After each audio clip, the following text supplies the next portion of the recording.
establish the Sarawak Ombudsman and to provide for measures against maladministration by the State Public Service Agency and for matters connected therewith to be read a second time. For the information of the honourable members of this August House, the tabling of this bill is the government's fulfillment of election promise in the manifesto of the GPS government during its 15th state general election, which is efficient government administration with high integrity as a catalyst of development in Sarawak. The bill epitomizes Sarawak's strategic direction as outlined in the Post-COVID Development Strategy 2030, PCDS 2030, towards attainment of a high-income economy by the year 2030. To realize this aspiration, there must be an administration with a high integrity, practices good governance principle, efficient and committed, and which enjoy the trust and confidence of all stakeholders. Having such an administration will provide a conducive environment to attract foreign and domestic direct investment into Sarawak, which will enhance economic growth so essential towards attainment of the goal of becoming a developed state by the year 2030. The Ombudsman is a recognized concept adopted by most democratic countries across the globe, with 115 out of 195 countries having an ombudsman institution. In a world where transparency and accountability are essential for a functional democracy, the Ombudsman plays essential roles in ensuring the voice of the people is heard and the government operates in the best interests of its citizens. Translated Dato' Amal Speaker, in an effort to produce a practical and implementable law for the state of Sarawak and to learn about the best practices, the Sarawak government, led by Right Honourable Premier, on 21st August 2023, went to Sweden to meet the Swedish Chief Parliamentary Ombudsman, Mr. Erik Neymansen. Sweden served as an exemplary model for countries around the world due to its pioneering role in establishing the ombudsman system since 214 years ago. The world's first ombudsman was appointed in Sweden in 1809 by King Charles XII. Officials who misused their powers or authority were held to account. Consequently, confidence in the country's administrative system improved by upholding the principle of public accountability and good governance. Therefore, it is evident that Sweden's experience with the ombudsman system can provide valuable insight for other countries to emulate when establishing similar ombudsman system.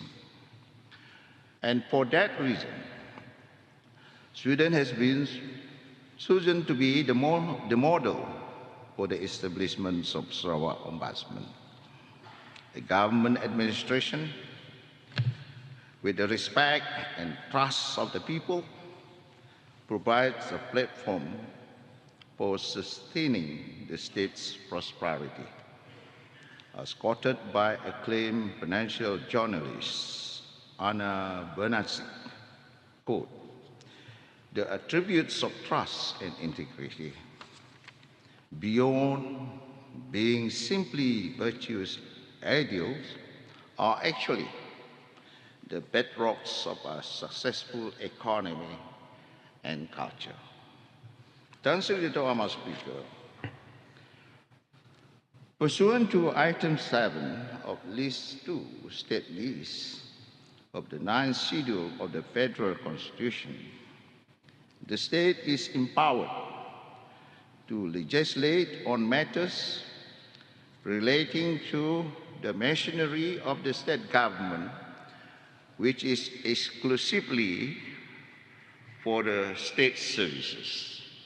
Hence, we are now exercising our constitutional authority to establish the Sarawak Ombudsman with the primary objective of elevating the standards of accountability in public administration and to provide measures against maladministration by the state public service agencies.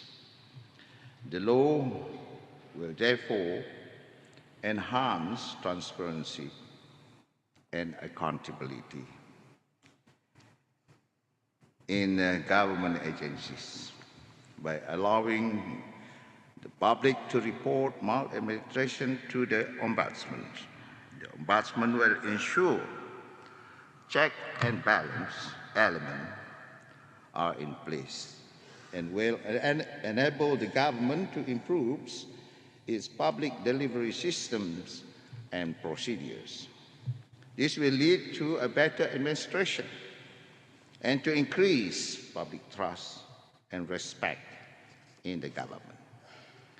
The establishment of our very own law on Ombudsman will provide independent oversight on the performance of our state public service agencies. The Sarawak Ombudsman will ensure fairness, transparency, and accountability in their service delivery, which is essential for Sarawak to progress towards becoming a developed state by the year 2030.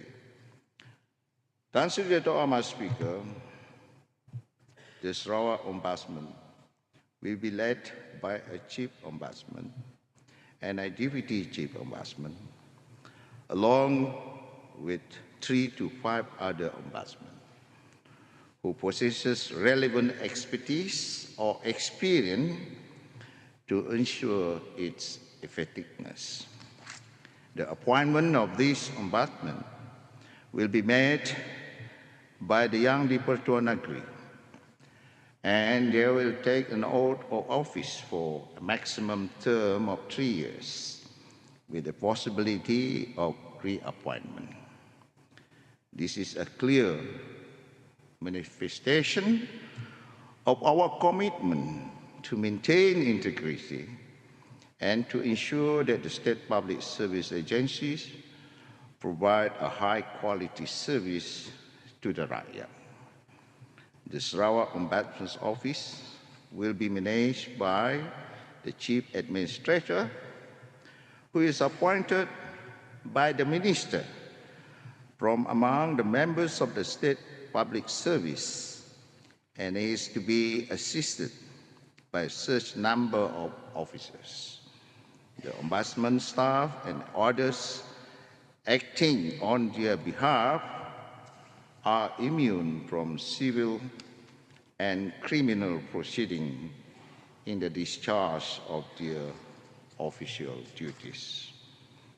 Tuan Sri Ketua Mahkamah Speaker, the legal framework required for the Sarawak Ombudsman to efficiently perform their duties and authority in supervising the state public service agencies, which encompasses A, the state civil service, B, local authorities, C, state statutory bodies, and D, government-linked companies.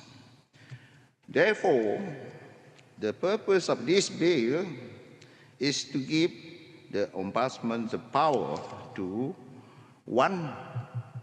Receive, investigate, and resolve complaints, including to dismiss any baseless and frivolous complaint. 2. Recommend corrective or preventive action to be taken by a state public service agency. 3. Monitor the implementations of the recommendation made by the Ombudsman. 4. Prepare and publish report relating to the maladministration in the state public service agency. 5. Direct the production or inspections of materials that can assist the Ombudsman in the investigation. 6. Make factual finding based on the evidence procured in the course of the investigation. 7. Enter and inspect places related to the complaint. And 8. To do such matters and things related to the exercise of its powers under this bill. Tan Sri Dato' Ahmad Speaker, the Ombudsman is empowered to investigate any complaint, and in so doing, if it is necessary, the Chief Ombudsman may opt to form an investigation committee. The Chief Ombudsman may appoint any relevant person to be members of the investigation committee to investigate complaints, and may require the attendance of any person who may assist the investigation, including to require the production of any documents notwithstanding any complaint. The Ombudsman may initiate any action on its own if it thinks it is necessary in the interests of the rakyat. Tan Sri Dato' Ahmad Speaker, the bill makes the following an offense. A. Intentionally giving false information. B. Failure to appear upon receiving notice. C. Exercising improper influence. D. Willfully obstruct, hinders, or resists the Ombudsman or any other person in the exercise of their powers. E. Commits contempt towards the Ombudsman. And F. Making misrepresentation. And the penalties that can be imposed upon convictions are fine ranging from Rm 10,000 to 50,000 ringgit Malaysia, and imprisonment ranging from 6 months to 3 years respectively or both.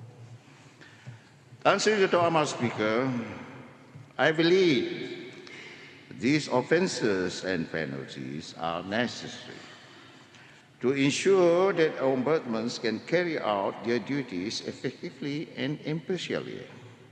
The Ombudsman will have broad investigative powers to effectively discharge their duties. These include the powers to compel witnesses to give information, to produce documents, arrest, conduct search and seizure, and etc. Tuan Sri Dato' Ahmad Speaker,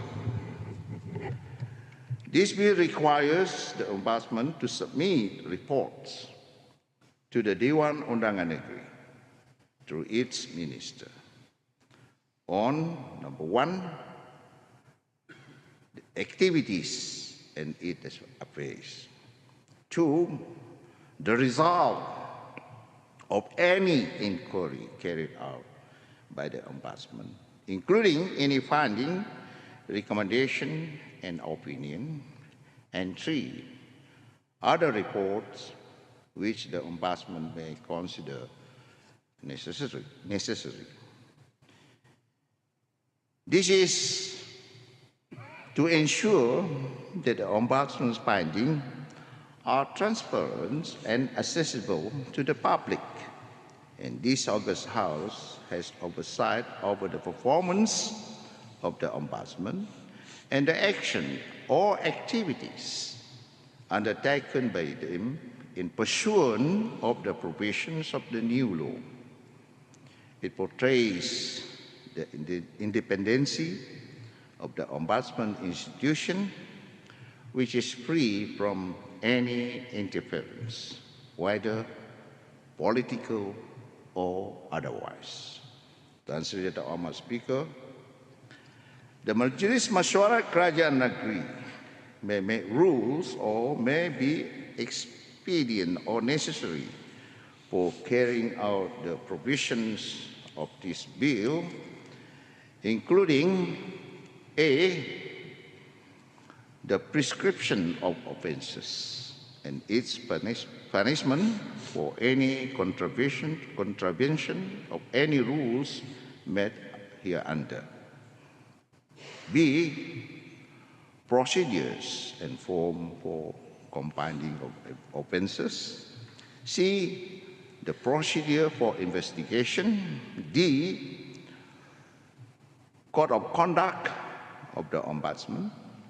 And E, such other purposes which may be considered necessary for the exercise of the powers and performance of the functions of the Ombudsman under this bill. Tuan Sri Dato' Ahmad Speaker, the Sarawak Ombudsman Bill 2023 and the establishment of the Sarawak Ombudsman Office will bring positive impacts, including A, increased transparency and accountability of the Sarawak government. B, improve quality of Sarawak government administration. And C, increase public trust in the Sarawak government. This bill, once passed, will place Sarawak as the first state in Malaysia to have ombudsman law. Therefore, I humbly urge all members of this August House to support this bill. Tuan Sri Dato' Ahmad Speaker, I beg to move.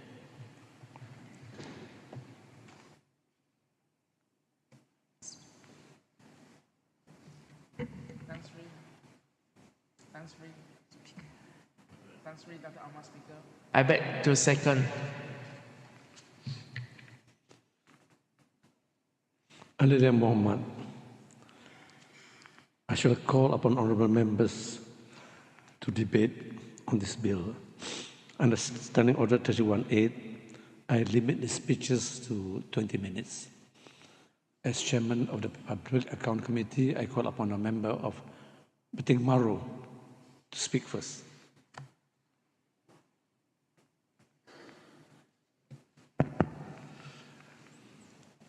Bismillahirrahmanirrahim. Assalamualaikum warahmatullahi wabarakatuh dan salam sejahtera. Tuan Sri Dato' Ahmad Speaker, thank you for giving Beting Maru the floor to participate in the debate for the Sarawak Ombudsman Bill 2023. Tuan Sri Dato' Ahmad Speaker, I would like to congratulate Yang Berhormat Dato' Ahmad Haji Awan Tengah bin Ali Hassan, Honorable Member for N82 Bukit Sari, Deputy Premier, Minister for Urban Development and Natural Resources II, and Minister for International Trade, Industry and Investment, who has tabled this bill to the Dewan today. As having an embarrassment system is considered one of the criteria for a developed country, the tabling of this bill is timely and welcome. This ordinance has been established in Sweden for over 200 years and have also been practiced in hundreds of other countries. I believe that we are on the right track. Tan Sri Dato' Ahmad Speaker, progress of the ombudsman system in Sarawak. Since the announcement by Yang Amat Berhormat Premier on May 24, 2023, during the last sitting, Sarawak would establish its own ombudsman law.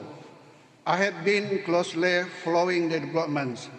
When it was announced that the bill would be presented in this sitting, I felt a strong urge to participate in the debate to express my unwavering support for it. Tan Sri Dato' Ahmad Speaker, since assuming the leadership position in 2017, the YAB Premier has demonstrated a steadfast commitment to establishing a government defined by integrity, transparency, and good governance. In pursuit of this goal, the Ministry portfolio in the Chief Minister's Department, Integrity and Ombudsman, was created with the late Yang Berhormat Dato' Haji Talib Zulkifli appointed as the responsible minister. Yang Berhormat Dato' unwavering efforts in upholding integrity have been commendable and always be remembered, laying a solid foundation for future excellence. 6 years after the establishment of the portfolio, YB Premier has taken a significant step towards strengthening integrity by introducing the Sarawak Ombudsman Bill 2023. This legislation aims to ensure that government administration become more transparent, accountable, and operates with integrity, leading to improved service delivery to the people. The involvement of the public in upholding integrity within the government administration is strongly encouraged as they serve as the government eyes and ears. Therefore, their constructive views are essential. I firmly believe that with the unwavering commitment and dedication of our leader to fostering a more systematic approach to government administration, the passage of this bill by this esteemed House will pave the way for the establishment of an official body empowered to enhance and transform service delivery. Tan Sri Dato' Ahmad Speaker, benefit of having a ombudsman office in Sarawak. It's crucial to acknowledge that both the federal and state governments have made commendable strides in establishing the mechanism for citizens to file complaints and have their issues addressed. We commend this initiative. However, there are room for some improvement to ensure that this effort remains relevant and sustainable in the long run. The establishment of the Sarawak Ombudsman is a significant step towards fostering accountability and responsibility within the government administrative machinery. It represents a reciprocal relationship where the government bears their responsibility to provide high-quality services to the people, maintaining a zero-tolerance policy for corruption abuse of power and dishonesty. Tan Sri Datuk Ahmad Speaker, the onus lies on every civil servant in the state to assume full responsibility for their decision and action by adhering to all applicable laws and regulations. They can contribute to upholding the high standard of the public service. This, in turn, will foster a positive and supportive work environment. As the public recognizes that their rights and needs are being safeguarded by dedicated government officials, their trust in the government will inevitably strengthen. On the other hand, citizens bear the responsibility to report any misconduct committed by the government official, including violation of system and procedures, abuse of power, or any other action that can tarnish the reputation of public service. The public plays a crucial role in providing constructive feedback in the delivery of government services. It is aptly said that it takes two to tango. Therefore, I firmly believe that establishing an ombudsman institution in Sarawak can play a pivotal role in fostering a more responsible society. Additionally, by introducing an element of humanness to the institution, it can contribute to enhancing employee satisfaction, motivation, and retention. This can be achieved by providing a safe and informal avenue for individuals to express their grievances and be heard. Tan Sri Datuk Ahmad Speaker, as we collectively strive to realize our aspiration of becoming a developed state by 2030, it is imperative that our governance structure embodies integrity at every level, earning the trust of both the public and the potential investors. This aligns seamlessly with the second strategic thrust of VCDS, ease of doing business, which aims to position Sarawak as premier investment destination. Tan Sri Datuk Ahmad Speaker, Ombudsman as people's defender. The Ombudsman is independent public office that investigates complaints and serves as mediator between the individual citizen and the state. In Spain, it is known as Defensor del Pueblo, which means defender of the people. It accurately describes the nature of ombudsman work. The ombudsman ensures good governance by promoting and respecting the fundamental rights of the people and working within the laws and regulations. Additionally, the Ombudsman ensures that the government is free from corruption and committed to preventing maladministration, which could lead to injustice. In its modern form, the Ombudsman is a crucial element in the democratic system that ensures checks and balance.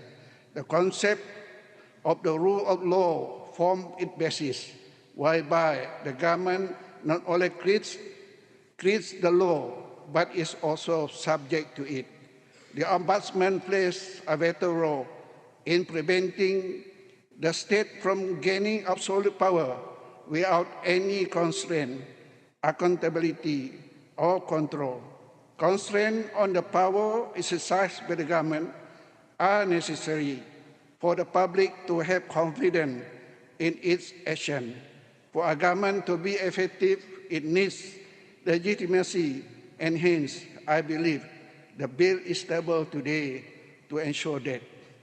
Tan Sri Datuk Ahmad Speaker, I hope that the impending appointment of Sarawak Ombudsman will be entrusted to an individual who possesses in-depth knowledge of the system working and is unwavering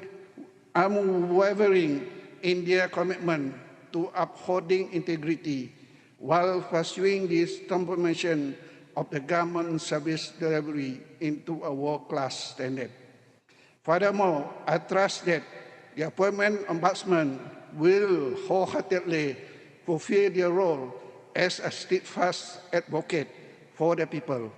I hold the utmost respect for their work, which many carry out under exceptionally challenging circumstances and sometimes at considerable personal risk. While realism is essential, it should never come at the expense of our ideals. The longest journey commences with a single resolute step. Tan Sri Dato' Amat Speaker, to conclude, the tabling of Sarawak Ombudsman Bill 2023 is an important milestone for the state in its effort towards achieving a developed state by 2030. Sarawak will not only be seen as the pioneer, but also as the first state that implement progressive policy to address maladministration practice in public service. Sarawak Ombudsman Bill 2030 will be the legacy of the state government in upholding transparency and accountability, as whatever complaint against maladministration in the public service will be directly taken up to the State Assembly. With that, Tan Sri Dato' Amat Speaker, hereby Batimaro give full support to Sarawak Ombudsman Bill 2023. Thank you.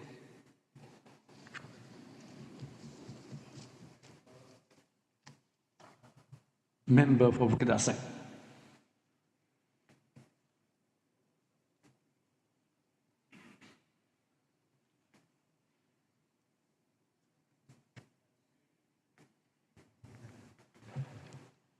Tan Sri Dato' Amat Speaker, thank you for giving me the opportunity in participating in the debate on Sarawak Ombudsman Bill 2023. The introduction of Sarawak Ombudsman Bill 2023 is a timely and much needed step forward towards ensuring the proper administration and providing the effective measures against the maladministration by Sarawak public service agencies. The establishment of Sarawak Ombudsman Office will play a crucial role in upholding the principles of accountability, transparency, and good governance within the Sarawak government. The concept of the Parliamentary Ombudsman originates in Sweden. The Office of Parliamentary Ombudsman was established in 1809 as part of Sweden's instrument of government.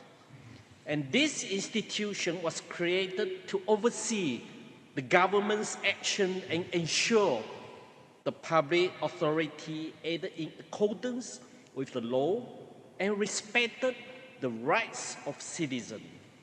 And over time, many other countries around the world have adopted similar ombudsman institutions to provide oversight, investigate complaints, and promote transparency and accountability in government actions.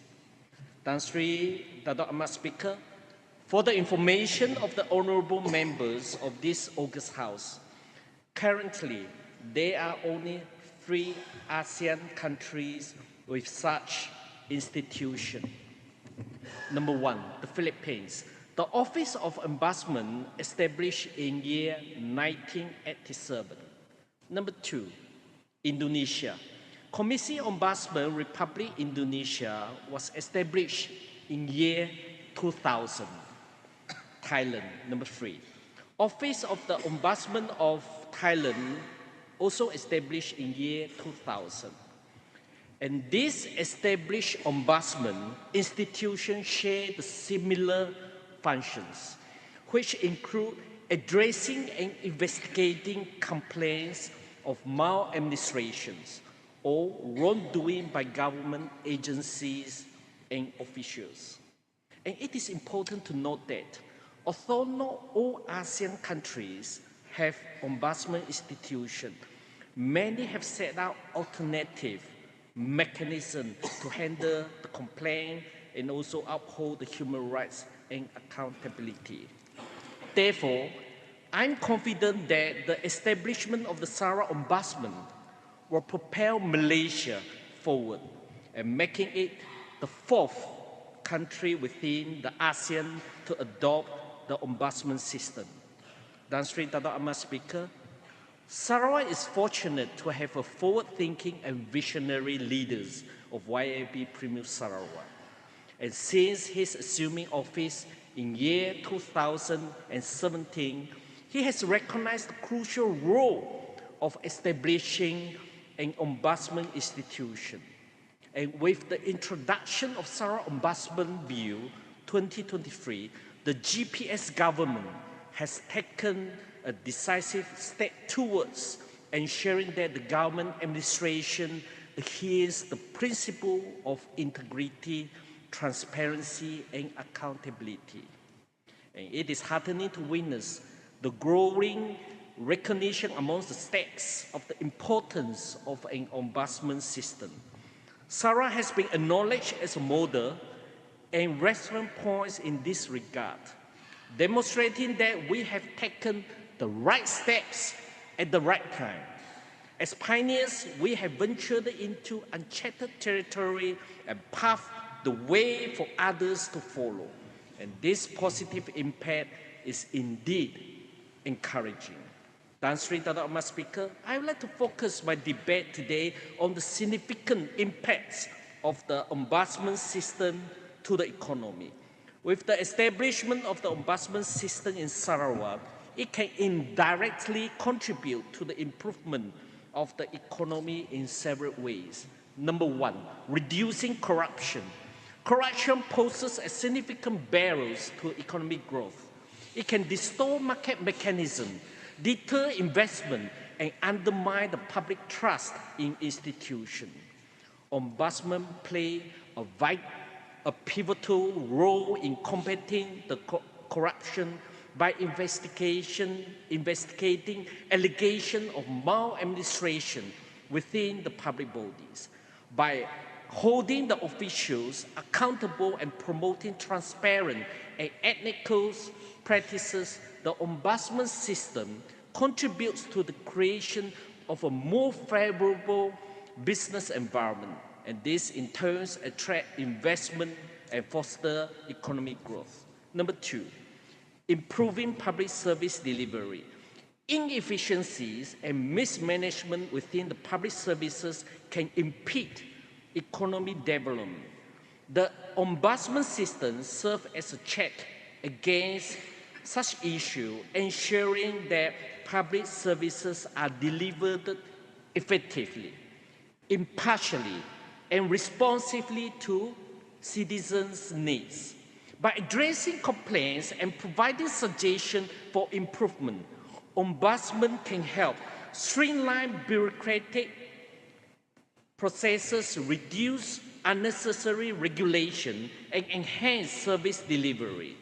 And this has a positive impact on economy, productivity, and competitiveness. Number three, protecting business and consumer rights. Dan Sri Dato' Ahmad Speaker, ombudsman institutions extend their services not only on individuals, but also to businesses and consumers. They address the complaints arising from regulatory issues, unfair treatments, or abuse of power by government entities.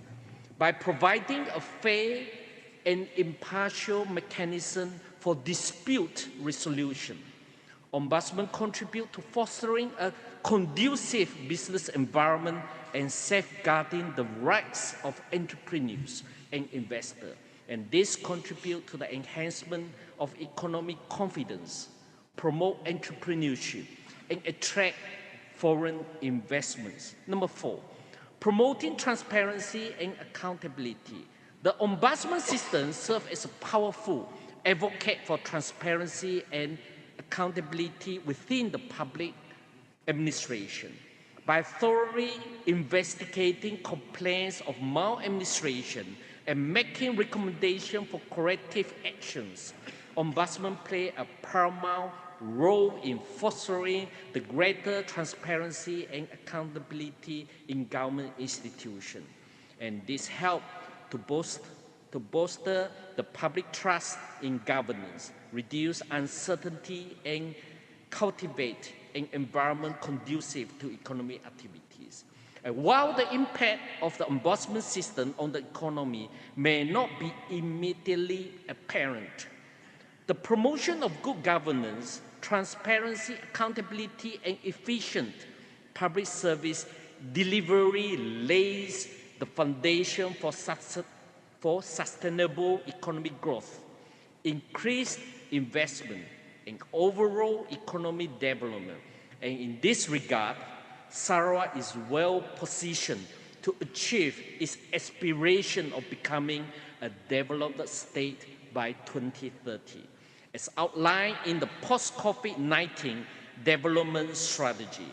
And this vision is not merely a hollow declaration, but a tangible reality that can be realized through unwavering commitment and concerted efforts. And with that, Tan Sri Dato' Ahmad Speaker, I fully support the Sarawak Ombudsman Bill 2023 to be materialized. Thank you. Member for Talian.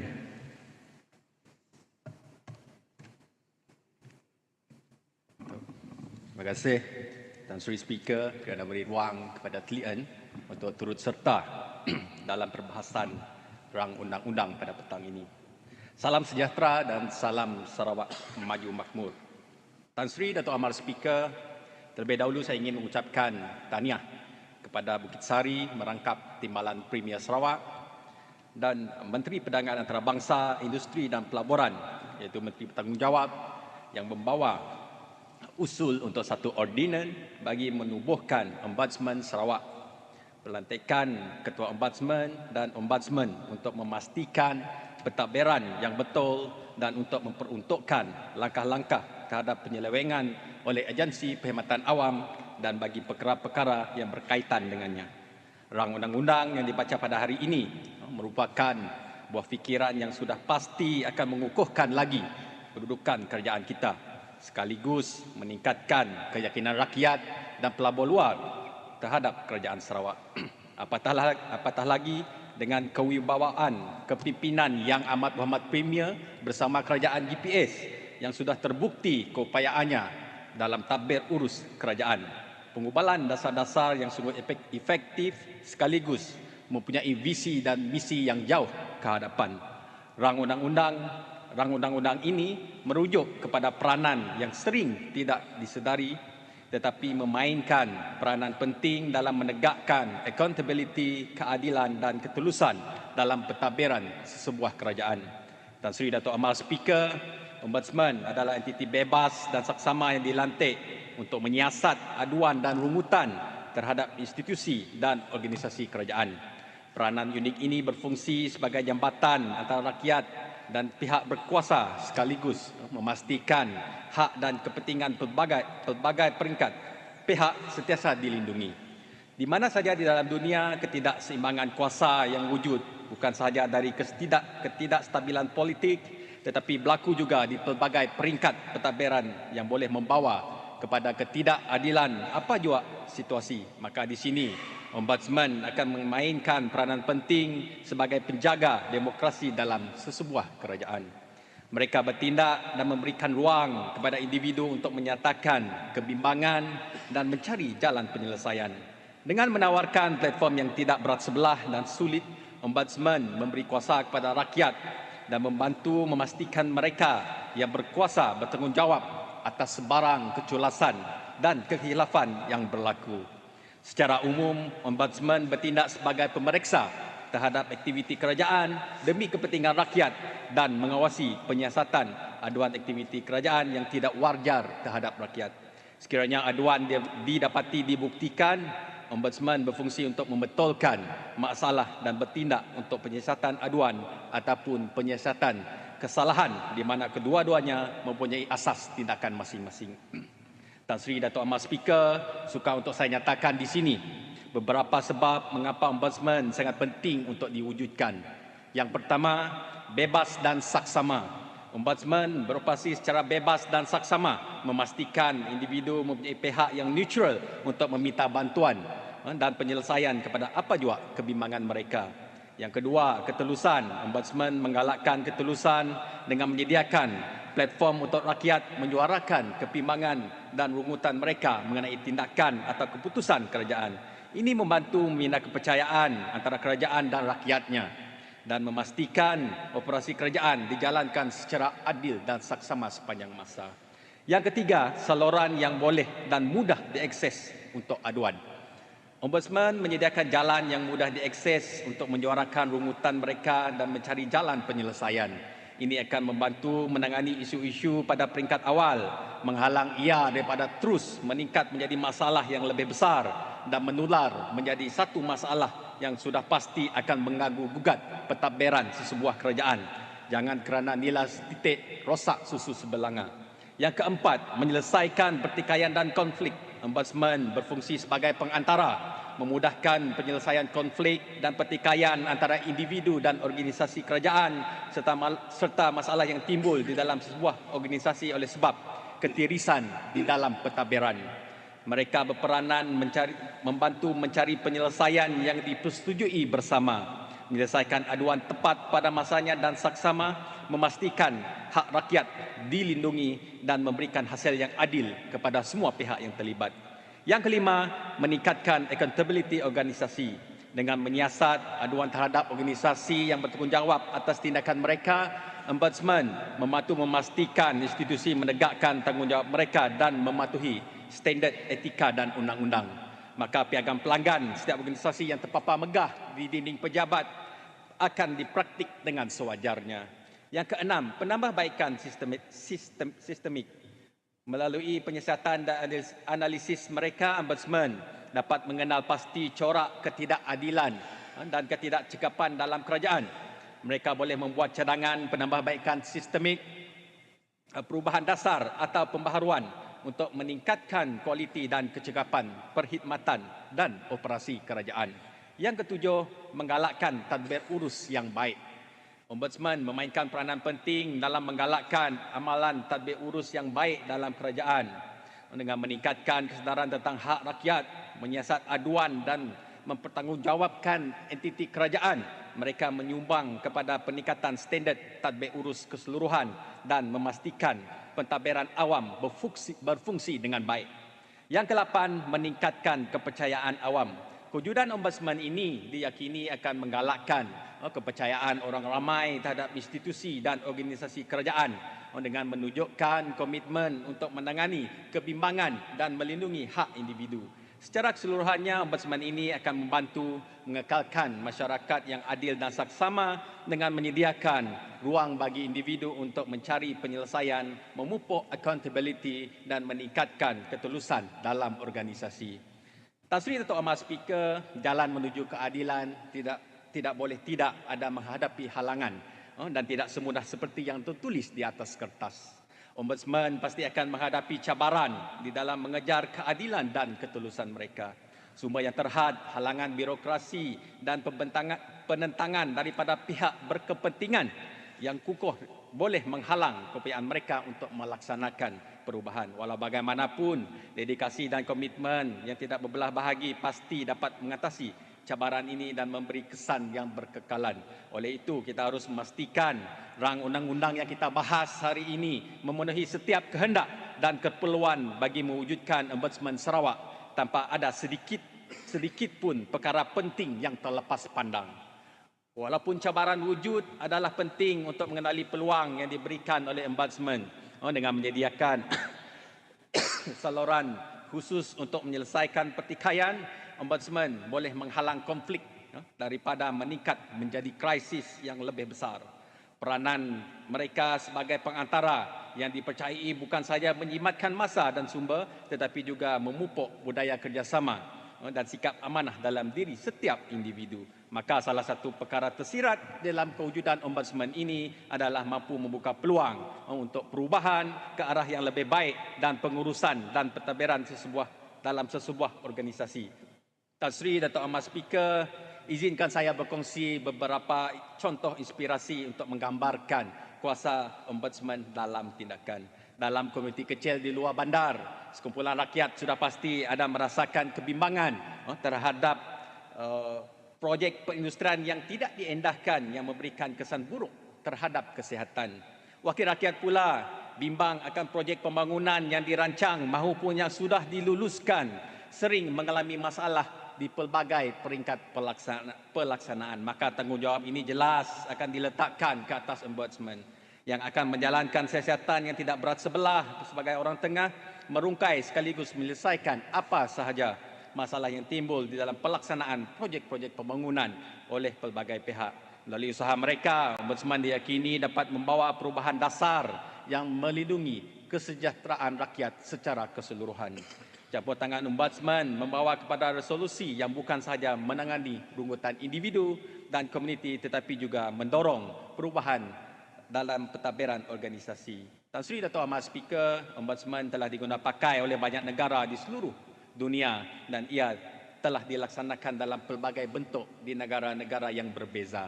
Beberapa negara yang telah menubuhkan institusi Ombudsman adalah yang pertama Sweden. Sweden adalah negara pertama yang menubuhkan institusi Ombudsman pada tahun 1809. Norway juga menubuhkan institusi Ombudsman pada awalnya pada tahun 1962.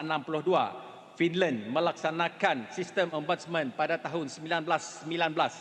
United Kingdom mempunyai beberapa institusi Ombudsman yang mengawasi pelbagai sektor seperti Ombudsman Perkhidmatan Parlimen dan Kesihatan. Australia mempunyai pelbagai pejabat Ombudsman di peringkat persekutuan dan negeri termasuk Ombudsman Commonwealth dan NSW Ombudsman. Dan yang keenam, Afrika Selatan menubuhkan sebuah institusi Ombudsman pada tahun 1995 yang dikenali sebagai pelindung awam. Yang ketujuh, New Zealand mempunyai pejabat Ombudsman yang mengendalikan aduan mengenai kelakuan pentadbiran agensi-agensi kerajaan. Ini hanyalah beberapa contoh dan banyak negara lain telah melaksanakan beberapa bentuk sistem Ombudsman untuk memastikan ketelusan, accountability dan keadilan dalam tadbir urus dan perkhidmatan awam. Penting untuk diperhatikan bahawa struktur dan skop institusi Ombudsman mungkin berbeza dari negara ke negara berdasarkan kerangka undang-undang dan pentadbiran kerajaan masing-masing. Oleh itu, Ombudsman dilihat begitu penting untuk diwujudkan sebagai pelengkap kepada undang-undang kerajaan Sarawak yang sedia ada. Tan Sri Dato' Amat Speaker, talian menyokong penuh usul ini. Sekian, terima kasih. Member for Katibas.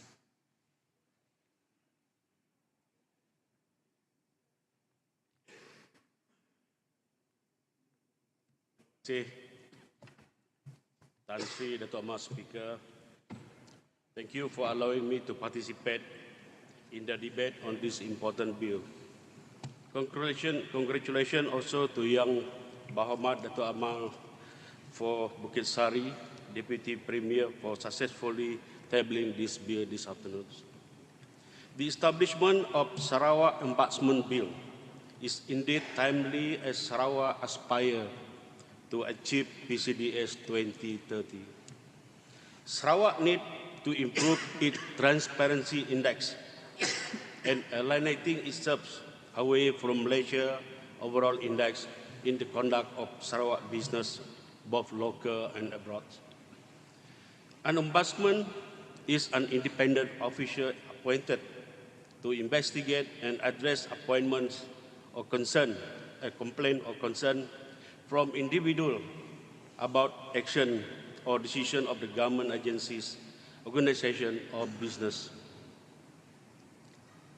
The role of an ombudsman is to ensure fairness transparency, and accountability in the handling of dispute, striving to resolve issues impartially and promoting good governance.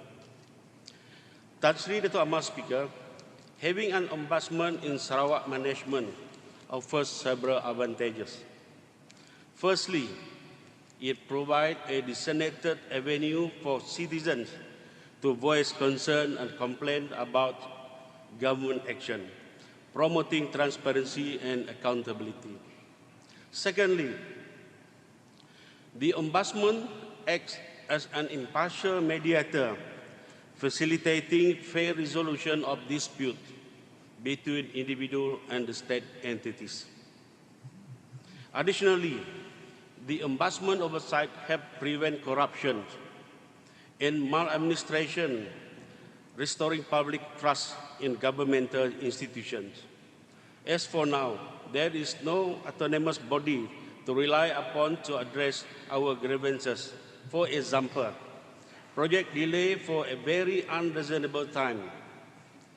Often as wakil rakyat, we always as the victims of circumstances. For example, among others, Jalan Banyu Makut under Urda, Jangga Produce Market from Premier Office under Majlis Daerah Kapit, and many more in my kawasan. Rakyat are waiting for this project as some are platform to earn a daily livings like Jangga Market Produce. In overall, the presence of an ombudsman is to enhance the efficiency and the integrity of state management by ensuring responsive and ethical governance. While an ombudsman plays a crucial role in enhancing governance, there are potential disadvantages also, such as the risk of bureaucracy, as the introduction of another layer may lead to delay in decision-making process. We hope there is no possibility of Ombudsman Office being influenced or politicized, compromising its independence. It may not be foolproof and could be subject to abuse, potentially becoming a tool for setting political scores. Striking the right balance and ensuring the Ombudsman autonomy are essential to mitigate these potential disadvantages. To enhance Ombudsman's practice and to reap its full benefit, it is important to allow its function to be as independent with the autonomy as possible. It must operate independently from political influence, allowing it to carry out its duties objectively and impartially. Undeniably, through its process to promote transparency in the process and decision-making, it will build public trust, regularly communicate the outcomes of investigation and resolution. As Ombudsman's Office will improve public awareness of the role and function, making it easier for citizens to access and utilize the services. This could involve outreach program, educational campaign, and user-friendly communication channel. It is important also to foster collaboration between the Ombudsman Office and other governmental agencies, NGO, civil service, to strengthen its effectiveness and impact.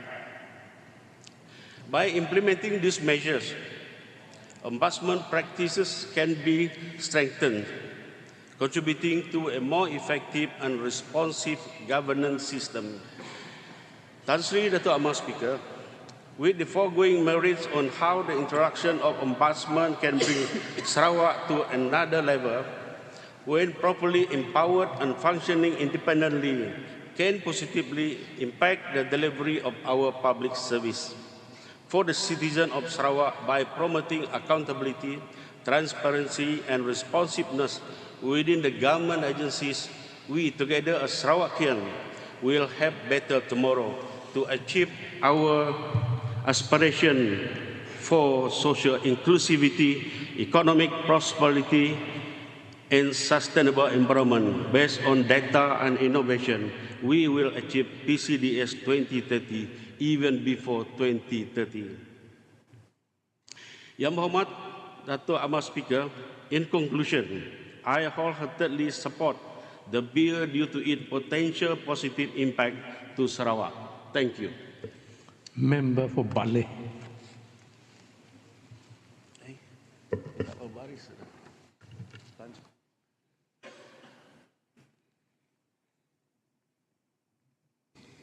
Tan Sri Dato' Amat Speaker.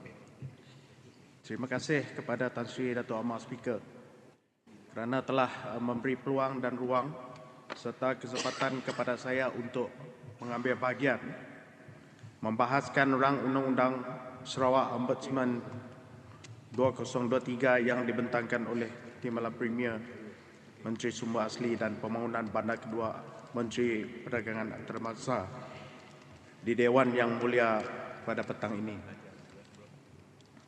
Tan Sri Dato' Amat Speaker, pujian harus diberikan kepada Kerajaan Negeri Sarawak di bawah kepimpinan Premier Sarawak kerana beliau begitu serius dalam memerangi rasuah di samping menyemai dan mendidik masyarakat dengan nilai integriti serta memacu pertumbuhan sosioekonomi demi mencapai aspirasi Sarawak maju menjelang tahun 2030.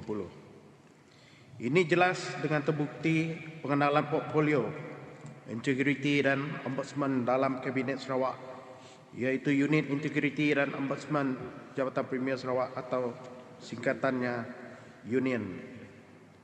Objektif penubuhan Union bagi mewujudkan kesesamaan, accountability dan ketulusan dalam sektor perkhidmatan awam negeri Sarawak, menyelesaikan aduan ombudsman dengan cekap, adil dan berkesan, memperkukuhkan sistem kawalan dalaman organisasi yang lebih berkesan sebagai asas ke arah penyampaian perkhidmatan yang lebih baik, merancang program berkaitan integriti.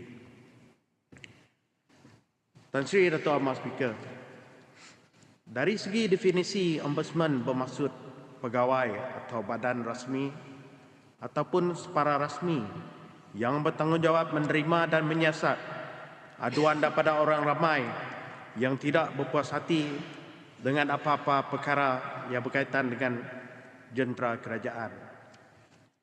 Menurut International Ombudsman Association, IOA, di kebanyakan negara terdapat ombudsman yang menangani aduan daripada orang ramai berkaitan keputusan, tindakan atau kesilapan pentadbiran awam. Peranan ombudsman adalah untuk melindungi rakyat daripada pencabulan hak, penyalahan gunaan kuasa, kesilapan, kecuaian, ketidakadilan dan kesilapan pentadbiran, selain untuk meningkatkan pentadbiran awam dan pada masa yang sama menjadikan tindakan kerajaan lebih terbuka dan lebih bertanggungjawab terhadap orang ramai. Di sesetengah negara, ombudsman mempunyai peranan dan kuasa yang lebih besar seperti menyoal siasat, kes rasuah, sama ada terdapat terhadap pegawai kerajaan maupun hakim Mahkamah Tinggi. Tan Sri Dato' Amat Speaker, menurut sumber Suruhanjaya Pencegahan Rasuah Malaysia (SPRM), untuk tahun 2023 sahaja sehingga bulan September, sebanyak 978 tangkapan sudah dibuat terhadap penjawat awam, termasuk pegawai penguatkuasa, orang awam dan swasta, membabitkan pengurusan tertinggi, peringkat pengurusan serta profesional dan pegawai sokongan. Daripada jumlah ini, kira-kira 40% membabitkan penjawat awam, manakala 60% ialah orang awam dan swasta.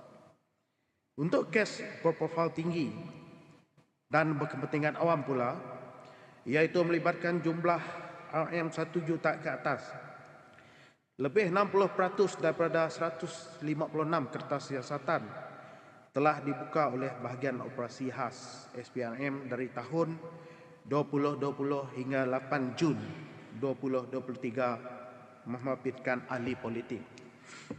Daripada jumlah itu, seramai 211 individu telah ditahan dengan 91 orang daripadanya dituduh di mahkamah melibatkan 454 pertuduhan. Tan Sri Dato' Amar Speaker,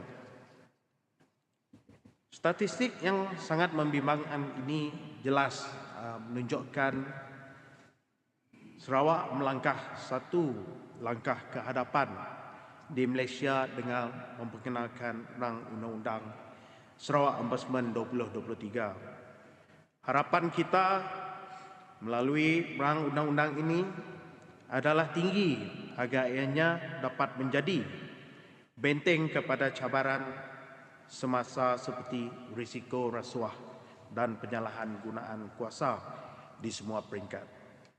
Melalui penubuhan Ombudsman ini juga, ianya dapat berfungsi sebagai pemantau bagi projek-projek kerajaan yang dilihat sering saja bermasalah, di antaranya lambat sijap, projek lewat dari jadual dan lebih teruk projek sakit dan terbengkalai. Dengan kewujudan Ombudsman ini nanti, ianya boleh menjadi pemerhati dan membantu di dalam usaha menambah baik sistem kerajaan negeri. Dari penelitian saya, rang undang-undang ini tidak melampaui kuasa seperti polis, SPRM dan sebagainya, selain mengikut piawaian yang diamalkan di negara maju yang sudah lama mengamalkan Ombudsman. Sebaliknya, Ombudsman adalah alternatif kepada penyelesaian masalah. Dan yang paling penting sekali, rang undang-undang ini akan menarik lebih ramai pelabur-pelabur dari dalam dan luar negara kerana mereka melihat kesungguhan kita menangani permasalahan ketidakcekapan urus tabir dan rasuah di semua peringkat. Tan Sri Dato' Amar Speaker, sebagai kesimpulan, saya dengan ini menyokong sepenuhnya rang undang-undang Sarawak Ombudsman 2023 diluluskan di Dewan yang mulia ini. Terima kasih. Member for Padungan.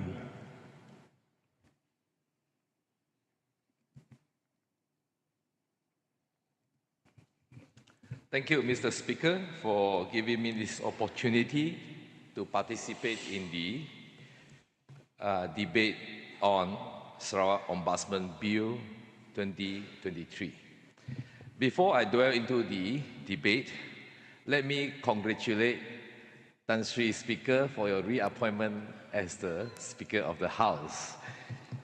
You have congratulated a lot of the ahli Dewan Undangan Negeri this morning, but I think they have forgotten to congratulate you in return.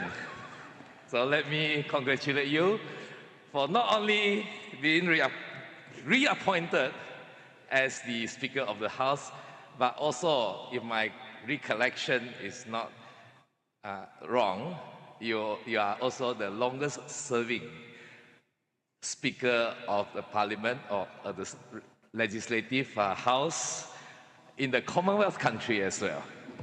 Tanya, Tanya. So next time, be kind to me. Member for Paduga, you have this special skill. Thank you, thank you. Mr. Speaker, I will structure my debate in two parts. One is a general overview of this ombudsman, the function and how it can be a more effective ombudsman. And the second part of my debate will be on the several sections, clauses of the bill which need some amendment, or which I would suggest some amendment, or some amendment will do. All right, firstly, ombudsman is an independently elected official which take on the crucial role of investigating and resolving disputes between citizens and public officers. They are tasked to investigate any maladministration, corruption, abuse of power, and also misappropriation of public funds. The Ombudsman would also complement the efforts of anti-corruption enforcement agencies as well as provide additional check and balance to our current system. That is the overall function of the Ombudsman. And how to make it a more effective Ombudsman? There are 4 essential criteria or characteristics of an Ombudsman that will make it more effective. 1, independence. 2, impartiality and fairness. Number 3 will be credible review process. And number 4 is the confidentiality of the whole proceedings. Firstly, on the independence of the Ombudsman, that is the bedrock of all Ombudsman institutions because it is tasked, because of its task of scrutinizing the administration. Therefore, it has to be independent. And whether the bill here that we are proposing today has given enough independence to the Ombudsman is a question that I will dwell on later. Impartiality and fairness. Yeah, that is, it goes without saying that only when it is not only impartial and fair, but it must also be seen as impartial and fair. And that would make people more likely to refer their grievances and complaints to the Ombudsman. Otherwise, if public has no confidence in the fairness and impartiality of the Ombudsman will be just there for show. And credible review process that requires all agency staff to cooperate and give full access of document and information to the Ombudsman. I went through the bill, and surely there are sufficient provisions to compel government officers to give full access of the document and information to the Ombudsman, except when it comes to the ministerial power. But I will deal on it later. And to achieve this credible review process, there must also be publication and publishing of the final outcome, a recommendation of the findings of the investigation. And number 4, confidentiality. The confidentiality is to protect the whistleblower and to ensure that there's no retaliation by the administration. The fear of reprisal by the person being complained. So these are the 4 characteristics that are required if an Ombudsman were to be effective and would achieve its goal for the setting out of the Ombudsman. That is my overview for my observation and my overview for how an Ombudsman can be effective. Now I'll go into the separate clauses of the bill. Firstly, on clause 2, which is the applicability of the ordinance. The definition of public service agencies, literally it includes all public agencies, but it stops short at whether government-linked companies or companies which is fully owned by the government, whether these entities are also subject to the investigation and scrutiny of the Ombudsman. Let me refer, Mr. Speaker, to clause 2 of the definition. of public service agencies. Public service agencies means any government agencies, public authorities, statutory bodies, local authorities, and any public service agency that carries public service function under the state or any office, the emolument of which are wholly or in part derived from the revenue of the state, including its officers, employees, servants, representatives, and agents. Now, Mr. Speaker, we have many government-owned companies under the Ministry of Finance. And are these companies also subject to the Ombudsman's scrutiny?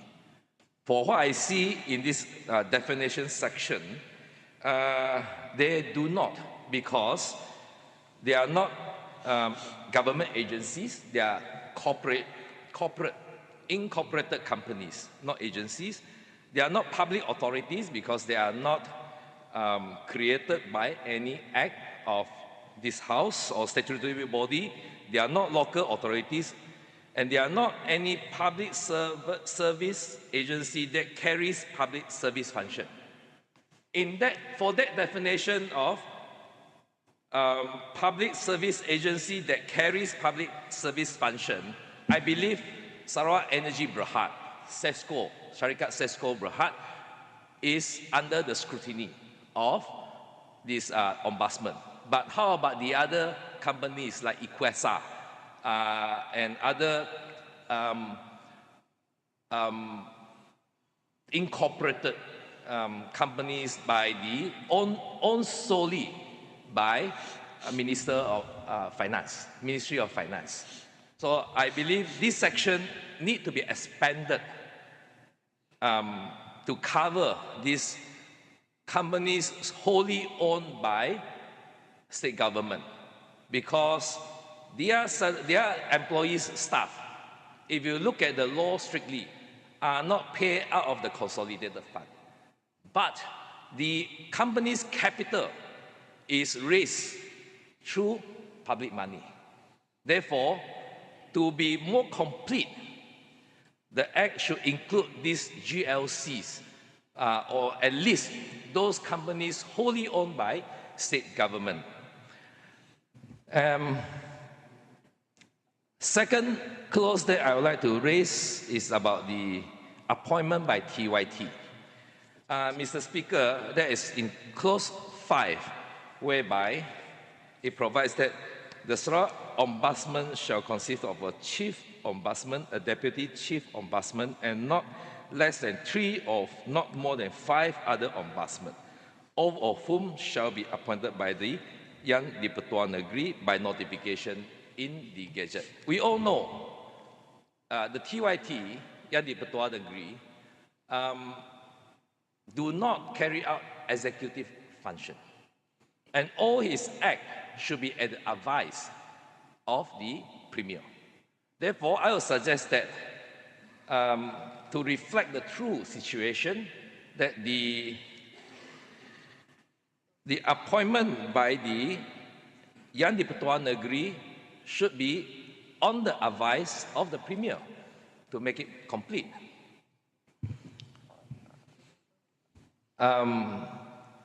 What more to say? In the removal clause, subsequent removal clause, to remove an ombudsman, the TYT has to act after consultation with the TYT, the Premier, after consultation with the Premier. And also,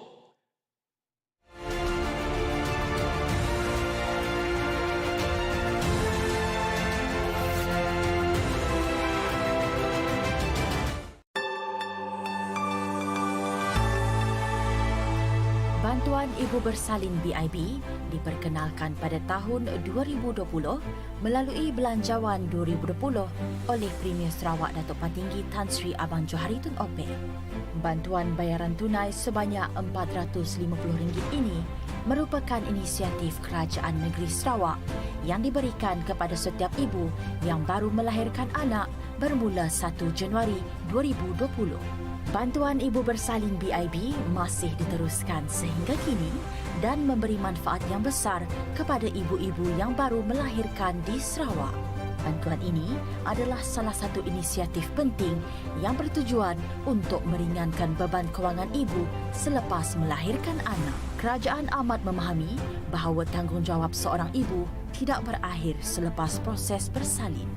Oleh itu, bantuan ibu bersalin BIB diberikan untuk membantu dalam pengurusan selepas bersalin termasuk memenuhi keperluan penting ibu dan bayi. Bantuan ibu bersalin BIB menyediakan bantuan dari segi pembelian barang-barang keperluan ibu selepas bersalin. Ini termasuk barangan kesihatan, pemakanan sihat dan penjagaan diri semasa of the ombudsman appointed not directly by the TYT on the advice of the Premier, but is appointed, endorsed by this House, and it will consolidate the perception or the connotation that the ombudsman is an officer of this House. And the next clause I would like to highlight is clause 22, bracket 4, and clauses 43, 44, that relates to reports by the Ombudsman. It seems that under the proposed bill, the Ombudsman has a discretion not to publish the reports when it comes to matter of public interest or matter of public interest. Mr. Speaker, if the Ombudsman is as creative as Mr. Speaker yourself, in the interpretation of words, public interest can mean anything and everything that is brought before the Ombudsman. And their creativeness in interpretation of the words can be seen when you rejected all our motion. Right? So my worry is that if the discretion is given to the Ombudsman, and Ombudsman is a person with such creativity as Mr. Speaker yourself, then everything will be public interest, and everything will not be reported and not be published. And that, at the end of the day, that goes back to the criteria that I've spoken: credible review process. Whether you create a credible review process of the whole system. Therefore, I urge that that we make it compulsory for the Ombudsman to publish the report, or at least table it in this House, make it public, so that any member of the public, if they so wish, he can apply and view the judgment of the Ombudsman. And Mr. Speaker, there's one clause that I'm not particularly comfortable with. That is clause 34, bracket 2, about the law against self-incrimination, whereby if a person, a witness, being summoned before the Ombudsman, and he feels that if he is of the opinion that whatever he say may incriminate him, he has the right not to speak up. Mr. Speaker, when we talk about when a person is brought forward to the Ombudsman, I believe it is a case bordering line on criminal offense, or maybe not criminal but just negligent, or just maladministration. But so long as that witness is of the view that what he say may incriminate him, he has the right under 34, bracket 2. He has the right not to speak out. You see, that is what 34, bracket 2 says. I quote, "Such person shall be legally bound to answer all questions put to him by the investigating officer, but the person may refuse to answer any question the answer to which would have a tendency to expose him to a criminal charge or penalty of forfeiture. So I have a tendency of exposing him. That is that if he so believes that, oh, this will incriminate me, I will not speak up. Then it defeats the whole purpose of this act. Therefore, a better suggestion can be found in the corresponding clauses in the New Zealand Ombudsman Act, Section 19, bracket 6. Except on the trial, I quote, except on the trial of any person for perjury within the meaning of the Crimes Act 1961, in respect of his sworn testimony, no statement made or answer given by that or any other person in the course of any injury by or any proceedings before an ombudsman shall be admissible in evidence against any person in any court on any inquiry or in any other proceedings, and no evidence in respect of proceedings before an ombudsman shall be given against any person. This clause is similar to the clauses applicable to us as adults in this house. What we speak of here is not admissible in any court of law. Therefore, I think this clause will sufficiently protect the person against self-incrimination. Therefore, I think it should be replacing, this clause should replace the existing clause in the bill so that witnesses will not wiggle out their obligation to give evidence. And the clause that I'm most uncomfortable with, and I will object to that clause, is clause 34, power of arrest. Mr. Speaker, it is provided in clause 34 here, not 34, 35, sorry. Clause 35 here, power of arrest. Any offense, there's subclause 2, bracket 2, the ombudsman or any authorized officer or any police officer not below the rank of inspector or any police officer in charge of a police station may, without warrant, arrest any person reasonably suspect of having been concerned in any seizable offense, or if the person refuses to give his name or residence or gives a name or residence with such officer has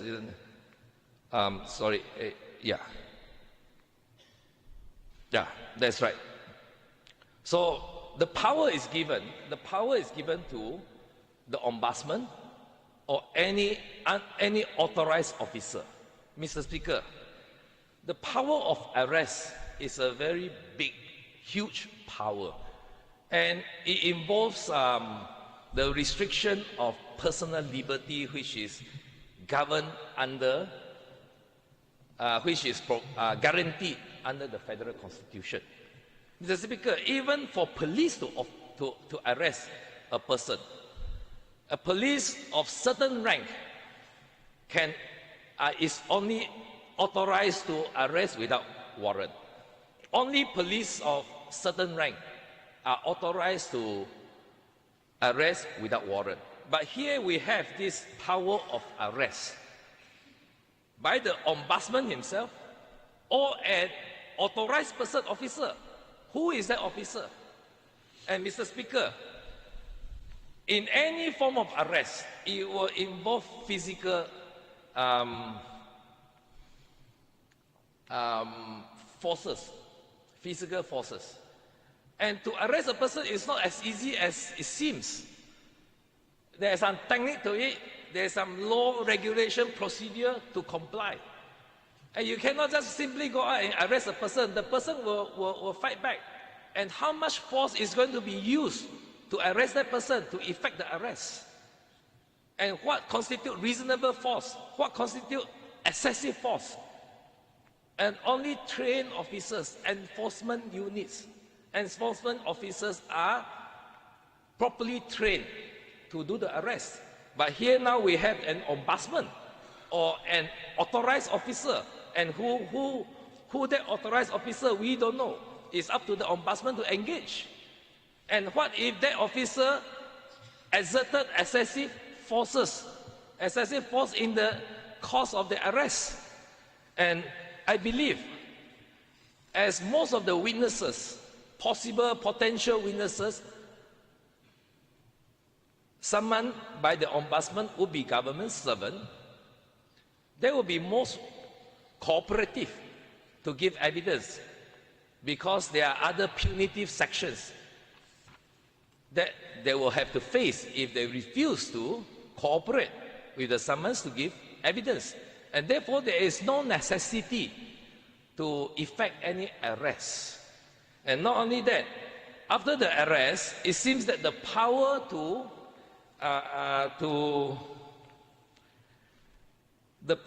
detain these witnesses is greater than the power given to the police to detain witnesses. First, after the arrest, the officer or the ombudsman has the power to detain the person, the witness, not the suspect, the witness, for 24 hours. And after that 24 hours, if the investigation has not completed, the ombudsman will send the witness to a police station for another 24 hours of detention before the CPC, the Criminal Procedure Code, come in, where the police will produce the person to the a magistrate to ask for a longer remand period.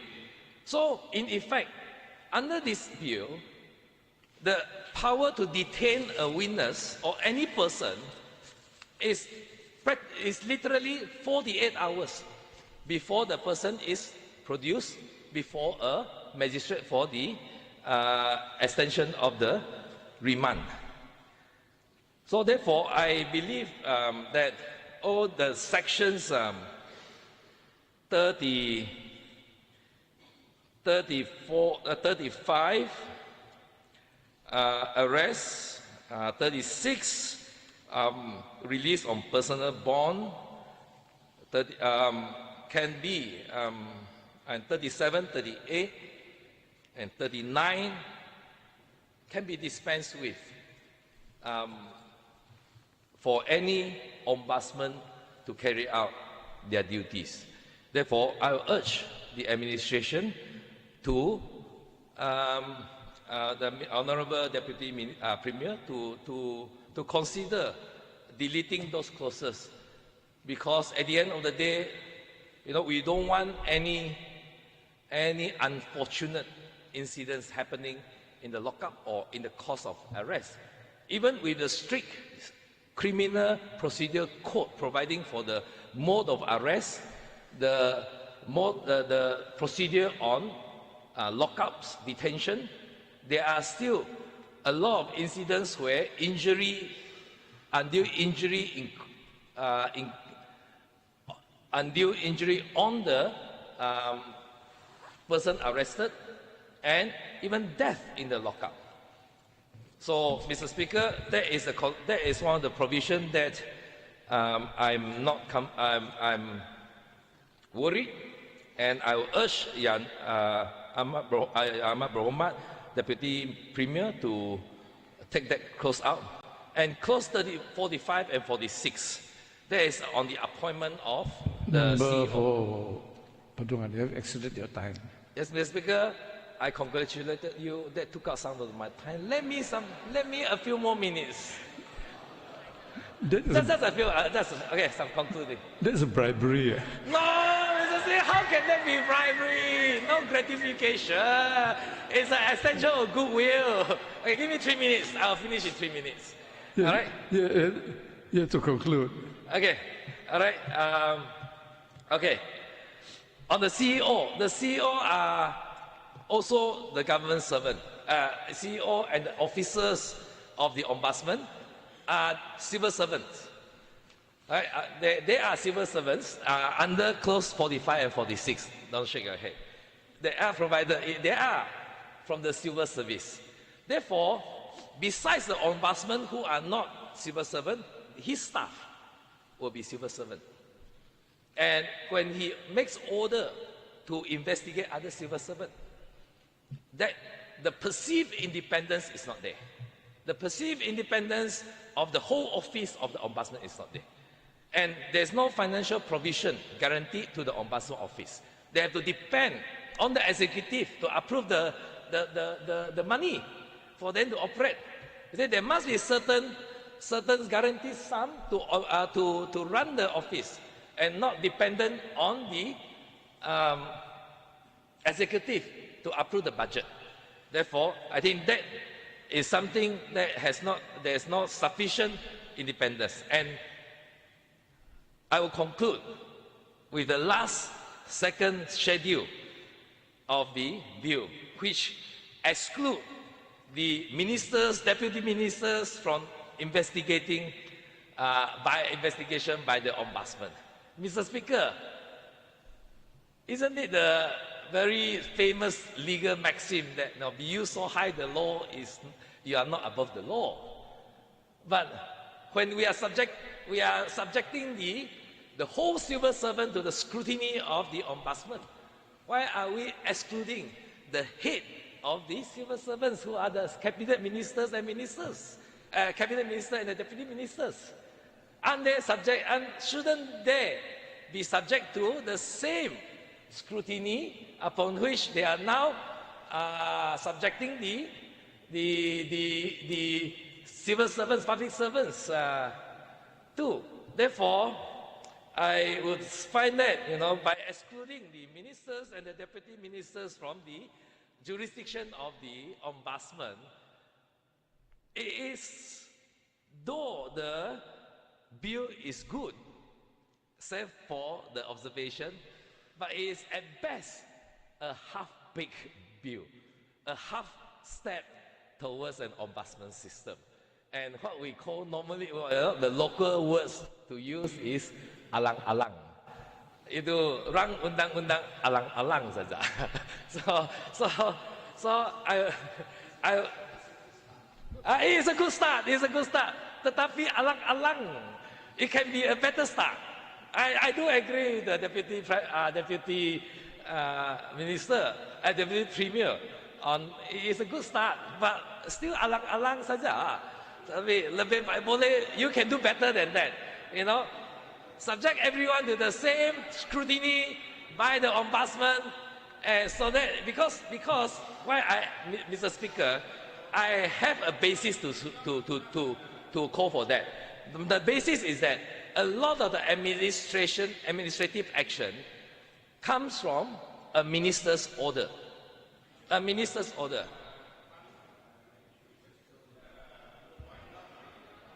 Okay. A minister's order. So if the minister is excluded from the jurisdiction of the Ombudsman, it's a very easy way out for officers to push away, to say that, this is an order by minister and that's it. Case closed. It's out of your jurisdiction. A simple pretext for the officers to run away from the investigation or inquiry by the Ombudsman. Therefore, all should be equal before the law. And we should not, pass a law that gives somebody or some position above the operation of the law. With that observation, I hope the administration, Honourable Deputy Premier, will look into my proposal and consider do some amendment to the bill. Thank you, Mr. Speaker. Honourable members, the Ombudsman law has been time-tested in Scandinavian countries. Sweden has it for the last 200 years. The fundamental and paramount difference is this: all anti-corruption laws and acts in Malaysia, they report to the chief executive, whereas this Ombudsman law is reported to this House. That is the main difference. You can debate when it is reported to this House. Therefore, it cannot be weaponized and used personally by the chief executive, because it is referred to this honorable House. And any report made by the Ombudsman, it is debated in this House.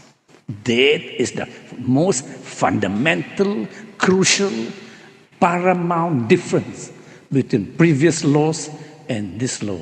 That is why the Swedish economies are growing, and it's been time-tested. It will be reported to this House. It will not be weaponized by the Chief Executive. I call upon member for Tanjung Batu.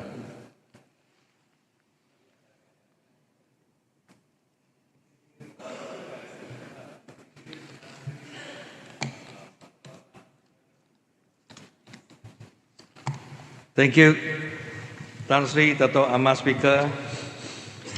Salam Sarawakku sayang. Hereby I also congratulate you to be extended as the Speaker, but I will not extend the time.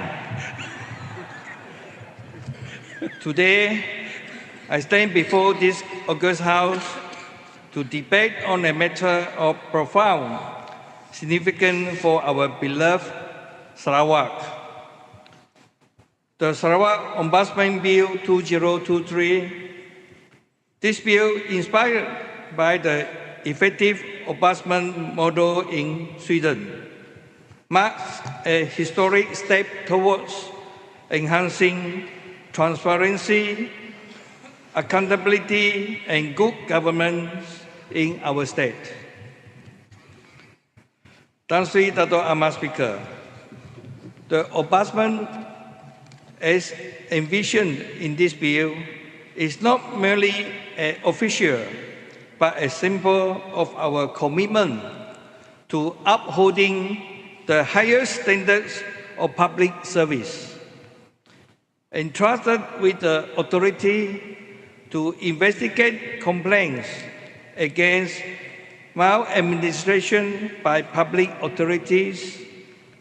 The Ombudsman stands as a guardian of public trust.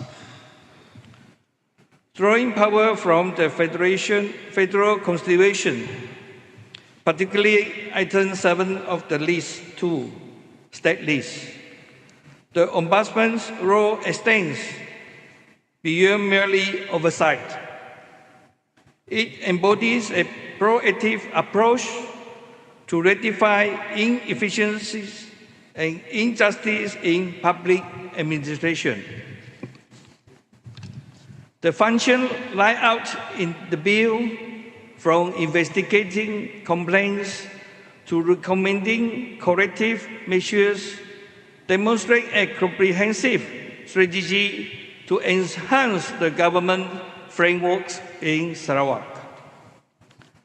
Tan Sri Dato' Ahmad Speaker, the bill also outlines a clear procedure after investigations, empowering the Ombudsman to refer issues to relevant authorities and make necessary recommendations.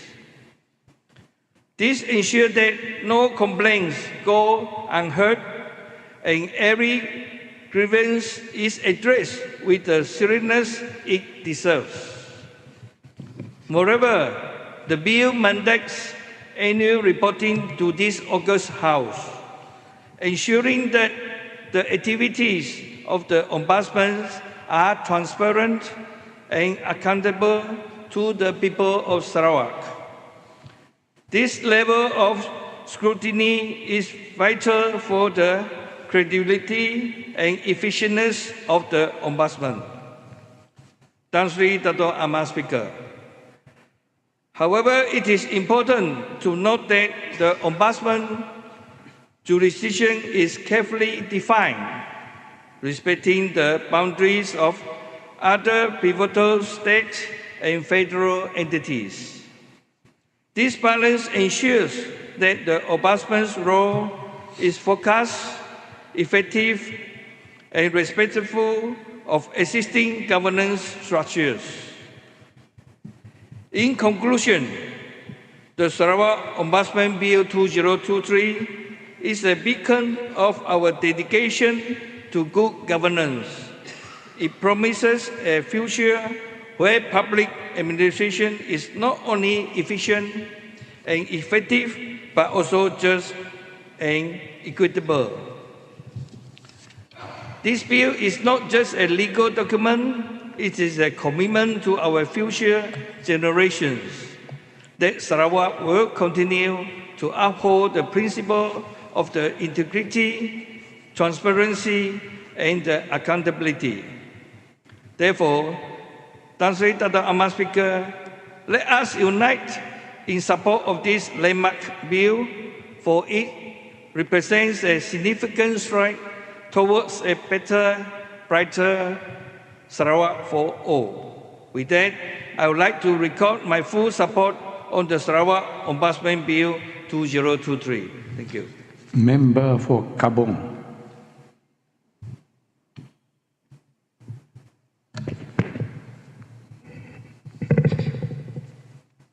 Thank you, Tan Sri Dato' Amat Speaker. First and foremost, I wish to thank the member for Bukit Sari for tabling the Sarawak Ombudsman Bill.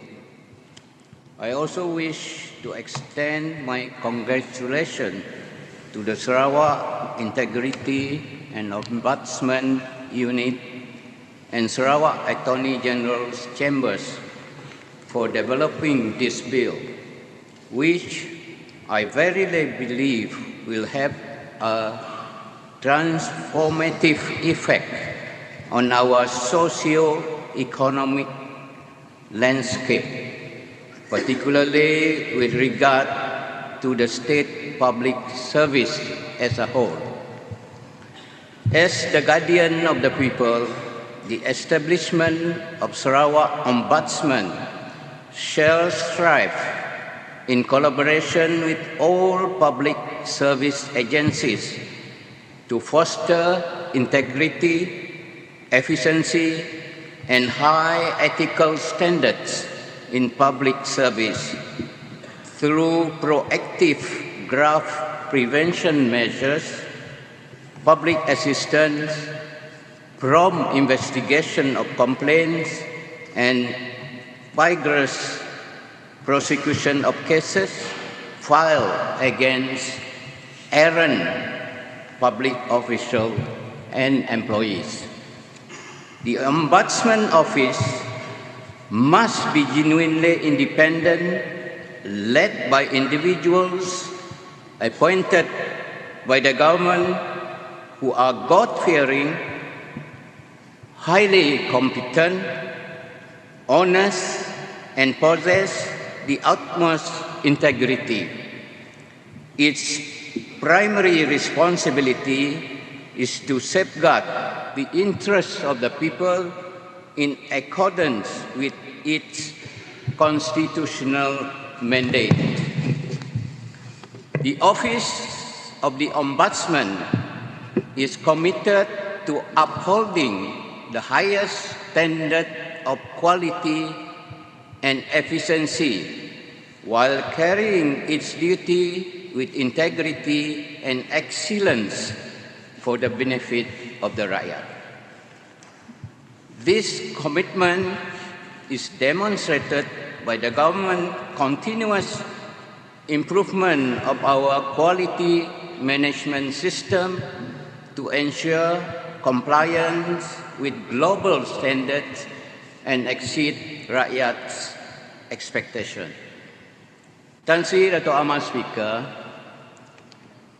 establishing an ombudsman system offers several compelling advantages, namely, number one, independent investigation.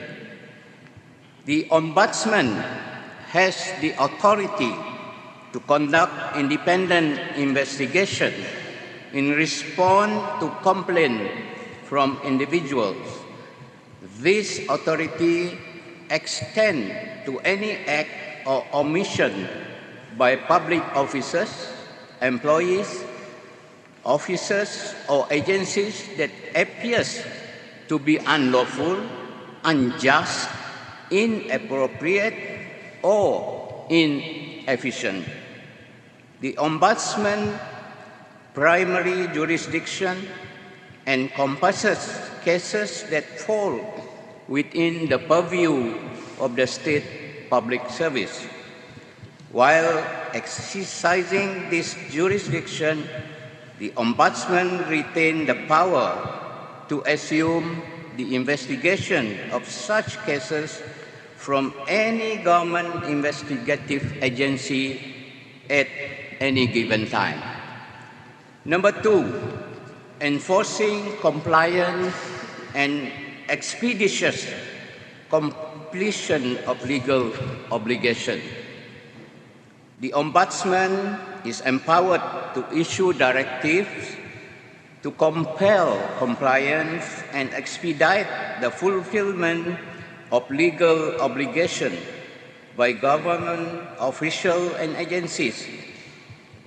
This authority helps to ensure public servants are held accountable for their action and that citizens receive the service they deserve promptly. Number 3, recommending corrective action and disciplinary measures. In response to complaint or upon its own initiative, the Ombudsman can issue corrective recommendation to address instances of wrongdoing or inefficiency. Additionally, the Ombudsman can recommend disciplinary measures such as removal, suspension, demotion, or prosecution against errant public officials. Number 4, promoting transparency and accountability. The Ombudsman's power to access documents and request information from government entities promote transparency and accountability within the public sector. These access allow the Ombudsman to identify and address potential issues and ensure that public funds and resources are used responsibly. Number 5, facilitating collaboration with government agencies. The Ombudsman can collaborate with various government agencies to gather information, conduct investigation, and implement corrective measures. This collaboration fosters a spirit of cooperation and ensures that the Ombudsman has access to the resources necessary to fulfill its mandate effectively. Number 6, issue directive to compel compliance. In response to complaint or at its own discretion, the Ombudsman can issue directive to compel compliance and expeditious completion of legal obligation by any government office, employees, subdivision, agency, or instrumentality, including government-owned or controlled cooperation with original charter. This directive can also be used to halt, prevent, and rectify any misuse or improper conduct in the execution of responsibilities. Number 7, recommended corrective action and disciplinary measures. The Ombudsman can issue corrective recommendation to address instances of wrongdoing or inefficiency identified through complaints or investigation. This recommendation can instruct relevant officers to administer suitable consequences to public officers or employees who are culpable for wrongdoing or failure to fulfill their duties. The Ombudsman can also suggest disciplinary measures such as removal, suspension, demotion, monetary penalty, censure, or prosecution. The Ombudsman has the authority to enforce adherence to its recommendation or alternatively to exercise the disciplinary authority under Section 12 of the bill.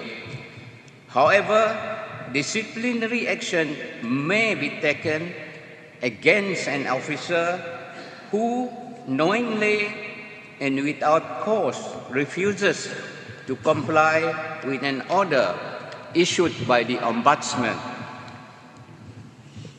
Number 8, issue directive to access documents and information. The Ombudsman can issue directive to the concerned officer subject to the limitation specified in its rule of procedure to provide copies of documents pertaining to contract or transaction involving the use of allocation of public funds or properties.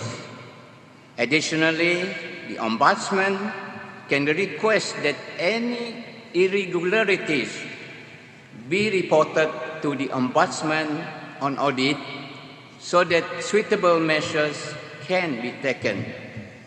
Number 9, solicit assistance and information from government agencies. The Ombudsman can solicit assistance and information from any government agencies required to carry out its duties. These include the right to request access to relevant records and documents. Number 10, disseminate information in a prudent and impartial manner. The Ombudsman can disseminate information pertaining to the subjects examined in each investigation in a prudent manner, balancing the need for transparency with the protection of privacy and confidentiality. The Ombudsman may determine, in accordance with its rule and regulation, which cases may not be made public. Any publicity released by the Ombudsman must be impartial, accurate, and equitable. Number 11, ascertain and address underlying factors contributing to inefficiency. The Ombudsman can investigate and analyze the underlying factors contributing to government inefficiency, bureaucracy, ineptitude, fraudulent activities, and corruption. Based on this finding, the Ombudsman can propose remedies to eradicate these issues and ensure the maintenance of elevated ethical and operational benchmark. Number 12, exercise jurisdiction over testimony and inspection. The Ombudsman has the authority to exercise jurisdiction over testimony in investigation and inquiries. These include the power to administer oath and inspect and gain access to records. Number 13, impose penalties for contempt. The Ombudsman can impose penalty for contempt in adherence to the bill, employing the identical procedure and penalties stipulated therein. Number 14, delegate authority and prioritize grievances. The Ombudsman can delegate to the deputy, the authorized investigators or representative such authority or responsibility as shall guarantee the efficient execution or performance of the powers, function, and duties stipulated under the bill. The Ombudsman can also conduct a preliminary inquiry and commence the appropriate course of action to retrieve illicitly acquired and or unexplained wealth. Additionally, the Ombudsman shall accord precedence in grievances lodged against the high-level official. Tan Sri Dato' Amar Speaker, the Sarawak Ombudsman Bill is modeled on the Swedish parliamentary ombudsman system. In Sweden, an ombudsman may initiate legal proceeding against an official who, in disregarding obligation of his office or his mandate, has committed an offense. If our ombudsman is clothed with this power, Sarawak Ombudsman effectiveness can be further enhanced. Maybe Yang Berhormat Menteri can throw some light on the absence of this power in the bill. Under Section 15(4) of the bill, the Chief Ombudsman shall not investigate any matter against TYT, member of the administration, Speaker and Deputy Speaker of DUN, members of DUN, Judiciary, including Sharia Court and Native Court, Royal Malaysia Police, MACC, or any other federal public service agency and state public service commission. This gives the impression to the general public, in particular member for Padungan, that they are untouchables and are precluded from investigation by ombudsman. The general public should know that other legal provisions are still applicable to them, such as MACC Act if they commit corruption and abuse of power, and many other legal provisions in other laws, in particular penal code and many other legislation. Under Section 42 of the bill, a copy of the report made by the Chief Ombudsman and laid before the DUN by the Minister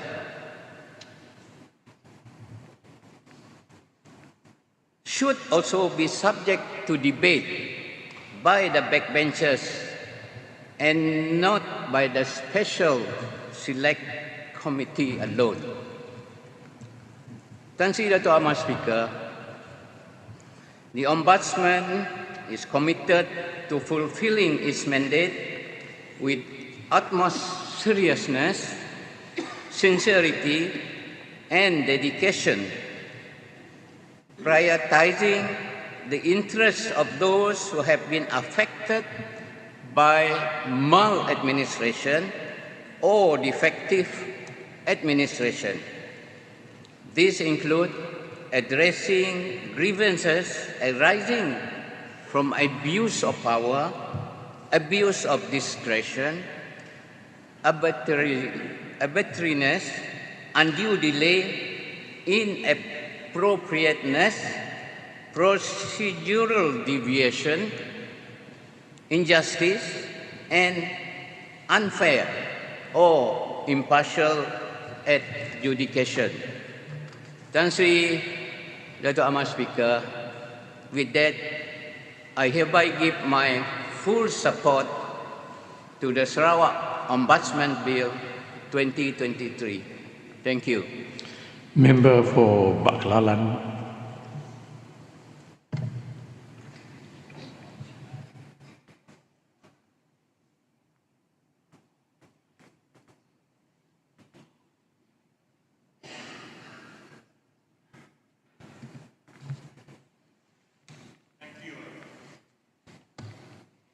Mr. Speaker, for giving me the opportunity to participate in this bill. I believe that this Ombudsman Bill is the first to be tabled in the State Assemblies of Malaysia. The federal government was aiming to table the Ombudsman Malaysia Bill in Parliament last month, but we have not heard of any updates on it, and there is no sign of it in the bill's listing in the Parliament website today. Mr. Speaker, I had always been attracted to the idea of having an ombudsman system in Malaysia. In fact, my final year diploma in law project paper at ITM was on this very subject, an ombudsman system for Malaysia. That was 1985, 38 years ago. And today, I am delighted that eventually I see this very idea materialized in my time as an adun of my own state, Sarawak. Therefore, let me at this juncture congratulate my friend, the Honourable Minister, the Honourable Member for Bukit Sari for tabling this Ombudsman Bill, a historic chapter to our August House, for being the first to do so in Malaysia. Mr. Speaker, the Ombudsman is a time-tested institution, as you've said earlier, which evolved in the Scandinavian countries. It was aimed at giving the common people a tribunal to which they can readily ventilate their grievances against the government. It was said that King Charles XII of Sweden is generally credited with initiating the office of the Ombudsman. An official with the title of Hoogsta Ombudsman, or the Supreme Royal Ombudsman, was appointed in 1713. He was assigned to keep an eye on royal officials and supervise observance of the laws. Sometimes he was even commissioned to represent the king in some official function. In 1809, the system was formally introduced into the country's constitution, where an ombudsman was appointed by the Swedish parliament, making the office independent from the king. Ombudsman comes from the Norwegian word ombudsmød, whether I pronounce it correctly, meaning administration men or king's representatives. Mr. Speaker, the dictionary generally defines ombudsman as, quote, a government official who investigates complaints against the government or its functionaries, unquote. On the basis of his function, the ombudsman has also been described as a public defender, a grievance man, a watchman over the law's watchman, voice of the citizen, and citizen counsellor. Essentially, the ombudsman protects the citizen against injustices committed by civil officials. Therefore, Mr. Speaker, establishing a statutory ombudsman, the Sarawak Ombudsman, is a positive step towards ensuring better government, more efficient and transparent public agencies, and improved protection of the rights of the common person. The current Office of Ombudsman, under the Integrity and Ombudsman Unit, Chief Minister's Department, set up in 2018, was a good beginning and precedent. But moving the unit away from the Premier's office and giving it a statutory standing offers a better perception of independence and impartiality, which are crucial features of any ombudsman bodies. The public is increasingly aware of the rights of citizens and thus expects and demands a capable, accountable and fair administration. Having an impartial body to hear public complaints will go a long way towards building trust in the administration. Must be a clause 4 of the bill states the main purpose for the establishment of the Sarawak Ombudsman, i.e. to provide for proper and to provide measures against any maladministration by the public service agency in the state. And the definition of maladministration under clause 2 is wide-ranging enough, which means inefficient, bad or improper administration, which includes unreasonable conduct, including delay, discourtesy and lack of consideration for a person affected by the action, abuse of any power, including any discretionary power, or authority, including inaction or omission, which is unreasonable, unjust, oppressive, wrong or improperly discriminatory, or is in accordance with a practice which is or may be unreasonable, unjust, oppressive, or improperly discriminatory, is based wholly or partly on a mistake of law or facts, or appears to have been contrary to law, or unreasonable, unjust, oppressive, wrong, or improperly discriminatory procedures by public agency for purpose connected therewith. Unquote. Mr. Speaker, I must say that I am very happy with this exhaustive definition of maladministration, which becomes the scope of citizens' complaints against any public service agency in the state. And the public service agency is defined under Section 2 of the bill to mean any government agencies, public authorities, statutory bodies, local authorities, and any public service agency that carries public services function under the state or an office, the emolument of which are wholly or in part derived from the revenues of state, including its officers, employees, servants, representatives, and agents. Mr. Speaker, this definition is again encompassing basically all the state governments, agencies, and semi-state government agencies in Sarawak. Mr. Speaker, what defines an effective ombudsman is determined by its faithfulness to some international accepted core values in carrying out its duties. For example, it being independent, objective, and fair. Clause 11 and 12 of the bill provides for the powers and function of the ombudsman. They are again well defined and exhaustive. After reading the details of these powers and function of the ombudsman, I can confidently say that these core values I referred to earlier are fully incorporated accordingly. For example, unlike the present federal government's Public Complaints Bureau, which was established under the Prime Minister's Department, whose reports are not even tabled in Parliament, but our Sarawak Ombudsman report shall annually be submitted to Dewan Undangan Negeri for debate, as provided for under Clause 12(1)(f) and Clauses 42 and 44 of the bill. And further under Clause 42(3) of the bill, a special select committee may be appointed upon a motion made under standing order of the DUN to consider any matter relating to the report raised in the DUN. And under Clause 43(1)(a), subject to Clause 43(2), make public the said reports, the results of any inquiry carried out, including any findings, recommendations, and opinions.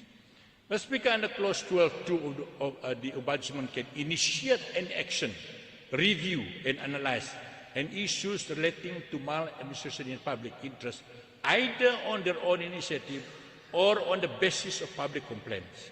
Under Clause 12(1)(i), the Ombudsman has the power to monitor the implementation of any complaint, resolution, actions recommended to the Public Service Agency, and under Clause 12(1)(d), to determine and specify the time frame within the measure or action recommended under Clause 12(1)(c) to be implemented by the Public Service Agency, who shall report to the Ombudsman upon implementation of the said measures and action, and further to report to the State Secretary for his appropriate action if the recommendation under Clause 12(1)(c) is not implemented by the Public Service Agency. Following which, I believe the Ombudsman can invoke Clause 32, where an offence could deem to have been committed. Therefore, upon conviction, the relevant person be liable to a fine not exceeding 30,000 ringgit or imprisonment for a term not exceeding 1 year or both. In other words, Mr. Speaker, the Sarawak Ombudsman is unlike the Public Complaints Bureau, which is deemed a toothless tiger, but one with real power and authority. See Clause 11 and 12 in detail. In addition, it has the statutory function to advise the government on strategies, direction and measures to be adopted for public service agency to promote principles and practices of good governance, transparency, integrity, accountability, and effective or efficient public service delivery system, clause 12.1f. Of course, Mr. Speaker, to achieve such a noble vision, the appointment of members to the Sarawak Ombudsman must be from people of utmost integrity and experience. Clause 6 of the bill provides for the qualification of the appointment of Ombudsman who must, and I quote, have substantial experience or expertise in one or more of the following fields and has significant standing and credibility in the fields of law, professional accountancy, public administration relating to the administration of public services, or any other expertise or experience which is highly relevant to the effective performance of the functions of the Sarawak Ombudsman, unclose quote. Very well envisioned, Mr. Speaker, but the crux of the matter is the actual appointment, who this Ombudsman would be. That I leave to the wisdom of the young Pertama Negeri, who has the power to appoint the members of the Sarawak Ombudsman. I will not go into the other provision of the bill, Mr. Speaker, especially Part 3, complaining, investigation, etc., and Part 4, on the offences and penalties, which are equally enlightening. But suffice for me to state in my conclusion that this is a bill that all must support. Ombudsman had been found to have flourished and played a significant role in democracies for more than 50 years all around the world. Countries that had introduced the system have confirmed how it has further influenced the overall public administration of these countries. For my part, Mr. Speaker, I have no doubt that Sarawak will truly benefit as a result of the passing of this historic bill, only if we adhere closely to the well-drafted provision of this bill. Mr. Speaker, I sincerely record my support. Thank you. Member for Opal.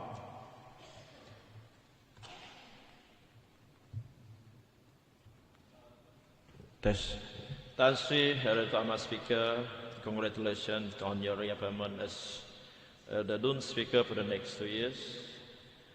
Terima kasih Tan Sri Pertama Speaker kerana memberi peluang kepada saya untuk membahaskan rang undang-undang Sarawak Ombudsman Bill 2023 yang telah dibentangkan oleh Yang Berhormat Dato' Amar Timbalan Premier Sarawak, yang juga Menteri Sumber Asli dan Pembangunan Bandar Kedua, Menteri Perdagangan Antarabangsa, Industri dan Pelaburan, dan juga Ahli Dewan Undangan Negeri N82 Bukit Sari. Pertamanya saya ingin merekankan setinggi-tinggi tahniah kepada Yang Berhormat Dato' Petinggi Tan Sri Premier Sarawak kerana telah berjaya mengemudi dengan baik parti GPS dan telah berjaya menangi pilihan raya kecil N67 Jepak dengan majoriti yang amat besar pada 4 November yang lalu. Tan Sri Dato' Amat Speaker, Ombudsman mengikut tafsiran Oxford English Dictionary bermaksud an official appointed to investigate complaints by individual against maladministration by public authorities. Ombudsman ini merupakan satu badan yang bebas ataupun independent body yang mengamalkan impartiality dalam menyelesaikan kes aduan terhadap agensi-agensi kerajaan. Ianya juga merupakan platform untuk orang awam menyalurkan aduan terhadap sistem penyampaian perkhidmatan awam dan memastikan kerajaan berfungsi secara cekap dan berkesan ke arah demokrasi yang beraccountability. Mengikut sumber daripada International Ombudsman Institute, sebanyak 115 negara daripada 195 negara di dunia telah mempunyai institusi ombudsman, dan Sarawak merupakan sebuah wilayah yang bakal menjadi satu wilayah pertama di Malaysia yang akan mempunyai ombudsman-nya sendiri sekiranya rang undang-undang ini diluluskan oleh rakan-rakan seperjuangan Yang Berhormat dalam Dewan yang mulia ini kelak. Semua ini adalah cetusan idea daripada Yang Berhormat Premier semasa ucapan penggulungan di Persidangan Dewan Undangan Negeri Ke-19 pada 24 Mei 2023 yang lalu. Pembaharuan dalam pengurusan aduan awam adalah penting ke arah sistem penyampaian perkhidmatan awam yang lebih cekap dan efektif serta kerajaannya lebih responsif dan adil terhadap rakyatnya. Selaras dengan perkembangan revolusi perindustrian 4.0, Ombudsman haruslah menerbitkan panduan pengguna dalam bentuk video tutorial yang boleh diakses secara dalam talian dan menerusi saluran YouTube dan sebagainya oleh mana-mana pihak. Dan video berkenaan hendaklah merangkumi modul untuk kegunaan orang awam dan modul khusus untuk rujukan penyelia dan pegawai penyiasat aduan yang boleh diakses secara dalam talian ataupun secara online pada bila-bila masa dan di mana sahaja asalkan mempunyai sambungan internet. Yang berhormat si Datuk Amat Speaker, proses dan prosedur pengurusan aduan awam dalam agensi kerajaan hendaklah lebih mesra rakyat dan setaraf dengan pendekatan dan standard di peringkat antarabangsa. Adalah disarankan juga supaya jumlah aduan yang diterima oleh agensi awam dijadikan sebagai satu elemen pengukur prestasi kementerian dan juga jabatan. Oleh yang demikian, Sarawak Ombudsman seharusnya berfungsi sebagai sebuah jabatan ataupun sebuah agensi yang vibrant dan sentiasa aktif melaksanakan fungsi serta mempunyai proses tabir urus tersendiri bagi pengurusan aduan awam yang adil, cekap dan berkesan. Sarawak Ombudsman harus berfungsi sebagai satu platform di peringkat yang lebih tinggi untuk orang awam menyalurkan aduan terhadap sistem penyampaian perkhidmatan awam serta lainnya aduan berkenaan dengan maladministration. Institusi tersebut hendaklah bersifat bebas dan imparsial dalam menyelesaikan kes aduan terhadap agensi kerajaan. Sarawak Ombudsman juga diharapkan akan dapat meningkatkan prestasi sistem penyampaian perkhidmatan awam ke arah dimensi baharu dan pendekatan pengurusan aduan yang lebih bersepadu. Selain itu, Sarawak Ombudsman juga haruslah melihat indikator berkaitan ease of doing business bagi memahami kesan aduan awam kepada sektor ekonomi dan juga perkhidmatan awam. Untuk memastikan kejayaan dalam transformasi pengurusan aduan awam melalui Sarawak Ombudsman ini, perkara-perkara berikut harus diberi pertimbangan serta perhatian yang serius.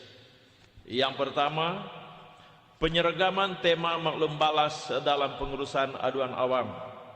Yang kedua, penyeragaman lokasi dan reka bentuk pautan makluman bebas dalam laman agensi kerajaan. Yang ketiga, meringkaskan borang maklum balas dalam laman web agensi kerajaan. Yang keempat, analisis kes aduan sebagai teras pengurusan aduan awam bagi menambah baik perkhidmatan. Yang kelima, memperkasa fungsi pegawai penyelaras aduan di peringkat kementerian dan juga agensi kerajaan. Yang keenam, pelaporan data aduan secara infografik. Yang ketujuh, halat 7 baharu modul latihan pengguna sistem pengurusan aduan awam juga harus disediakan. Dan yang ke-8, pembangunan aplikasi mobile rakyat respon yang boleh diakses di mana-mana sahaja. Tan Sri Datuk Amat Speaker, mengambil iktibar dari Biro Pengaduan Awam di Pusat Governance, Integrity dan Anti Rasuah Nasional GIACC, Jabatan Perdana Menteri yang telah menerima sebanyak 9,685 maklum balas daripada orang awam pada tahun 2018. Daripada jumlah ini, sebanyak 66% ataupun 6,387 maklum balas merupakan aduan, manakala 34% atau 3,296 maklum balas adalah bukan aduan. Dan daripada 6,387 aduan yang diterima, sebanyak 61% atau 3,869 aduan adalah terhadap kementerian dan agensi persekutuan, manakala 39% atau 2,518 aduan adalah terhadap agensi kerajaan negeri. Daripada 6,387 aduan yang diterima pada tahun 2018 ini, sebanyak 90,9% atau 5.805 aduan telah diselesaikan, manakala baki 582 aduan ataupun 91% masih dalam tindakan penyelesaian oleh agensi kerajaan.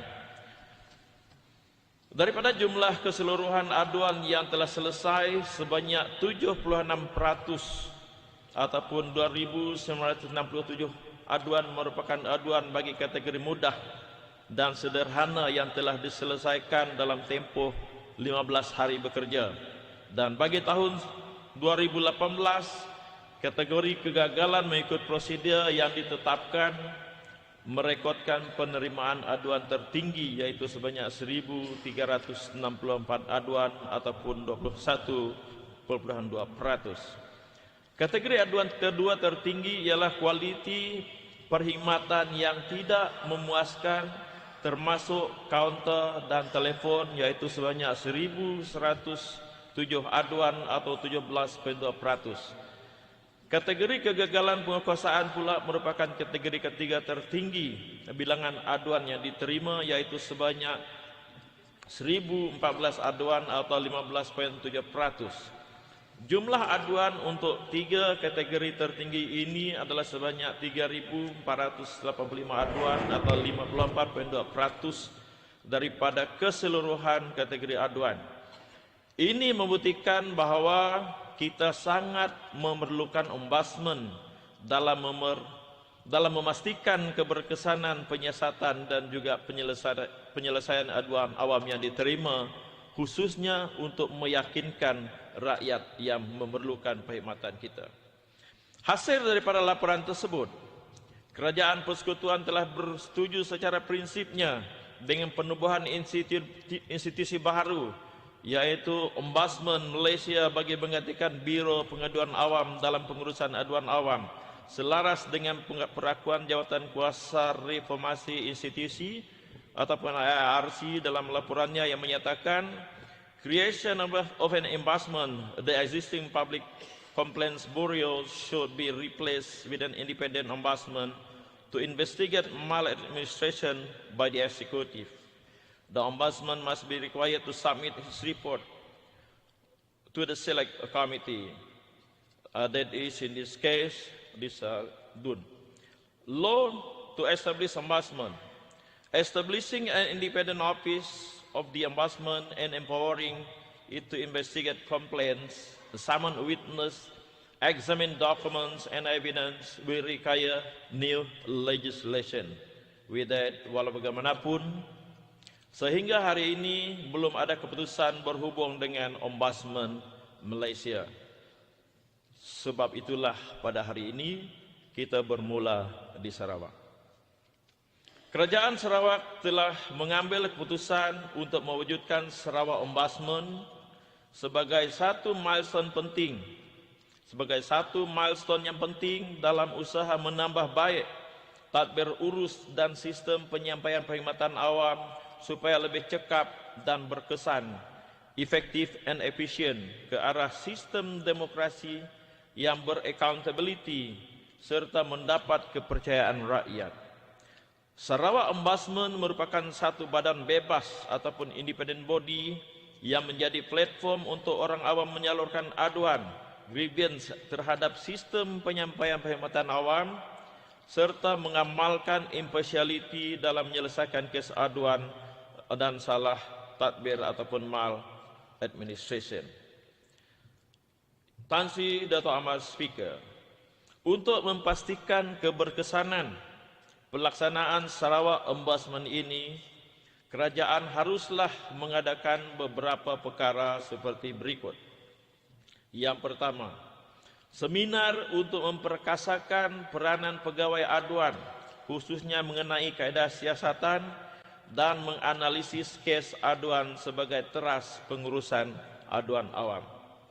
Yang kedua, menerbitkan video tutorial bagi para pengguna sebagai inisiatif baru Sarawak Ombudsman ke arah kaedah pengajaran dan pembelajaran secara dalam talian ataupun e-learning untuk orang awam dan juga penyelia serta pegawai penyiasat aduan.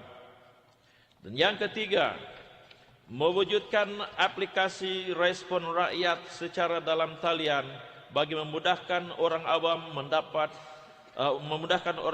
untuk mengemukakan aduan ataupun maklum balas kepada semua kementerian, agensi kerajaan, baik kerajaan persekutuan ataupun kerajaan negeri, pejabat setiausaha kerajaan negeri dan utiliti dengan pantas dan mudah melalui borang aduan dalam laman sesawang, melalui email, telefon, SMS, WhatsApp, fax atau hadir sendiri ke pejabat ombudsman. Yang keempat, mengadakan kaunter aduan bergerak ataupun KAB melalui program turun padang bagi tujuan menyampaikan perkhidmatan kepada orang awam di lapangan atau kawasan setempat selain mendapat maklum balas secara langsung daripada orang ramai terhadap perkhidmatan awam. Kaunter aduan bergerak kebiasaannya diadakan di tempat-tempat tumpuan ramai dengan kerjasama agensi kerajaan dalam sesuatu program rasmi ataupun tidak rasmi. Yang kelima, pembangunan kapasiti menerusi program latihan dan juga bengkel.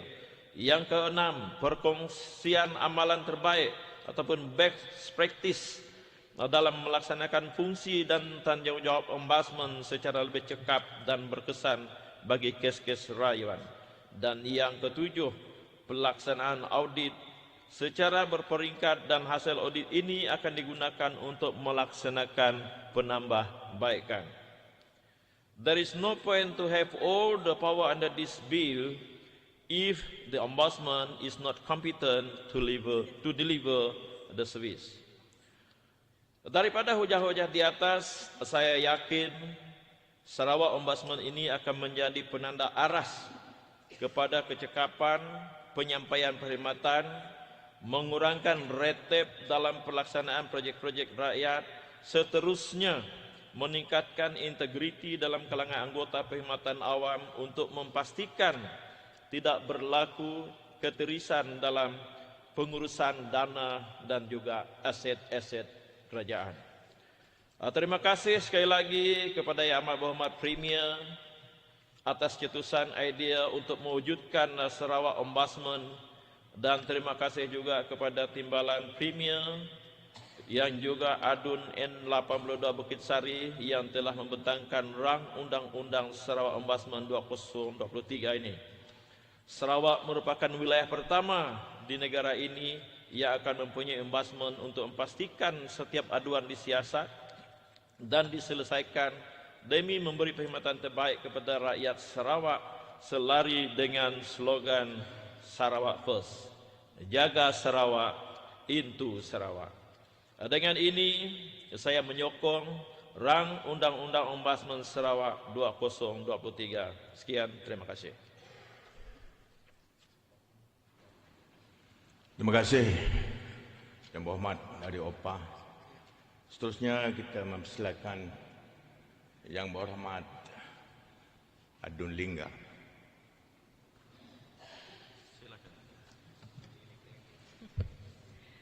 Bismillahirrahmanirrahim. Assalamualaikum warahmatullahi wabarakatuh. Salam sejahtera dan salam Sarawak maju makmur.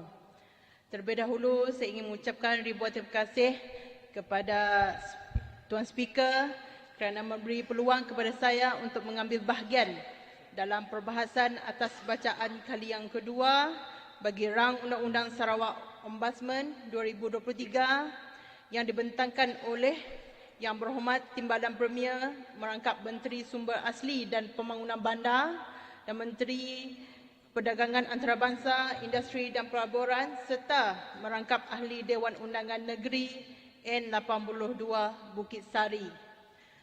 Saya juga ingin mengucapkan terima kasih dan tahniah kepada Kerajaan GPS atas usaha mewujudkan rang Undang-Undang Sarawak Ombudsman yang buat pertama kalinya bakal dilaksanakan di Sarawak bahkan di Malaysia. Tuan Speaker, di kesempatan ini Saya ingin berkongsi apakah maksud Ombudsman mengikut Dewan Bahasa dan Pustaka. Ombudsman adalah pegawai atau badan rasmi ataupun separa rasmi yang bertanggungjawab menerima dan menyiasat aduan daripada mana-mana pihak berkaitan dengan perkhidmatan sesebuah organisasi ataupun agensi kerajaan. Seperti yang kita tahu, penubuhan Ombudsman bukanlah satu yang asing di seluruh dunia. Negara Sweden merupakan the founder of Ombudsman, yang mana Sweden telah mewujudkan Ombudsman ini sejak tahun 1809 hingga ke hari ini. Mengikut artikel Wikipedia sehingga 2005, termasuk peringkat kebangsaan dan subnasional, sejumlah 129 pejabat Ombudsman telah ditubuhkan di seluruh dunia.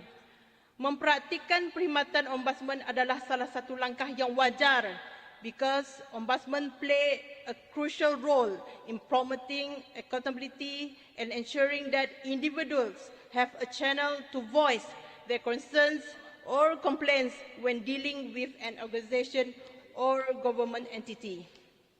Tuan Speaker, melalui pelaksanaan rang Undang-Undang Sarawak Ombudsman, jelas sekali kerajaan GPS menggalakkan tak berurus berpaksikan rakyat, citizen-centric governance, dan menggalakkan accountability kerajaan yang lebih besar. Seperti yang termaktub dalam rang Undang-Undang Sarawak Ombudsman bahagian 2, Klausul 12/1 telah menerangkan sebanyak 12 perkara berkenaan fungsi Sarawak Ombudsman. Dan saya juga sangat menyokong prosedur untuk membuat aduan haruslah secara bertulis seperti yang telah dijelaskan pada bahagian 2, Klausul 16/1 dan /2. Ini adalah kerana aduan secara bertulis daripada pengadu kepada Ombudsman Authority adalah lebih efisien and complaint record can be kept organised. Tuan Speaker, kerajaan Sarawak sangat menggalakkan green technology untuk dipraktikkan dalam apa jenis perkhidmatan. Maka itu saya mencadangkan agar perkhidmatan Ombudsman seperti perkongsian maklumat dan submission of complaint dapat diakses dan dibuat secara online seperti mana yang telah dilaksanakan oleh New South Wales Ombudsman. Ini adalah kerana melalui online secara tidak langsung akan mendedahkan to expose usaha kerajaan Sarawak dalam menangani maladministration in public service agencies, terutamanya golongan belia. Mudah saja untuk mereka menerokai semua maklumat di hujung jari menggunakan handphone sahaja. Selain itu, saya juga mencadangkan agar pihak kerajaan negeri dapat mempertimbangkan untuk menempatkan pejabat Sarawak Ombudsman Authority sama ada di setiap zon ataupun bahagian so that Sarawak Ombudsman services are accessible to the public throughout the state. Tuan Speaker, di dalam rang Undang-Undang Sarawak Ombudsman Part 4 on offences and penalties telah menjelaskan perkara yang harus dititik beratkan kepada semua pihak dalam penyediaan maklumat yang sahih serta benar to the Sarawak Ombudsman Authority. Fail to comply with Sarawak Ombudsman Ordinance, significant action shall be taken including liable for fine and imprisonment. Therefore, I suggest Sarawak Ombudsman public awareness campaign can be done throughout the state, especially among the communities who are in the coastal and inland areas so that the communities can be educated on the importance to act upon with Sarawak Ombudsman Ordinance. Saya sangat menitik beratkan perkara ini supaya masyarakat di luar sana, terutamanya golongan belia, tidak mengambil remeh setiap aduan yang dibuat kepada Sarawak Ombudsman Authority. Kerana pada era ini, cabaran menangani isu false information can be easily spread out and misinterpret. Itulah yang perlu kita titik beratkan supaya false information tidak disalahgunakan. After I followed all the details on this bill, Sarawak Ombudsman will be the best platform to both public communities and government in ensuring maladministration among public service can be ceased. In my opinion, the Sarawak Ombudsman shall increase the mandate and powers of Ombudsman Authority to monitor public services quality in Sarawak. Despite the struggles shall be faced by Ombudsman Authority, I am confident that Sarawak under GPS government are moving in the right direction. Tuan Speaker, therefore, I hereby fully support the Sarawak Ombudsman Bill 2023. Thank you.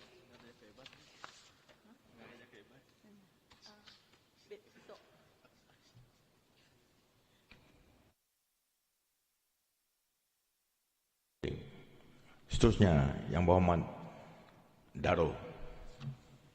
Silakan.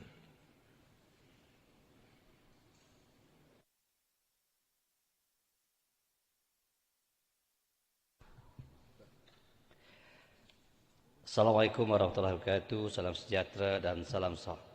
Maju makmur. Terima kasih Tuan Speaker telah memberi peluang kepada saya untuk turut mengambil bahagian dalam perbahasan rang Undang-Undang Sarawak Ombudsman Bill 2023 yang telah dibentangkan oleh Yang Berhormat Timbalan Premier merangkap Menteri Sumber Asli dan Pembangunan Bandar Kedua, Menteri Perdagangan Antarabangsa Industri Pelaburan dan juga Adun N48 Bukit Sari. Datuk Speaker, pembentangan rang undang-undang ini adalah membuktikan kesungguhan Kerajaan Sarawak di bawah kepimpinan Yang Berhormat Premier yang berpandangan jauh dan proaktif bagi memastikan perkhidmatan awam Sarawak mempunyai integriti yang tinggi di samping menyemai dan mendidik masyarakat nilai integriti serta memacu pertumbuhan sisi ekonomi dan mencapai aspirasi Sarawak maju menjelang tahun 2030. Datuk Speaker, adalah jelas dalam zaman moden ini semua negara yang mengamalkan sistem demokrasi, pihak pentadbiran negara diberi kuasa yang luas untuk melaksanakan dasar-dasar yang telah ditetapkan oleh kerajaan. Keadaan ini mewujudkan banyak jentera kerajaan mempunyai dan menikmati kuasa budi bicara yang sangat luas. Oleh itu, ada kemungkinan kesempatan berlakunya salah guna kuasa oleh pihak pentadbiran seperti maladministration dan rasuah. Keadaan ini menyebabkan timbulnya permintaan untuk mewujudkan sebuah institusi yang efektif yang berperanan untuk mengawal pihak pentadbiran seperti agensi Ombudsman selaras dengan standard antarabangsa, tabik urus yang baik dan hak asasi manusia. Ini menunjukkan komitmen kerajaan untuk menegakkan nilai demokratik dalam pemerintahan yang baik. Memperkenalkan rang undang-undang Ombudsman ini bukan saja menjadikan Sarawak sebagai sebuah wilayah yang pertama memperkenalkannya di Malaysia ini, malah menjadikan negara Sweden dan Finland sebagai benchmark amat bertepatan sekali. Sweden sebagai sebuah negara yang pertama mewujudkan Ombudsman pada tahun 1809 lagi, manakala Finland sebagai sebuah negara kedua yang menubuhkan Ombudsman pada tahun 1919. Sudah pasti mempunyai pengalaman dan the best practices yang boleh dijadikan panduan dan model yang terbaik. Sehingga kini lebih kurang 90 buah negara telah menubuhkan ombudsman yang mengikut model ombudsman di Sweden. Tegasnya, tugas ombudsman ialah untuk memastikan mereka yang punya kuasa menggunakannya dengan penuh tanggungjawab dan tidak bercanggah dengan hak-hak asasi rakyat. Ia juga dilihat sangat perlu untuk membantu menangani masalah birokrasi. Oleh itu, jika ianya dilaksanakan dengan baik, meskipun kritikan terhadap tindakan kerajaan sentiasa meningkat sepanjang masa, namun dengan adanya Ombudsman telah memberi sinar keyakinan bukan saja kepada rakyat terhadap perkhidmatan awam malah kepada para pelabur khususnya dari luar negara. Secara tidak langsung dapatlah dilihat Ombudsman ini sebagai memberi amaran dan peringatan kepada jabatan, kementerian dan organisasi untuk meningkatkan perkhidmatan dan memberi segala teguran untuk penambahbaikan, menjaga kebajikan anggota masyarakat daripada dianiaya, dan pegawai pentadbiran dan pengurus tidak bebas menyalahgunakan kuasa dan kedudukan. Keefisienan pihak pentadbiran dan pengurusan akan meningkat dan lebih telus serta remedi kepada ketidakadilan. Ombudsman selaku badan separa kehakiman berperanan sebagai checks and balance dalam perkhidmatan agensi kerajaan dan akhirnya mewujudkan good governance. Matlamat dan dasar pembangunan Sarawak juga akan dapat dicapai dengan cemerlang mungkin lebih awal dari jangkaan tahun 2030. Datuk Speaker, dalam melaksanakan rang undang-undang ini, rakyat perlu diberi penjelasan dan pengetahuan tentang tujuan dan bidang kuasanya supaya ianya tidak disalahgunakan oleh mana-mana pihak yang tidak bertanggungjawab. Seperti mana yang kita sudah maklum, rang undang-undang ini hanya terpakai kepada kerajaan negeri sahaja yang terdiri daripada Perkhidmatan Awam Negeri, pihak berkuasa tempatan, badan-badan berkanun dan government link company ataupun GLC. Manakala perkhidmatan dan agensi-agensi persekutuan adalah tidak tertaluk kepada rang undang-undang ini. Jika perkara ini tidak diperjelaskan sewajarnya, maka ianya boleh menimbulkan kekeliruan di kalangan rakyat kerana kebanyakan perkhidmatan kerajaan kepada rakyat juga disediakan oleh kerajaan persekutuan. Oleh itu, saya ingin mencadangkan agar rang undang-undang Ombudsman yang baik ini turut diterima pakai oleh kerajaan persekutuan supaya tindakan yang seragam dapat diselaraskan dalam memperkasakan integriti dan meningkatkan kualiti sistem penyampaian perkhidmatan kepada rakyat. Begitu juga dengan beberapa inisiatif yang berkaitan yang telah dilaksanakan sebelum ini, seperti perkhidmatan tali hikmat, Biro Pengaduan Awam dan lain lagi, turut diselaraskan supaya tidak berlaku pertinihan fungsi sehingga menjejaskan keberkesanan dan keefisienan usaha ini. Saat itu, satu jatuhan kuasa tetap di peringkat Dewan Undangan Negeri perlu ditubuhkan seperti juga jatuhan kuasa kira-kira wang awam ataupun PSC bagi meneliti segala laporan yang telah dikemukakan, dan jatuhan kuasa ini nanti juga boleh bertindak memanggil jabatan atau agensi yang pihak yang berkenaan untuk mendapatkan penjelasan bagi kes-kes tertentu yang tidak memuati rang undang-undang ini dan melaporkan atau menjelaskan semula kepada Dewan Yang Mulia ini. Datuk Speaker, secara kesimpulannya memperkenalkan rang undang-undang Ombudsman ini adalah penting untuk memastikan ketelusan, accountability dan keadilan dalam operasi kerajaan. Usaha ini sudah pasti menyumbang kepada penerimaan kerajaan yang responsif dan bertanggungjawab yang menjaga dan melayani kepentingan terbaik rakyat. Dengan itu, Datuk Speaker, saya amat menyokong rang Undang-Undang Sarawak Ombudsman Bill 2023 ini. Sekian, terima kasih. Terima kasih Yang Berhormat Daro. Seterusnya Yang Berhormat Tamin. Silakan.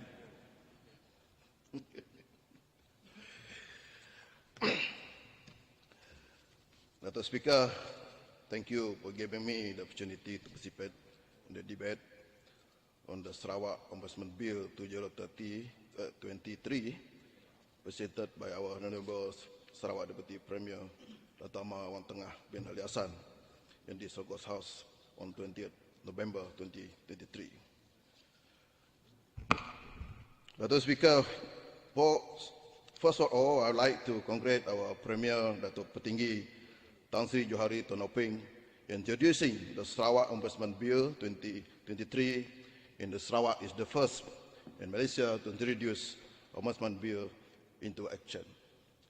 Sarawak has done it again, and the third in the introduction of the Ombudsman Bill is proof that of the seriousness of a Sarawak government to instill accountability and justice in our governance. The concept of ombudsman, which is a government officer appointed to investigate complaints against public authority and institution, originated in Sweden in 1809. The word of ombudsman is a Swedish and mean representative or agent.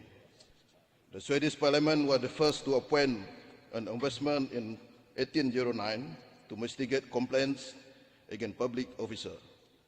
The ombudsman proved to be highly effective and have been adopted many countries worldwide. Dato' Speaker, taking into Malaysia perspective, the Sarawak government, led by Sarawak Premier, have taken a significant step toward ensuring public accountability. Sarawak government has established the Unit Integrity dan Ombudsman Sarawak or UNIN directly under the Premier Department, emphasizing the importance of transparency dan combating the corruption. With the union in place, the government can investigate any allegation or misconduct or corruption to hold the civil servant and officer accountable for their own action. Dato' Speaker, Malaysia continues slide in the Corruption Perception Index (CPI), measured by Global Watchdog Transparency International or TI, managing only 47 out of 100 possible points. And this is a performance in the decade. Despite an increase in the making of 61 up to 108 country compared to 62 previously, Malaysia's score continued to fall after reaching a height of 23 points in 2019. It is not good sign as it shows that we are moving to the wrong direction. We have dropped from 6 points in the last 3 years, which is statistically significant. We are even below the size of countries Namibia or Rwanda and Rwanda. We have turned around this downward trend. The reason listed for low score include the lack of political in fighting institution corruption in the government. Huge COVID pandemic stimulus package, they were rolled out without a parliamentary debate or to scrutinize. Appointing unqualified politicians to be head of government-linked company. And the related to the firm address cost overrun of some of the mega projects, such as the Lateral Combat Ship or ELCS project and others. So regarding the reason why corruption occurred, the three patterns emerged from the data, and this is power, opportunity, and moral value. So, Dato' Speaker, based on the Corruption Perception Index, CPI, the introduction of the Ombudsman Bill is one step forward by the Sarawak government to eradicate corruption and maladministration. Make no mistake, we need a foreign investment, and they will look at all the factors, including the data of Corruption Perception Index, before they making any decision to invest in Malaysia. There are many other options we can place to keep our public sector honest, transparent, and accountability. And to elaborate on the government and GLC position, top government and GLC administrative leaders should not hold the position too long and renew or implement a contract to be on the short term only. These measures are to avoid abuse of power and also give opportunity for the young officers who are talented and genetic to take over the position. My main concern on the Ombudsman Bill will be the role of an ombudsman and the challenge he or she will be facing. Some of the main challenges are included limited power, resistance to investigate effort from institutions, resource constraint, and lack of cooperation from the compliant.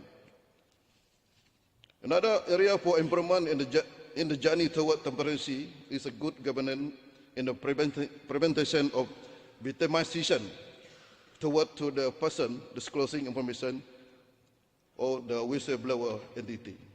Disclosing wrongdoing can lead to problem to the disclosure, including retaliation, harassment, and job loss. But I believe, despite the challenges, ombudsman person can be helped to create more equitable society with the support of this Ombudsman Bill 2023. Dr. Speaker, good government is not only for promoting accountability, transparency, but also for fostering economic growth and development. So, ensuring good governance is not only a matter of principle, but also a practical and necessary step toward building a thriving economy as a better society toward a developed state by 2030. Ultimately, creating a culture, integrity, and accountability required a commitment from all levels in organization, from leadership to the individual.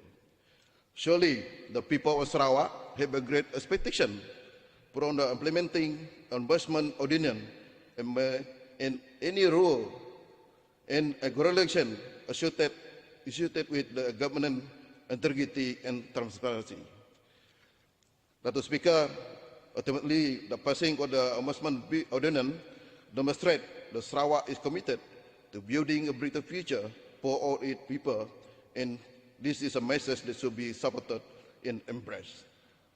With that said, I am fully support of the Ombudsman Bill 2023. Thank you. Member for Balinian.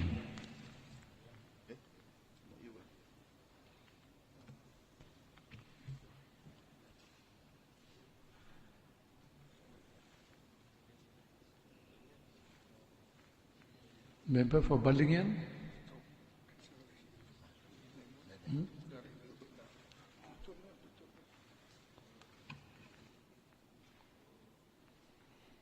Member for Meluan.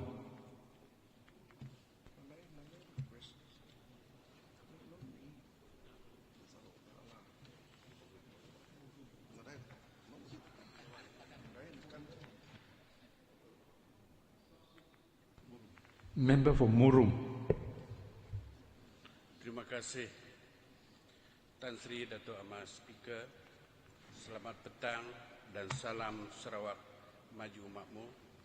Terima kasih Tan Sri Dato' Amar Speaker kerana memberi peluang kepada saya untuk turut serta dalam membahaskan rang Undang-Undang Sarawak Ombudsman Bill 2023 yang telah dibentang oleh Timbalan Premier, Menteri Sumber Asli dan Pembangunan Bandar Kedua, Menteri Perdagangan Antarabangsa, Industri dan Pelaburan dan Ahli Dewan Undangan Negeri N82 Bukit Sari yang begitu komprehensif. Rang undang-undang yang dibentangkan ini adalah untuk enakmen Dewan Undangan Negeri di bawah kuasa negeri yang diperuntukkan dalam perkara 74/2 Perlembagaan Persekutuan untuk menyedia langkah-langkah menentang penyelewangan oleh agensi perkhidmatan awam negeri yang menjadi perkara subjek dalam senarai negeri dalam jadual ke-9 Perlembagaan Persekutuan. Tan Sri Dato' Amar Speaker, antara tujuan dan objektif rang undang-undang ini adalah untuk menubuhkan pejabat ombudsman yang dikenali sebagai Sarawak Ombudsman dan mewujudkan peruntukan bagi pelantikan fungsi dan kuasa ombudsman untuk mempertingkat dan menyemai dalam agensi perkhidmatan awam prinsip dan amalan tabi urus yang baik, berintegriti dan accountability. Tan Sri Dato' Amar Speaker, Ombudsman adalah satu badan bebas independent body yang mengamalkan impartiality dalam menyelesaikan kes aduan terhadap agensi kerajaan. Ombudsman juga merupakan platform untuk orang awam menyalurkan aduan, grievances terhadap sistem penyampaian perkhidmatan awam dan memastikan kerajaan berfungsi secara cekap dan berkesan, efektif dan efisien ke arah demokrasi yang beraccountability. Standard antarabangsa mengenai ombudsman yang digunakan oleh International Ombudsman Institute menetapkan bahawa ombudsman adalah institusi yang bebas, independen daripada pengaruh kuasa eksekutif, perundangan, legislatif dan kehakiman judiciary. Tan Sri Dato' Amar Speaker, penubuhan Ombudsman Sarawak adalah amat penting ke arah sistem penyampaian perkhidmatan awam yang lebih cekap dan efektif serta kerajaan yang lebih responsif dan adil terhadap rakyat selaras dengan visi perkhidmatan awam Sarawak ke arah world class civil service.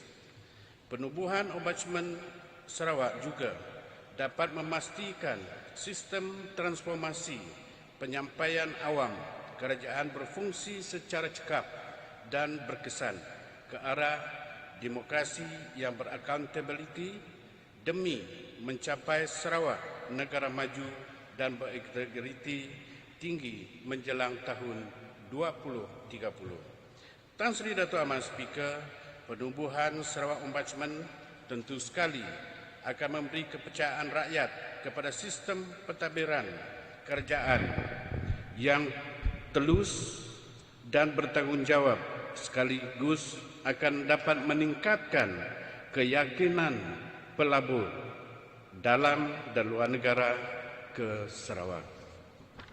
Sabas dan tahniah kepada Kerajaan Sarawak di bawah kepimpinan yang amat berhormat Premier Sarawak kerana berjaya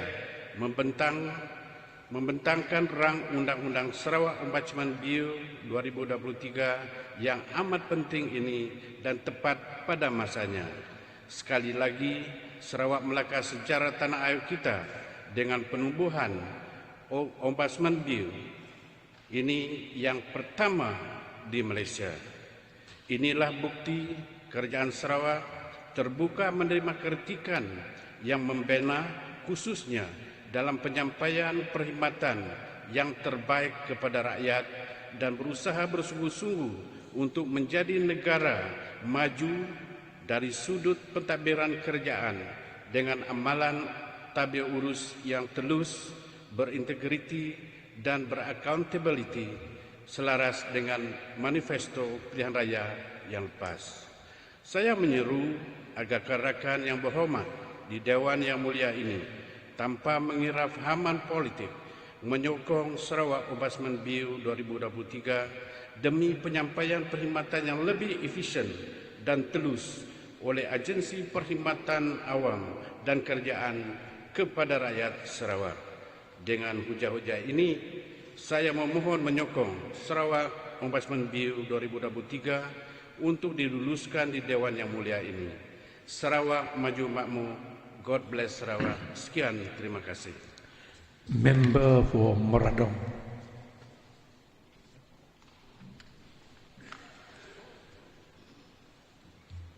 Dato' Amar Speaker, thank you for giving me the opportunity to debate on this bill, which is to establish the Sarawak Ombudsman.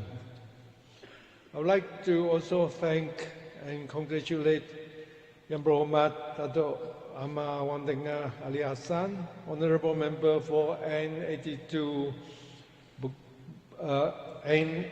Bukit Sari, who is also the Deputy Premier, Minister for Urban Development and Natural Resources 2, Minister for International Trade, Industry and Investment, who has tabled this bill to the Dewan today, and which I believe is the first of its kind in Malaysia.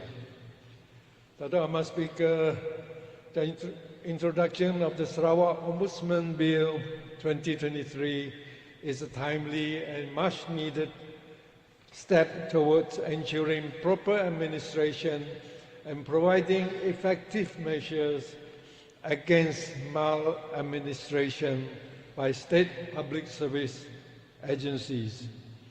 The establishment of the Sarawak Ombudsman Office will play a crucial role in upholding the principle of accountability, transparency, and good governance within the Sarawak State Government.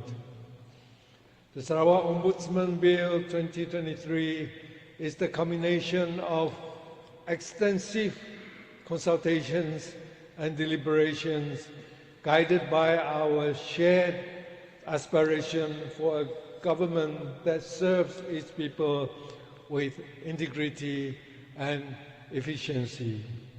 It is a testament to our commitment to uphold the rule of law and ensuring that every citizen has access to fair and impartial redress. The primary function of the Sarawak Ombudsman will be to receive, investigate, and resolve complaints relating to maladministration in the public service. These include instances where citizens have been unfairly treated, where decisions have been made without due process, or where actions have been taken that are inconsistent with the law or established policies. The Ombudsman will have the authority to initiate investigations on its own initiative, even in the absence of a formal complaint. If it deems that such action is necessary in the public interest. This proactive approach will ensure that we are not merely reacting to complaints, but actively seeking out and addressing systemic issues that may be affecting our people. The Ombudsman's finding and recommendation will be made public, providing transparency and accountability in the resolution of complaints. This will not only deter future instances of maladministration, but also serve as a learning opportunity for state public service agencies, enabling them to improve their practices and better serve the public. The establishment of the Sarawak Ombudsman will send a clear message to our citizens that their rights and concerns matter. It will provide a channel for them to seek redress when they feel wronged by the public service, and it will ensure that their complaints are heard and addressed fairly and impartially. The Sarawak Ombudsman will not only safeguard the rights of our citizens, but will also contribute to the overall improvement of public governance. By promoting the principle of good governance, integrity, and accountability, the Ombudsman will help to foster a public service that is efficient, effective, and responsive to the needs of the people. Here, I would like to urge all members of this August House to support the Sarawak Ombudsman Bill 2023. The bill represents a significant step forward in our pursuit of a more just, equitable, and transparent society. Together, we can create a Sarawak where every citizen feel respected, valued, and empowered. Dato' Ahmad Speaker, with that, I fully support the Sarawak Ombudsman Bill 2023 to be materialized. Thank you. Member for report.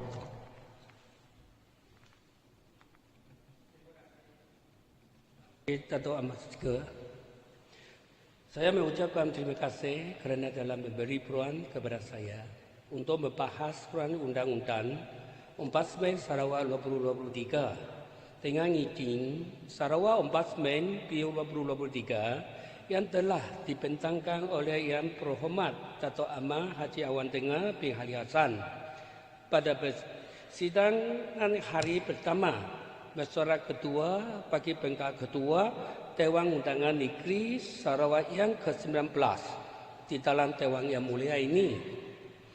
Tan Sri Dato' Ahmad Speaker, perkataan Ombudsman berasal dari Swinton. Ombudsman merupakan pegawai kerajaan yang dilantik bagi melakukan pemeriksaan terhadap aktiviti-aktiviti kerajaan dan memantau sebarang penyiasatan terhadap aduan salah laku pegawai kerajaan atau agensi kerajaan. Secara amnya, Ombudsman merupakan sebahagian daripada sistem undang-undang pentadbiran untuk memantau kerja-kerja eksekutif bagi memastikan keterusan, keadilan dan kecekapan sesebuah sistem tadbir urus. Tan Sri Dato' Ahmad Speaker, Swinton merupakan negara pertama yang mewujudkan Ombudsman.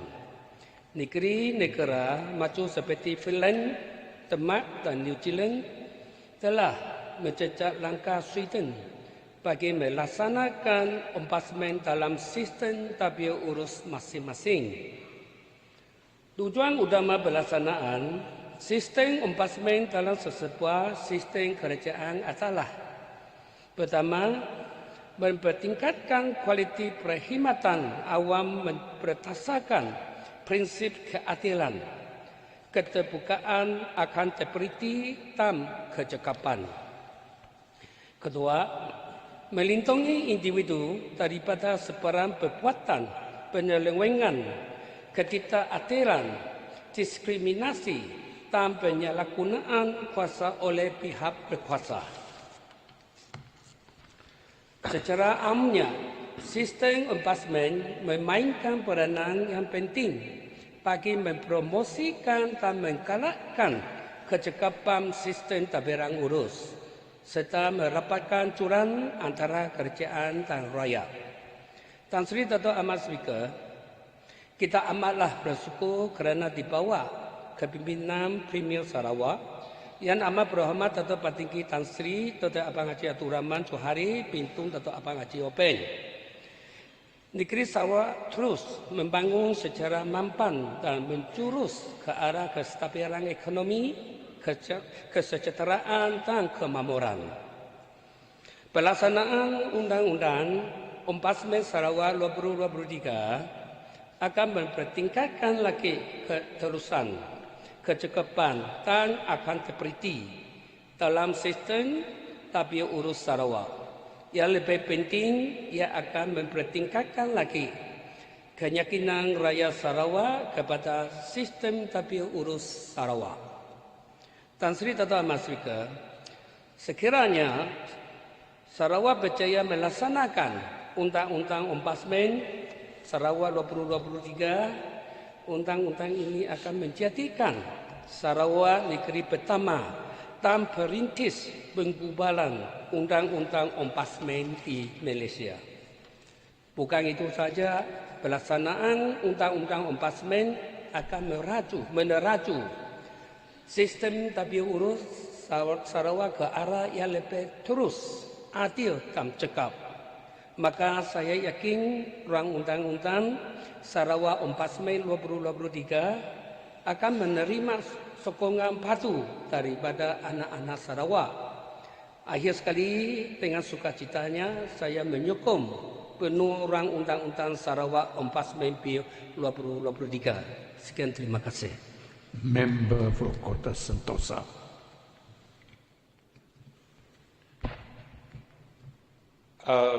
Tan Sri Dato' Ahmad Speaker, thank you for the opportunity to debate on this Ombudsman Bill 2023. This bill is the first of its kind in Malaysia and shows that the Sarawak GPS government is serious and committed about public transparency, accountability, and maladministration by the state's public servants and government agencies, public authorities, statutory bodies, local councils that are tasked with implementation and delivery of public projects and services. This law is crucial towards creating a trustworthy and efficient government. The concept of an ombudsman is not new, and its origin can be traced as an independent body to investigate and resolve complaints made against public authorities. With this law, Sarawakians can look forward as an independent ombudsman entity governed exclusively by law to investigate complaints of maladministration in the public sector. The Ombudsman reports directly to the Sarawak Legislative Assembly, and this means no one has the right to influence the Ombudsman in the performance of its functions and tasks fairly and legally. Tan Sri Dato' Amar Speaker, this law provides a channel for people to submit legitimate complaints against public servants and public entities to the Ombudsman, who will conduct fair and unbiased investigation. Ombudsman can investigate, expose, and help correct illegal behavior on the part of public servants. This will curb abuse of power, misconduct, and dereliction of duties by the little Napoleons in public service by enhancing good governance, which is essential for promoting accountability and transparency. By promoting integrity, transparency, and accountability through fair and independent investigation of wrongdoings by public servants and public agencies through an independent ombudsman will ensure that allegations or complaints on misconduct, abuse of power, and dereliction of duties and responsibilities are addressed promptly, and that voices of those who speak up are heard and valued instead of being victimized. Tuan Speaker, currently the public perception is that bila longkang tersumbat, salah YB. Bila rumput tidak dipotong, salah YB. Bila jalan berlubang, salah YB. Bila banjir kilat berlaku, salah YB. Bila projek lewat, salah YB. Kalau projek belum mula, salah YB. Apa-apa yang tidak betul dalam kawasan, semua salah YB.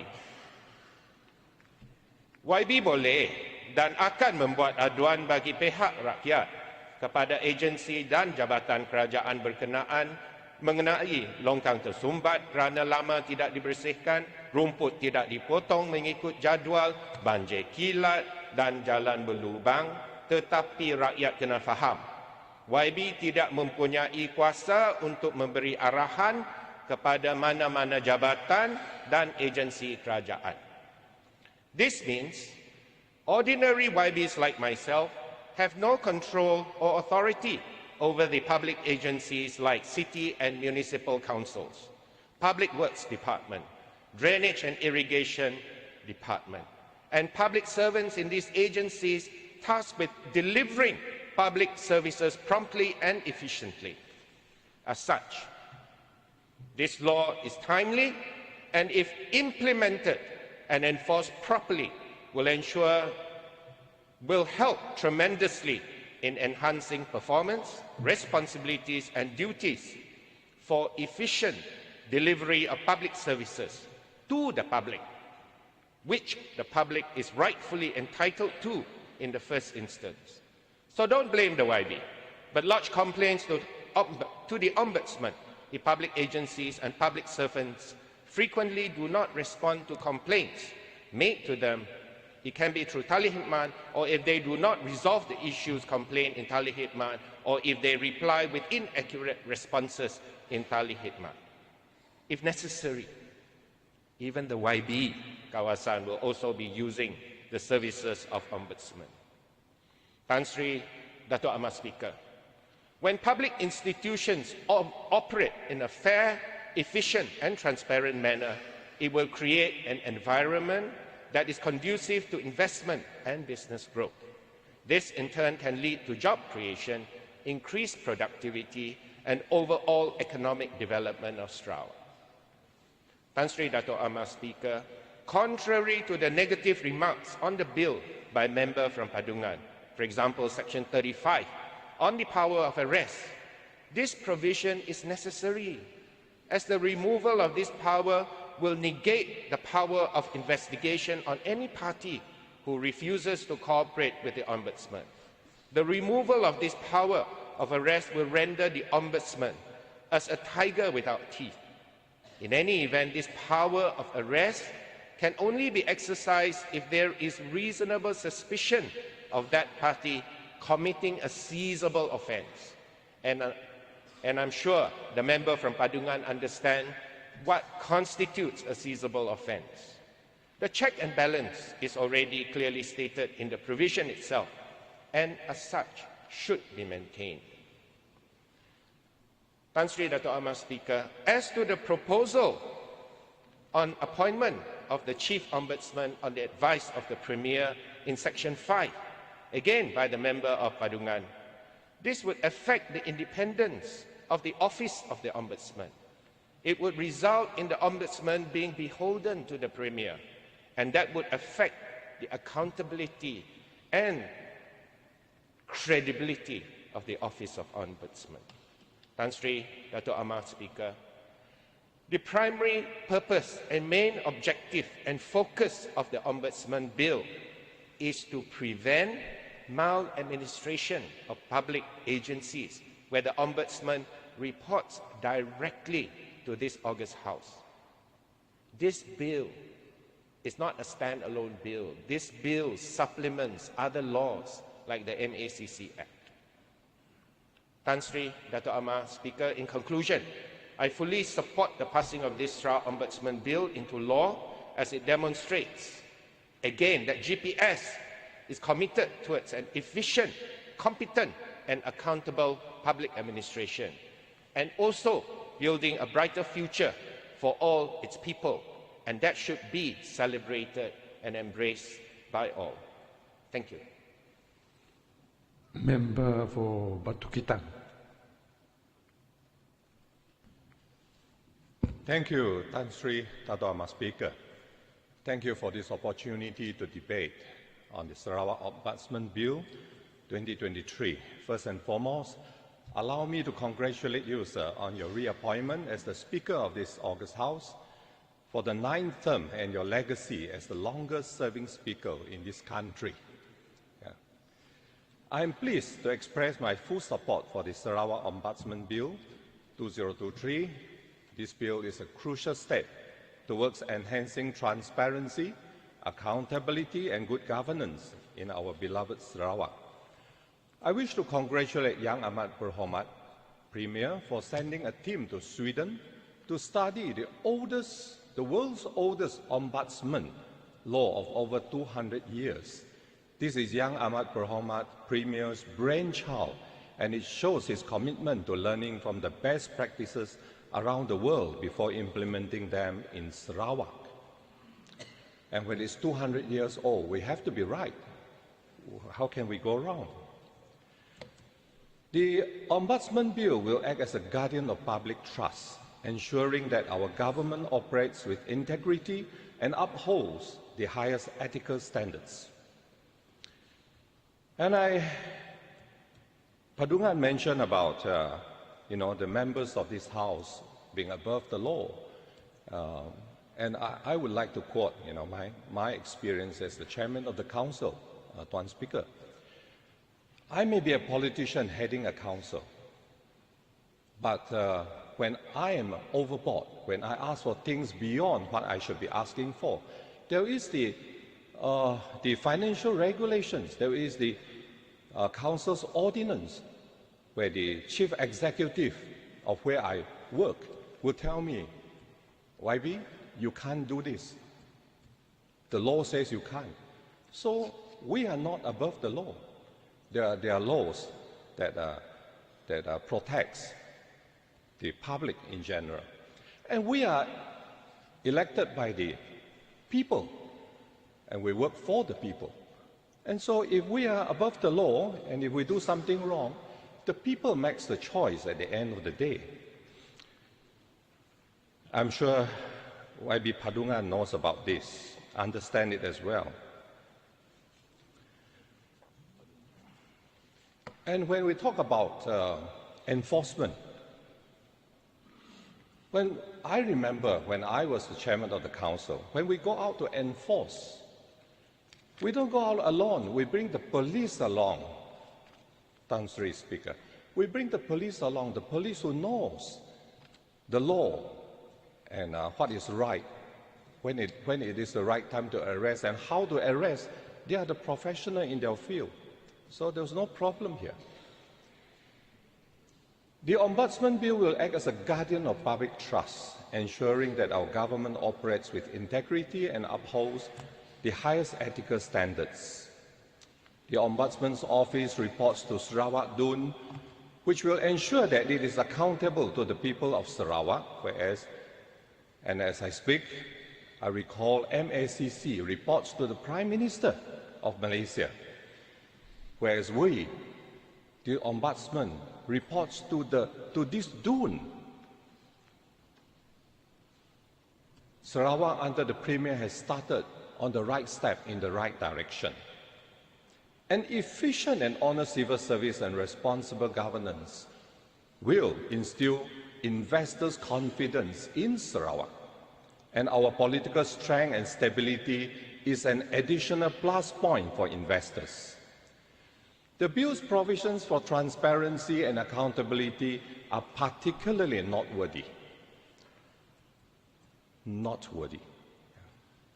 The Ombudsman's annual reports, YB Padungan mentioned about no reports. There is a report, I believe, and the Ombudsman's annual report will be tabled in this Dun, in this very Dun, and will provide the public with valuable insights into the state of administration in Sarawak. This transparency will promote public participation and encourage responsible governance. The establishment of an independent ombudsman will provide a vital mechanism for investigating complaints of administrative wrongdoing and misconduct. And the YBs, I'm sure, will also use it because the YBs come from the people. We're elected by the people. We're working for the people. And this will empower our citizens, ensuring that their voices are heard and their concerns addressed. Tan Sri Speaker, 6 years ago, we had a budget of 6 billion. Then we had 10 billion last year. This year, our Premier just announced 12 billion. Congratulations to our Premier, who demonstrates his wise leadership at this critical issue and his commitment to protecting the rights of our citizens. Our economy is improving due to the smart strategy deployed by young Ahmad Berhormat Premier, and he has the foresight to protect our money from being wrongly used by people in office. Our Premier and leaders work hard, and because we work very hard, we have all the wealth today, and we're creating more wealth in the years to come. We do not want this wealth to be squandered in the future. Making money is not easy, but spending it is very, very easy. Yeah. That's where ombudsman comes in. Tadama Speaker, I beg to support the Sarawak Ombudsman Bill 2023, tabled by the Honourable Member for N82 Bukit Sari. Let us work together to ensure that Sarawak is the beacon of transparency, accountability, and good governance. Thank you, Tadama Speaker. Member for Tupong.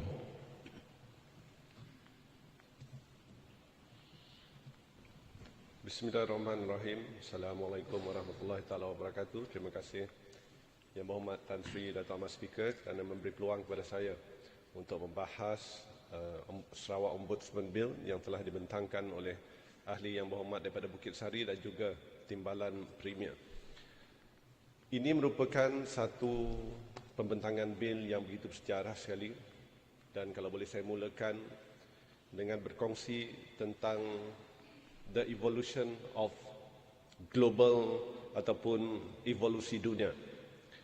Evolusi ini berlaku dalam semua bidang, tak kira bidang keuangan, perindustrian, telekomunikasi, perubatan dan pelbagai lagi. Jadi pemimpin sesebuah negara ataupun negeri itu haruslah peka kepada evolusi dan juga mempunyai visi yang jauh agar dapat memanfaatkan evolusi dunia yang berlaku untuk memanfaatkan negara dan negeri tersebut. Jika tidak, maka sesebuah negara ataupun negeri itu akan ketinggalan dan impaknya adalah kepada rakyatnya. Contohnya, jika kita tidak merancang dan beralih kepada tenaga yang boleh diperbaharui, syarikat-syarikat antarabangsa mungkin tidak akan melabur ke negara kita. Akhirnya, peluang pekerjaan baru dan ekonomi akan merundung. Satu lagi contoh, jika kita tidak berkembang dari segi teknologi selari dengan teknologi dunia, perhubungan kita dengan dunia luar akan terputus dan mungkin kita tidak akan dapat menggunakan kelengkapan-kelengkapan moden masa kini. Contohnya, suatu ketika dahulu, perhubungan telekomunikasi adalah melalui GSM. Sekarang ianya beralih daripada GSM kepada 2G, kepada 3G, kepada 4G dan sekarang 5G. That is an example of evolution, Yang Berhormat Tan Sri Speaker. Dalam sektor pendidikan pula, jika kita tidak evolve, anak-anak kita tidak akan mendapat tempat pekerjaan dalam dunia masa kini. Jadi sekarang Sarawak sedang melalui proses evolusi yang begitu cepat sekali. Ianya bermula apabila Yang Amat Berhormat ahli daripada gedung sekarang ini, ketika itu ahli daripada Satok mengambil alih tampuk kepimpinan Sarawak, sehinggakan proses dan tindakan evolusi ini digubal dan distructured dan digariskan secara sistematik dalam PCDS 2030. PCDS 2030 inilah yang bakal memastikan kita tidak ketinggalan. Tidak hanya menggunakan GSM walhal orang lain telah menggunakan 5G, untuk memastikan kita tidak ketinggalan di belakang. Penggerak utama PCDS 2030 ini tidak lain dan tidak bukan adalah sektor awam Sarawak. Banyak projek-projek yang telah diluluskan dan sedang dalam perancangan untuk dilaksanakan, dan kita bakal akan melihat banyak lagi projek-projek yang bakal dirancang untuk memastikan kita mencapai objektif PCDS 2030 tadi. Jadi oleh itu, untuk kita pastikan segala yang kita rancangkan dapat dilaksanakan dengan efisien, maka kita harus sentiasa memperbaiki dan menambah baik proses kerajaan yang sedia ada. Pengenalan bil Ombudsman ini adalah bukti komitmen kerajaan kita untuk pertamanya meningkatkan lagi mutu perkhidmatan kaki tangan awam kita. Perkhidmatan dari segi prosesnya, transparansinya, respon terhadap aduan ataupun respon terhadap krisis. Sekarang ini kalau kita lihat, kita mempunyai an outlet iaitu Biro Pengaduan Awam, di mana aduan rakyat dapat disalurkan ke situ dan aduan tersebut akan dipanjangkan ke agensi-agensi berkaitan. Tetapi melalui rang undang-undang ini, proses yang sama dapat kita laksanakan, di mana aduan akan disalurkan melalui pejabat ombudsman dan to a certain extent dan tertakluk kepada section-section dalam rang undang-undang tersebut, tindakan dapat diambil kepada mana-mana pegawai kerajaan yang didapati bersalah tidak melaksanakan tugas mereka dengan penuh integriti. Ini yang paling pentingnya, the most important objective adalah untuk memastikan delivery kepada rakyat sentiasa efisien. Ini juga bukti betapa komited dan terbuka dan seriusnya kerajaan melihat mahupun ataupun menerima aduan dan kritikan kerana GPS sentiasa menekankan keutamaan kepada rakyat, keutamaan kepada Sarawak. Badan Ombudsman kita ini pula akan melapor terus kepada Dewan Undangan Negeri dan bukannya di bawah menteri atau kementerian untuk memastikan kebebasan badan ini untuk melaksanakan tanggungjawab mereka tanpa dipengaruhi oleh mana-mana pihak. Habisan tinggi sudah Dewan Undangan Negeri ini dan saya confuse apabila ahli daripada padungan melabelkan rang undang-undang ini sebagai half-baked, mudah paling tinggi Dewan Undangan Negeri, saya sih tahu nak bake penuhnya sampai tahap ni pada pandangan yang berhormat padungan. Ini akan memantapkan lagi sistem perkhidmatan awam kita, that is the most important objective of this bill. Dan akhirnya akan memberi tarikan dan kesan yang baik kepada pelabur-pelabur luar yang ingin melabur di Sarawak dan akhirnya akan memberi manfaat kepada rakyat Sarawak. Yang berhormat Tan Sri Dato' Ahmad Speaker, saya yakin dengan lulusnya rang undang-undang Ombudsman ini, ianya akan memberi manfaat yang begitu baik sekali. And lastly, sir, as I wouldn't want this last statement to influence you in giving me extra or favorable treatment, I would like to congratulate you. Your good self for the extension of your tenure as the Speaker of this August House. Your excellent skills and achievement and experience justify the extension. Sekian, terima kasih. Saya mohon menyokong. Member for Bukit Bangunan. Hello. Thank you, Transi Speaker. I believe I will be the last one. Thank you for giving me the opportunity to participate in the debate on Sarawak Ombudsman Bill 2023, tabled by Yang Berhormat Deputy Premier and Member for N82 Bukit Sari. Tuan Speaker, I'm not going into details, but I would prefer to make general comment and observation in support of the bill. Foremost, I wish to congratulate and thank Yang Berhormat Deputy Premier and Member for Bukit Sari for tabling the bill today. Tuan Speaker, the state government and the leadership of Yang Berhormat the Premier is taking a bold step, making Sarawak to be the first in Malaysia to introduce important piece of legislation known as Sarawak Ombudsman Bill 2023. Tan Sri Speaker, according to the International Ombudsman Institute, there are now around 140 countries in the world that have established Office of Ombudsman, and majority of those are in developed countries. Therefore, I believe Ombudsman is an important institution, not only to serve as a check and balance, but to improve the delivery system in terms of problem solving in respect of the various government institutions and in agencies. In some countries, Ombudsman was established when the public trust in the government and the public institution is very low, which could be due to many reasons, including people's rising expectation. As people are more aware of their surroundings and their rights. An ombudsman is designated to be neutral and impartial, a dispute practitioner. Thus, its establishment to a certain extent would be able to assist to rejuvenate and improve the government delivery system so people would have confidence in dealing with the various public agencies. Transport Speaker, I have to give credits when it is due. I must put on record that the state government and its agencies and public institutions for many years had enjoyed strong public trust and confidence.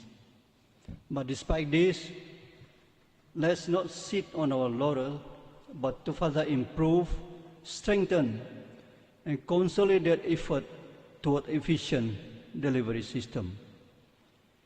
And for example, in my constituency, all the state government agencies in Sriaman had taken proactive action to complaints made by the members of the public. And this involved the Sriaman district, Pantuk district, and Lingga district.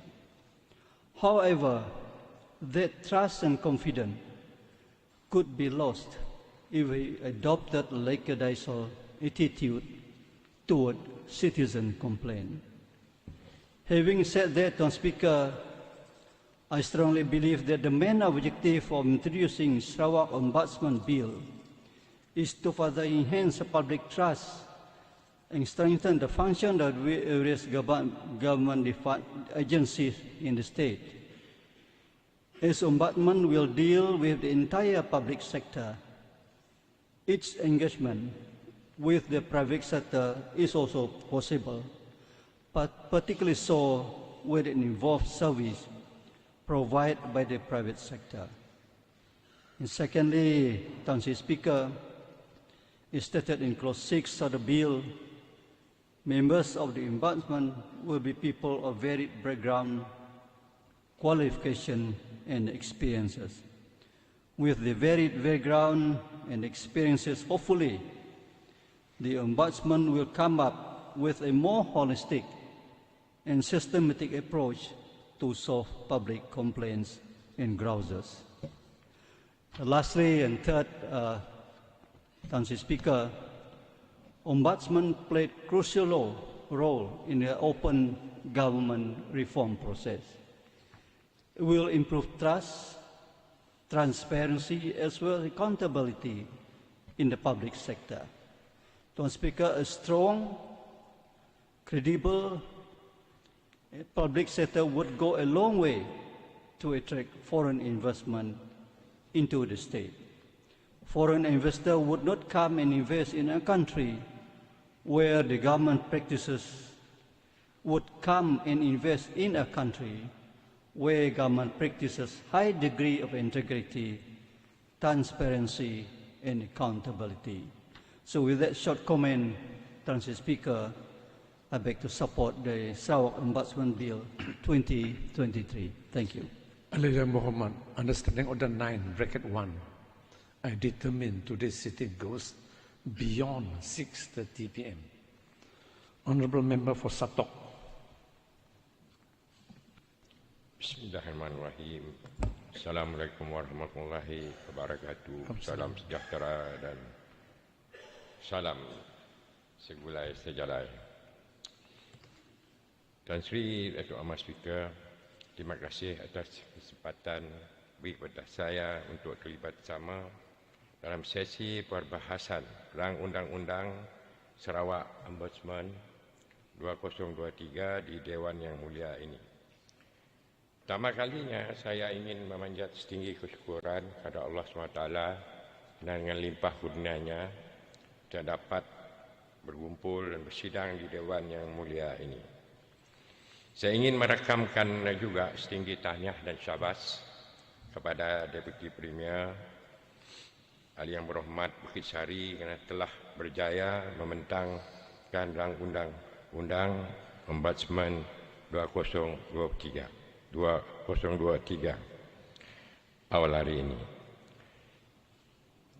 Yang Berhormat Tan Sri Datuk Ahmad Speaker, masyarakat dunia kini meletakkan kepentingan kepada nilai integriti dalam individu, khususnya apabila individu tersebut adalah seorang yang diamanahkan untuk melindungi hak serta kepentingan awam. Saya amat menyambut baik inisiatif oleh Kerajaan Sarawak bagi mewujudkan sebuah agensi bagi memastikan mereka yang mempunyai kuasa untuk terus komited dalam melaksanakan tanggungjawab mereka selaras dengan konsep accountability dan prinsip tata kelola. Ini memperlihatkan komitmen serta keprihatinan Kerajaan Sarawak dalam menyelesaikan masalah yang berkaitan dengan isu salah takbir atau maladministration. Sebagai sebuah kerajaan yang bertanggungjawab, prihatin serta peka kepada permasalahan struktur atau structural problems dan kesan masalah ini kepada masyarakat, kita seharusnya memikirkan solusi untuk isu salah takbir dan berazam untuk menoktahkan isu tersebut. Seperti yang kita sedia maklum, Sarawak di bawah pimpinan yang amat berhormat Premier memberi penekanan kepada pembangunan infrastruktur dan kemudahan. Ini bertujuan untuk melengkapkan keperluan asas seperti bekalan air dan elektrik di seluruh pelosok Sarawak serta menambah baik perhubungan antara tempat di negeri ini melalui pelaksanaan berbagai projek seperti jalan raya, jambatan, pusat pentadbiran, sekolah, hospital dan sebagainya. Tidak dapat dinafikan dalam proses pelaksanaan projek terdapat berbagai masalah yang sering timbul seperti kelewatan yang berbangkit daripada kurang komitmen dan dari pihak pelaksana serta sifat sambil lewa yang mungkin menjejaskan pelaksanaan sekaligus penyampaian khidmat kerajaan kepada rakyat. Kita seharusnya ada mekanisme untuk bertindak atas isu-isu seperti ini sebagaimana diperuntukkan dalam rang Undang-Undang Sarawak Ombudsman. Ini di mana ada sebuah agensi khas yang diberikan kuasa untuk mengekang budaya kurang sihat dan kebocoran dalam pentadbiran. Mr. Speaker, Sarawak government has always been committed in this quest to combat issues of corruption and graft. In 2015, we were the first state to sign an integrity pledge which showed strong political will and commitment to ensure sincerity and honesty in running the government for the people. Since then, we have renewed the pledge after the state election for the new cabinet, along with efforts to keep civil servants in check through the placement of certified integrity officers in government agencies and departments. With the passage of the Sarawak Ombudsman Bill, we will continue to make history to be the first state to have a dedicated agency to keep us, the government, honest as well as those who are entrusted by the public. I will be the first to admit, though, that this will not be a cure-all for social and systemic ills that enables maladministration, malpractice, and corruption. However, it is a big step towards ensuring transparency, accountability, and upholding public trust. Trust is important, as while we, the government, needs the public to trust us with the policies that we serve them, the public too need a reason for them to trust that we would discharge our powers faithfully and not abuse it willy-nilly. With better public perception of government, it will only benefit the people in terms of policy explanation, improved service delivery, as well as improving our image in the eyes of the world. This is important for us to attract investment to Sarawak, which is crucial towards our economic development, job creation, and elevating the household income. I can anticipate various interpretations of the bill that the government wants to introduce. There are, even as expected, small minority who would oppose for the sake of opposing. The Sarawak government respects the concept of separation of powers and the importance for the Sarawak Ombudsman to be independent for it to fulfill its objective and functions. The appointment for the position of Chief Ombudsman will be made by the Sarawak Governor, and he will report to the State Legislature on the findings of the agency. It's different from like SPRIM or MACC, even though the appointment is suggested by the Prime Minister to the Agong. However, the MACC do not report to Parliament, as in this case, in the Ombudsman Bill, the Chief Ombudsman Officer will report to this August House. Now, responding to the honourable member for Padungan, who perhaps, not clear, you have fear and confusion. I tell you, there is no room to navigate, negotiate or circumvent the long arms of the law. And there will be no political influence that can be exerted on the body that will interfere with their investigations. There shall not be any insinuation that the government is investigating itself, as the government ombudsman is meant to be one of many safeguards to keep those in check.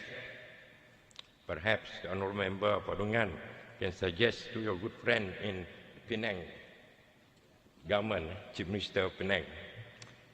Well, in conclusion, short one, in 2021, GPS pledged in its election manifesto that we would improve service delivery based on integrity and good governance. I am proud to say that we have fulfilled that promise. What we pledge and say, we uphold, do, and implement. We walk the talk, unlike someone who conveniently delete the manifesto when it suits them. The Sarawak government is the first in the country to introduce this measure in our commitment towards a clean government with integrity. We are modest, but never short of big ideas. And today we are leading the fight against maladministration, malpractice, and corruption. With that, I beg to support the Sarawak Ombudsman 2023 bill. Thank you very much. Any other member who wishes to speak?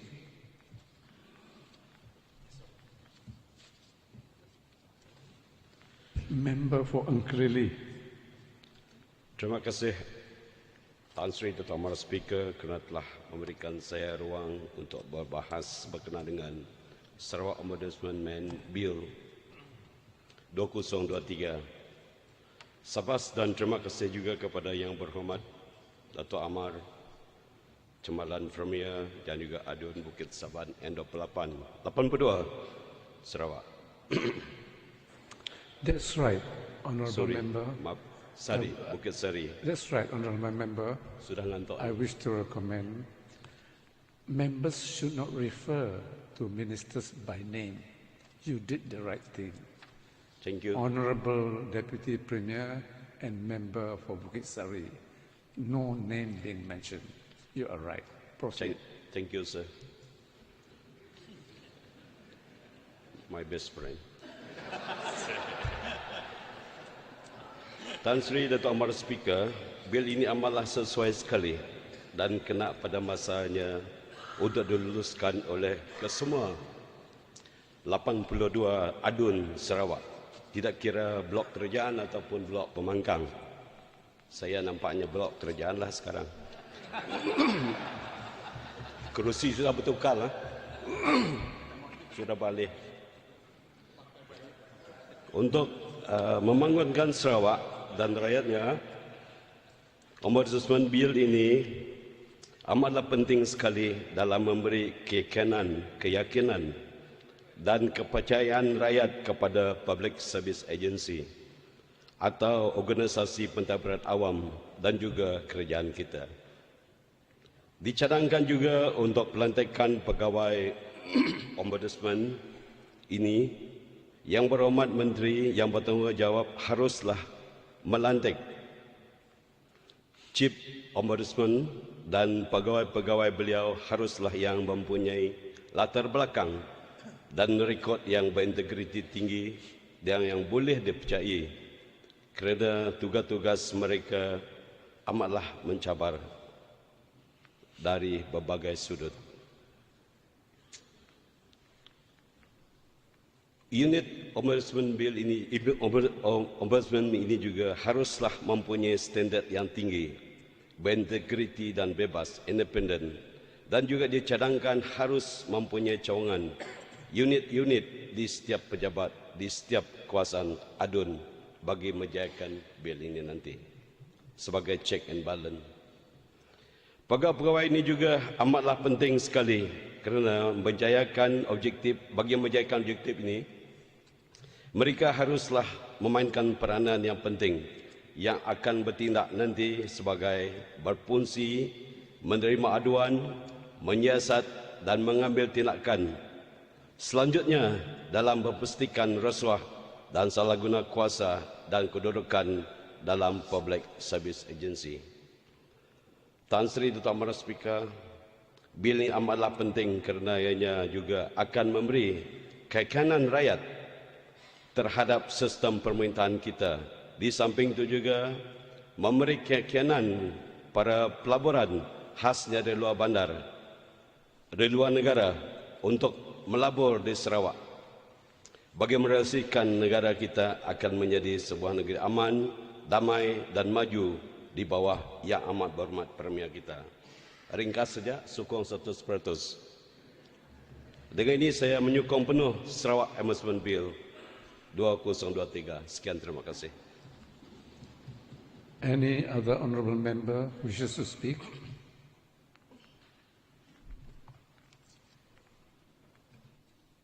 Ada ahli yang berhormat nak berucap before I call upon the Honourable Deputy Premier and member for Bukit Sari to wind up. We have a short break. Dewan resumes at 6:55 p.m.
I now shall call upon the Honourable Deputy Premier and Member for Bukit Sari to do the winding up.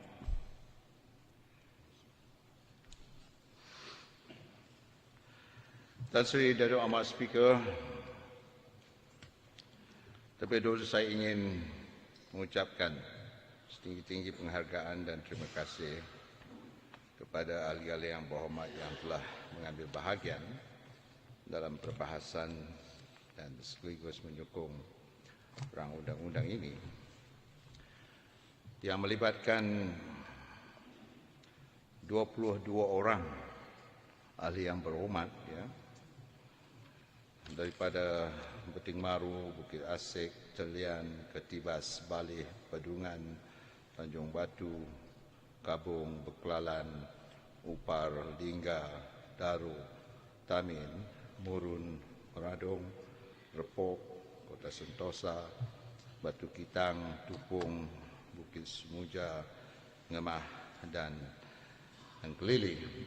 Saya amat menghargai segala cadangan dan idea-idea bernas yang telah dikemukakan semasa perbahasan yang sudah tentunya akan dapat membantu kerajaan negeri dalam melaksanakan dan menguatsakan Sarawak Ombudsman Bill 2023. With regard to the issue raised by ahli yang berhormat for Pedungan on whether the government-linked companies, GLC, are subject to investigation and scrutiny of Ombudsman, I wish to state that the definitions of public service agency under Clause 2 of the Bill is all encompassing, wherein all the GLCs, including SMS Incorporated, comes under the limb of Bracket 1, government agencies, and 2, public service agency, that carries public services function under the state, and any office, including its officers, employees, servant, representative, and agent, where emoluments derived from the state revenues, whether wholly or partly. Therefore, JLCs are not left out from the application of this law. On the appointments of the Ombudsman by TOT, it is to ensure the impartiality and independency of the Ombudsman, as opposed to the proposal by the Honourable Member for Pedungan. However, I wish to point out that Article 10 of the State Constitution provides that Yang di-Pertuan Negeri shall act in accordance with the advice of the Majlis Mesyuarat Kerajaan Negeri or of a member thereof acting under the general authority of the Majlis. On the issue raised with regard to clauses 34, bracket 2, and 35, on the right to remain silent and power of arrest, I wish to clarify that the procedures in clauses 34 and 35 are meant for investigation of offences under the ordinance. It is not investigation of complaint. These clauses are similar to the provision in the Criminal Procedure Code, especially Section 112, for the principle against incrimination. This principle is of universal application practice all over the world.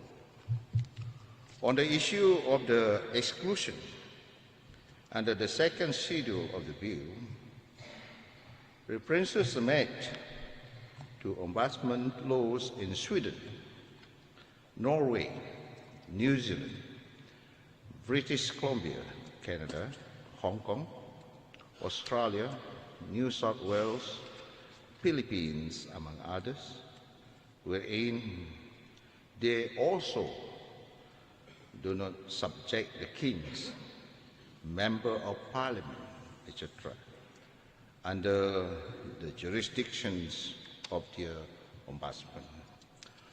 Further, they are not public servants, as there are other laws that governs them, such as MACC Act, Penal Court, etc. Ahli Yang Berhormat Paul Beklalan has given his full support on this bill, like the others. And Ahli Yang Berhormat Paul Beklalan had commended the drafting of the bill as a well-crafted, not like the alang-alang lawyer, who is also my friend, member for Pedungan, who do not really understand the whole intent and purpose of this bill. Tan Sri Dato' Amang Speaker, the report of the activities of Ombudsman and all the investigation will be fully published and to be laid in the Dewan Undangan Negeri, including any finding, recommendation, and opinion of the Ombudsman. Also, a special select committee may be appointed upon a motion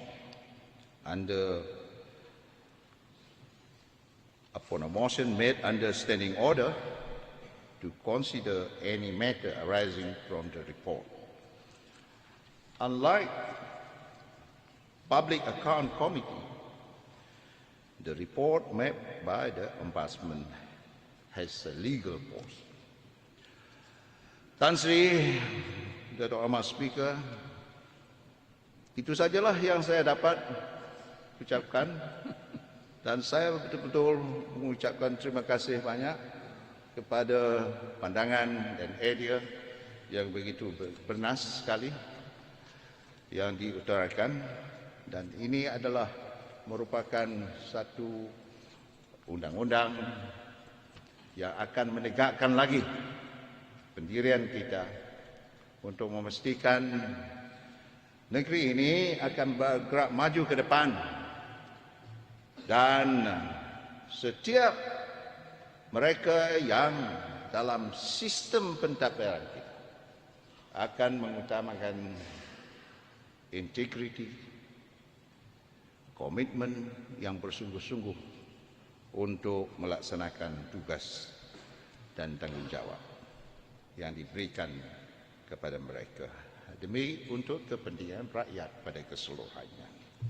Once again, I would like to thank all honorable members for your participation in expressing constructive views and suggestions while debating this bill, which will be taken into consideration in the implementation of this new legislation. Thank you.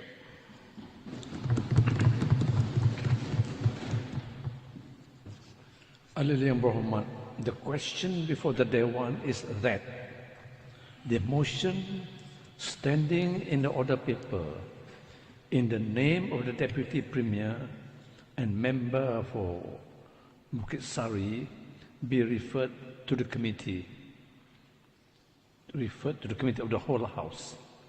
As many as our opinions say yes, as many contrary opinions say no, the yes of it, the motion is passed and referred to the committee of the whole House. The Dewan shall now resume into the committee of the whole House to consider the bill which stands committed to the committee.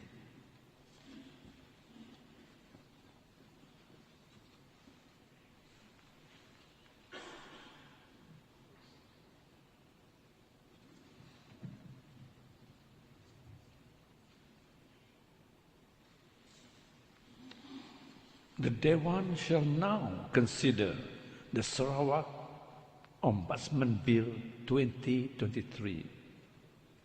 Clauses 1 to 54. The question is that clauses 1 to 54 are ordered to stand part of the bill. As many as the opponents say yes, as many contributors say no, the yes is fit. Clauses 1 to 54 are ordered to stand part of the bill. The schedule. The question is that the schedule be ordered to stand part of the bill.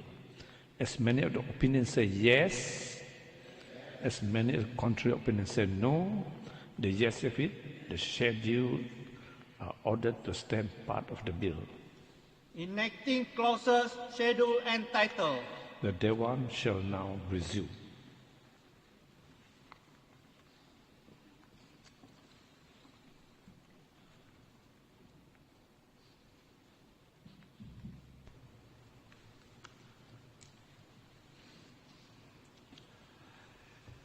Tuan Sri Dato' Ahmad Speaker, I wish to report that the Sarawak Ombudsman Bill 2023 has been considered by the Committee of the Whole House and agreed to without amendment. Rang Undang-Undang Kerajaan, bacaan kali yang ketiga, Sarawak Ombudsman Bill 2023, Deputy Premier, Second Minister for Natural Resources and Urban Development, Minister for International Trade, Industry and Investment.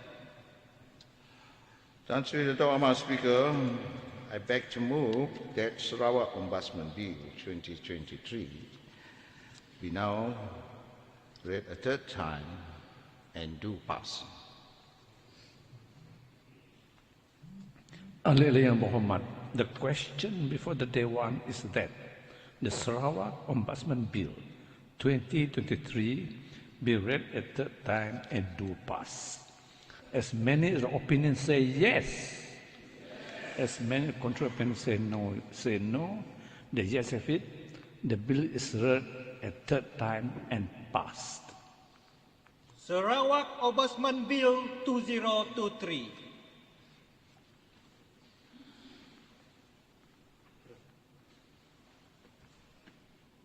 Rang Undang-Undang Kerajaan, bacaan kali yang kedua, Environment Reduction of Greenhouse Gases Emission Bill 2023, Deputy Minister in the Premier Department, Law MA 63 and State-Federal Relation. Tan Sri Dato' Ahmad Speaker, I beg to move that the Environment Reduction of Greenhouse Gases Emission Bill 2023 be read a second time. This bill is designed to safeguard Sarawak's environment by implementing strategies to reduce the emission of greenhouse gases. The goal is to achieve net zero carbon emission in the state by 2050. Tan Sri Dato' Ahmad Speaker, for the information of this August House, as approved by the Majlis Mesyuarat Kerajaan Negeri on the 14th September 2023, a delegation led by myself, along with the Sarawak State Attorney General and the Permanent Secretary of the Ministry of Energy and Environmental Sustainability and the Controller of Environmental Quality Sarawak, went on a benchmarking visit to Scotland to gain a fuller understanding of the United Kingdom's model of devolution of powers with a government structure similar to a federation like ours. From this benchmarking visit, the delegation concludes that both central government at Westminster and the regional government in Edinburgh can, within their respective legislative competence, take measures to reduce emission of greenhouse gas, initiate and approve schemes to capture and store carbon dioxide, and undertake programs for industry, agriculture, and other economic sectors to transition to clean renewable energy or reduce energy consumption. The delegation also met and sought legal advice from experts on climate change law. We have actually also met professors in carbon capture and storage at the University of Edinburgh and had discussion at the Edinburgh Climate Change Institute. The government, through the State Attorney General Chambers and the Ministry of Energy and Environment Sustainability, have also made extensive comparative studies on relevant climate change legislation like the Energy Act 2016 of United Kingdom, Climate Change Act 2022 of Southern Australia, the Australian National Registry of Emission Unit Act 2011, European climate laws and regulation enacted by the European Parliament and EU Commissions, and Singapore Carbon Pricing Act 2001. Based upon the outcome of our visit and the comprehensive studies carried out on climate change legislation in other jurisdictions, this bill is now being prepared for presentation to this August House. Datuk Speaker, Malaysia has committed to reducing greenhouse gas emission intensity by 45% by 2030 compared to 2005 levels. Additionally, the nation aims for carbon neutrality by 2050 as per the Paris Agreement 2015. Likewise, Sarawak is dedicated to address climate change by lowering greenhouse gas emissions and adopting strategies aligned with the global target of achieving net zero emission by 2050. These efforts falls under the state's post-COVID-19 development strategy 2030, PCDS 2030, focusing on environmental sustainability. It is acknowledged that under international law, Malaysia as a sovereign nation has to be a party to treaties such as the Paris Agreement, and the federal government has the duty to fulfill obligation and the treaties entered into by Malaysia. However, how such treaty obligations are to be fulfilled should be governed by the laws of our country, in particular by the supreme law, which is the Federal Constitution. Datuk Speaker, for the information of this August House, Parliament has not, in pursuant of Article 76, passed any law to implement obligation entered into by Malaysia under the Paris Agreement, and the state government has not been informed nor consulted with regards to any bill being introduced in Parliament to bring into force any provisions of the Paris Agreement in the Federation. Therefore, the Sarawak government is taking the initiative to introduce this bill, aiming to regulate greenhouse gas emission, promote carbon capture and storage, and mitigate climate change effects to achieve net zero carbon emission by 2050. Environment is a multifaceted and multidimensional concept and includes matters such as climate change, reduction of greenhouse gases emission, capture and storage of carbon dioxide, all of which have effect on the environment. The subject of environment is not explicitly listed in any of the legislative schedules in the 9th schedule of the Federal Constitution.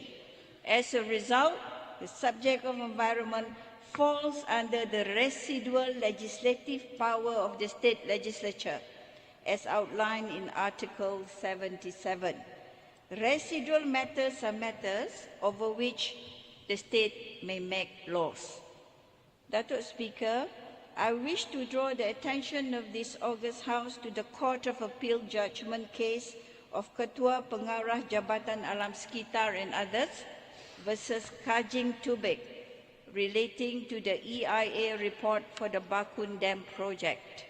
The Court of Appeal decided that where environment touches upon or affect a matter under the state list, state law shall apply to that matter.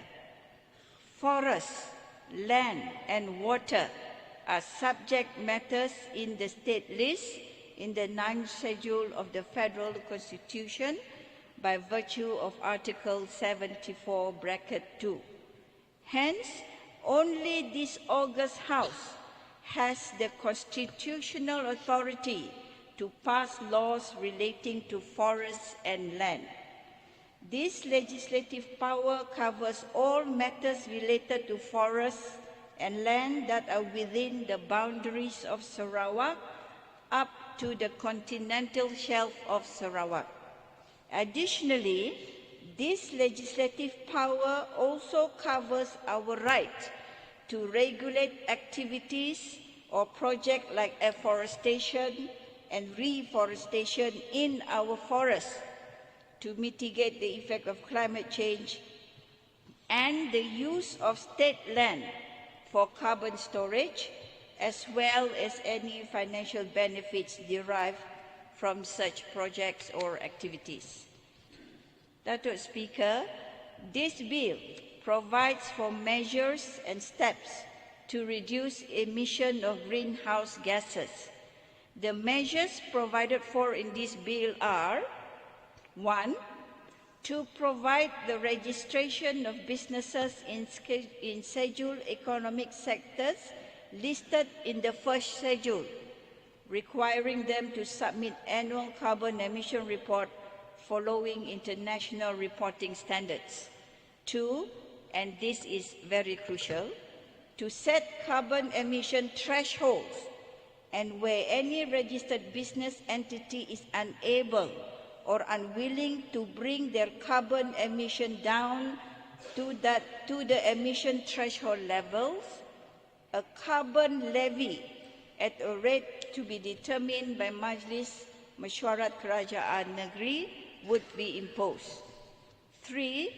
To control flaring and venting of petroleum and greenhouse gases by the oil and gas sectors. 4. To promote forest carbon activities, carbon capture and storage projects validated according to carbon standard rules for issuing Sarawak carbon credit units. 5. To comply with international standards for measuring CO2 potentials for each type of greenhouse gases based on the latest Intergovernmental Panel on Climate Change IPCC assessment report as agreed upon by the United Nations Framework Convention on Climate Change UNFCCC. 6. To ensure verification of carbon credit units for Sarawak projects issued by the Carbon Standard Administrator, which shall be registered in the Sarawak Carbon Registry, administered by the Registrar appointed by the Minister. 7. To register verified carbon credit units in the Sarawak Carbon Registry for trading in voluntary or emission trading markets locally or overseas. And 8. To record data on carbon emission reduction in Sarawak and carbon credit units issued, which will be furnished to the relevant federal agency for inclusion in the nationally determined contribution (NDC) for reporting to the United Nations Framework Convention on Climate Change (UNFCCC), with corresponding adjustment where carbon credit units issued for carbon projects or activities in Sarawak are traded or sold overseas. 9. To determine the carbon pricing for Sarawak carbon credit units through the rules under Clause 57 of the bill. The meaning and legal effect of each of the clauses in the bill are found in the explanatory statement thereto. The meaning and effect can be found, explanation can be found in this blue bill.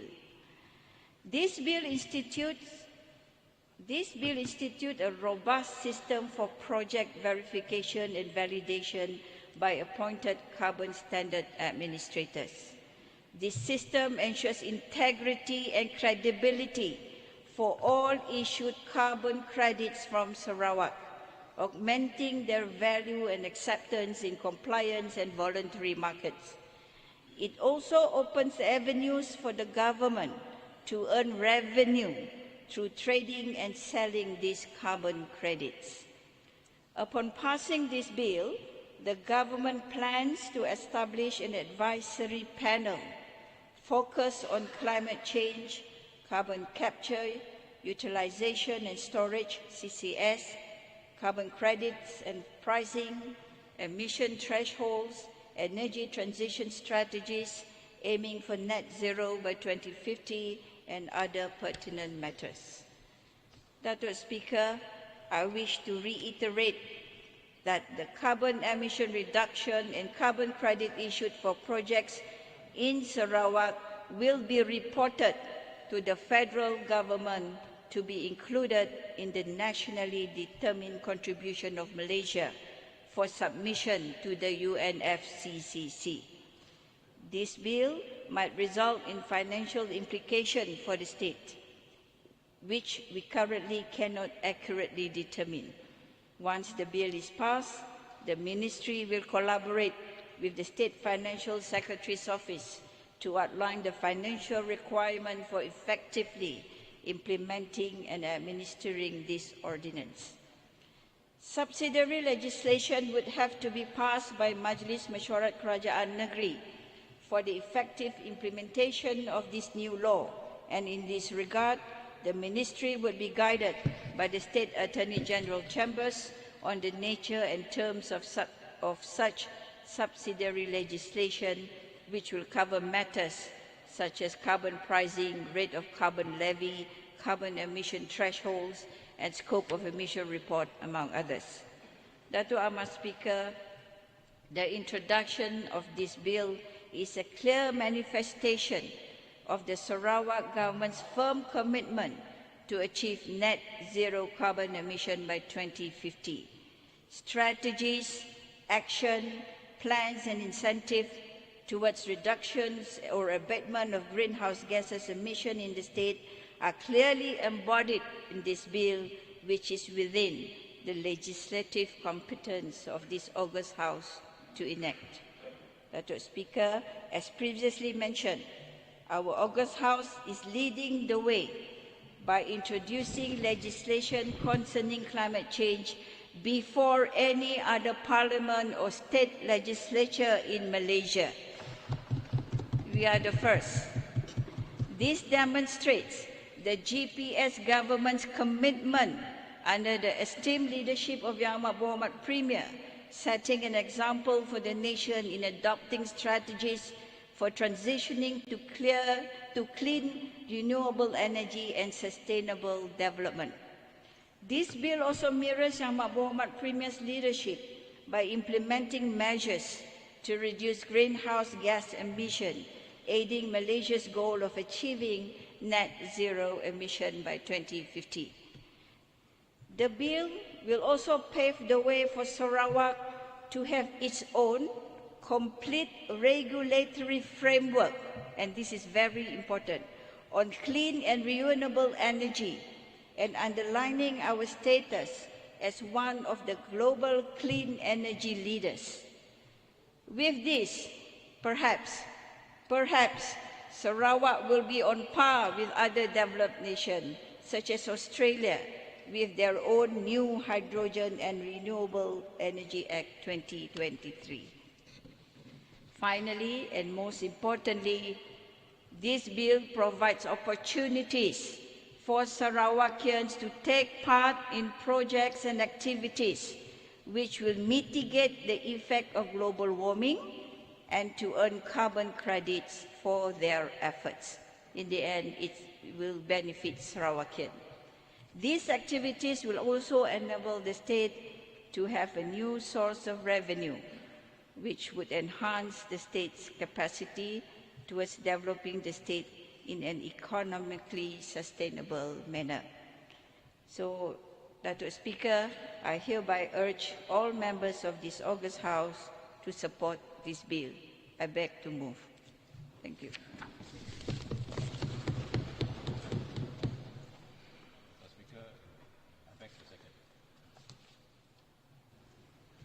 Thank you. Yeah.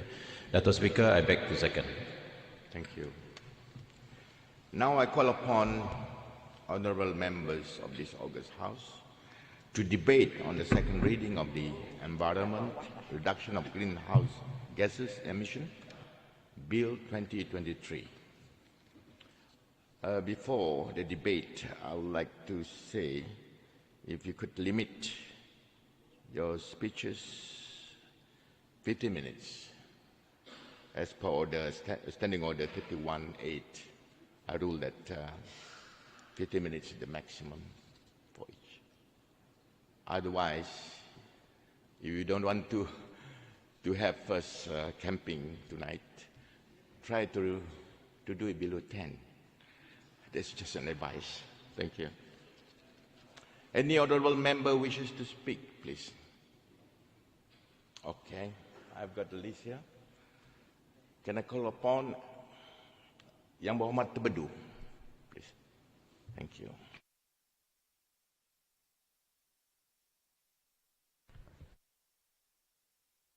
Dato' Speaker, thank you very much for the opportunity given to me to participate in the debate of the Environment Reduction of Greenhouse Gases Emission Bill 2023.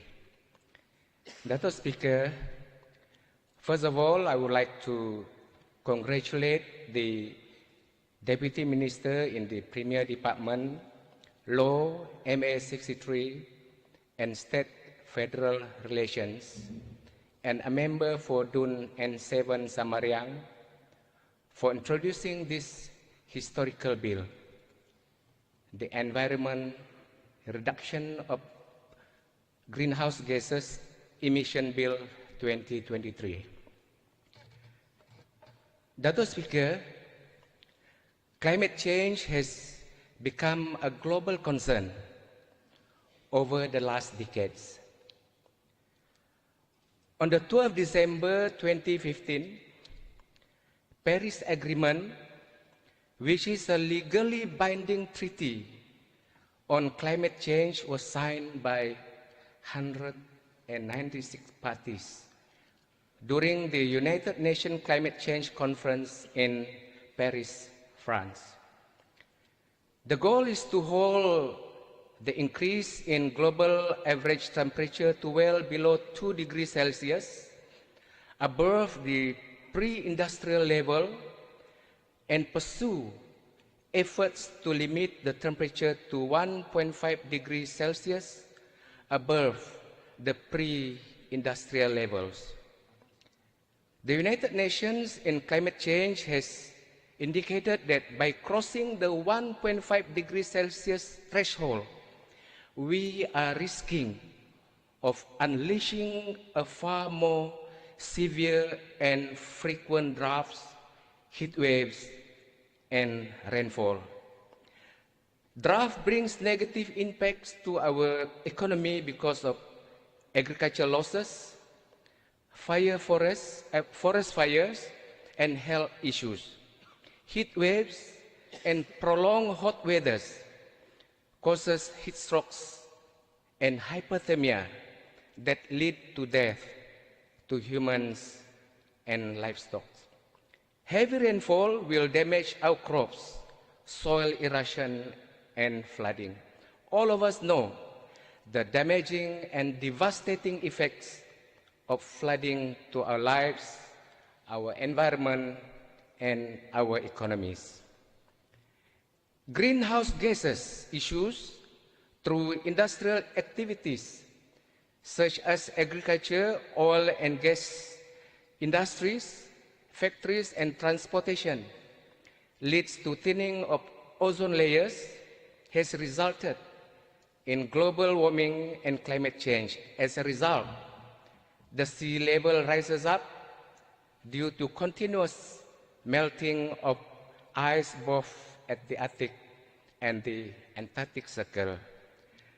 To reduce the emission of greenhouse gases, another 187 countries all over the world signed the Kyoto Protocol 1997, adopted on the 11th December 1997 to operationalize the United Nations Framework Convention on Climate Change to have a clean development mechanism, and international emission trading was formulated where countries with extra carbon credit are allowed to sell their carbon credit.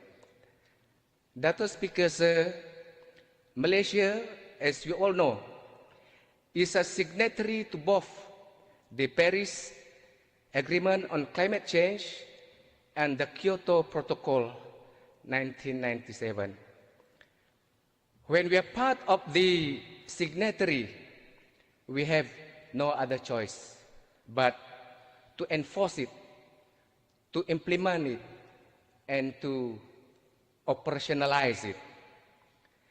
The introduction of this bill by the Deputy Minister on the Environment, Reduction of Greenhouse Gases Emission, Bill 2023, and a member for Dun N7 Samara is correct and so timely and should be supported by all members of this august House. The bill, which has 7 parts and 57 clauses, are well and clearly defined and is a very comprehensive bill. This is a very serious effort by the GPS government, together with the world communities, to operationalize the Kyoto Protocol with the aim and target to achieve a net zero carbon emission by 2050 with the various strategies, action plans and incentives towards reduction or abatement of greenhouse gases. Dato' Speaker, Sir, heavy polluters and emitters are power generation activities, refining, petrochemical production, and industrial manufacturing contributes to about 70% of all global energy-related emissions. Based on the information, Asia Pacific alone, industrial emissions reach around 4 billion tons as at 2019. In Malaysia, the energy sector contributed about 80% of the total country's emission, and this is about 80% of our total country's emission and equivalent to 259 million tons of carbon emission. As the population grows, demand for these sectors will grow proportionately and exponentially. This will further contribute to an increase in carbon emission. Hence, it is extremely important for the whole world to have carbon storage facilities to reduce carbon emission into the atmosphere, to avoid our children, our future generations to walk around putting on masks and goggles to avoid inhaling toxic air which can affect their health. Under the Climate Change Paris Agreement, it is very important for us in Malaysia and Sarawak in particular to take part in this global initiative to achieve zero greenhouse gases emission by 2050. Dato' Ahmad Speaker, the introduction of this Environment Reduction of Greenhouse Gases Emission Bill 2023 is a game changer to our state economy. I repeat, a game changer to our state economy. While we join the world to reduce greenhouse gases emission, under the bill that has been introduced by the Deputy Minister, the carbon credit unit trading and the carbon levy will definitely contribute to our state annual income.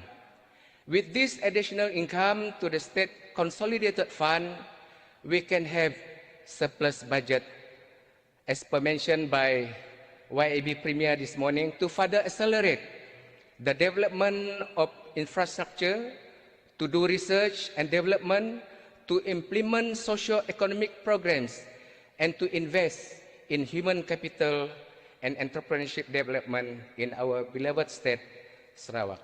Dato' Speaker, when we have this surplus budget, we can and we hope that we will contribute more for our Sarawak Sovereign Wealth Future Fund.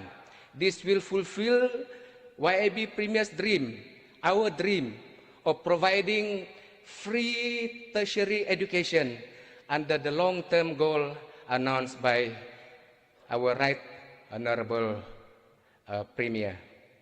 Dato' Speaker, this is a very clear evidence.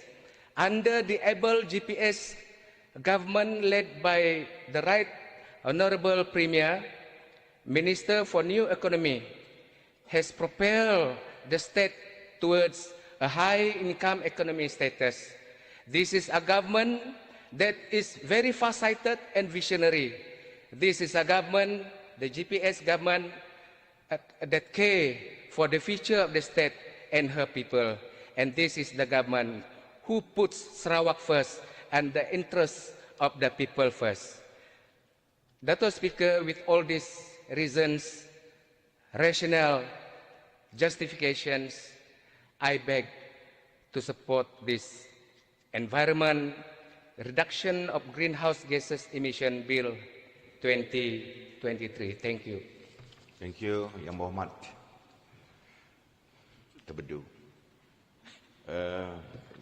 I have on my list after this would be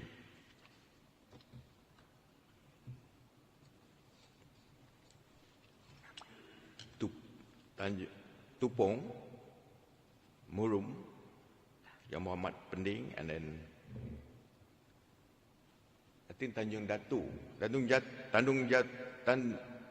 Datu, Tupong, Murum, Pending, and Tanjung Batu. Is that right? So I have on my list so far, and then the last one would be Kota Sentosa. Or Baklala. That is the list that I have now. Some more. You want to going to camp tonight here? All right. I think you have to press. Then the list will come. Thank you. Now may I call upon Tanjung Datu. Bismillahirrahmanirrahim. Assalamualaikum warahmatullahi wabarakatuh. Salam sejahtera, salam Sarawak Makmur. Dato' Speaker, sir, thank you for giving me this opportunity to debate on the introduction of our new bill, namely the Environment Reduction of Greenhouse Gases Emission Bill 2023. I would like to start with commending the Ministry, particularly the Ministry of Energy and Environmental Sustainability, for the hard work and research that has been done to this date, despite being a relatively new ministry which started in early 2022. Dato' Speaker, sir, whether we like it or not, we are often the cause of environmental degradation. We are also the victims of the many unfortunate things that can happen right before us. So let us find the steps in the right direction in our effort to create awareness on environmental issues locally and globally. This bill is particularly significant because we are the first in the country to introduce such a bill, and with that, I would like to highly commend our Yang Amat Berhormat member from Gedong, Yang Amat Berhormat Premier, member from Gedong, for his remarkable insight and vision. Datuk Speaker, sir, based on an article published by the World Meteorological Organization, as recent as 15 November 2023, the abundance of heat-trapping greenhouse gases in the atmosphere once again reached a new record last year, and there is no end in sight to the rising trend, and the global average concentrations of carbon dioxide were a full 50% above the pre-industrial era for the first time, and they continue to grow in 2023. From the same article, it was quoted that the current level of greenhouse gases concentrations put us on the pathway of an increase in temperatures accompanied by more extreme weather, including intense heat and rainfall, ice melt, sea level rise, and ocean heat and acidification. The socio-economic and environmental costs will soar. Therefore, we must reduce the consumption of fossil fuels as a matter of urgency. The introduction of this bill is timely and is what we need to reduce and play our part to reduce emissions, particularly in the state as we move towards a net carbon zero future. The explanatory statement from the bill clearly states that the objective is to provide for capture and storage of greenhouse gases as a measure to reduce emissions, and as a deterrent, a carbon levy would be imposed on entities belonging to the economic sectors based on the threshold set by the Cabinet. Datuk Speaker, sir, I would like to particularly focus on carbon levy. As global temperatures continue to rise and ice caps continue to diminish, one thing is starting to become visibly clear, that COP26 is not working in the way we had hoped, so we need to seek alternative means to monitor and reduce our carbon emissions. And among the advantages of carbon levy policies is that it has several attributes or qualities that make them generally more efficient or less costly than the other potential policies to reduce emissions. Its coverage includes all economic sectors, and it depends on the quality of emission produced. It is a useful market-based approach to addressing global warming. Furthermore, among the policy goals that it might achieve includes A, reducing greenhouse emissions or GHG, and B, attracting investments in energy efficiency and clean technology.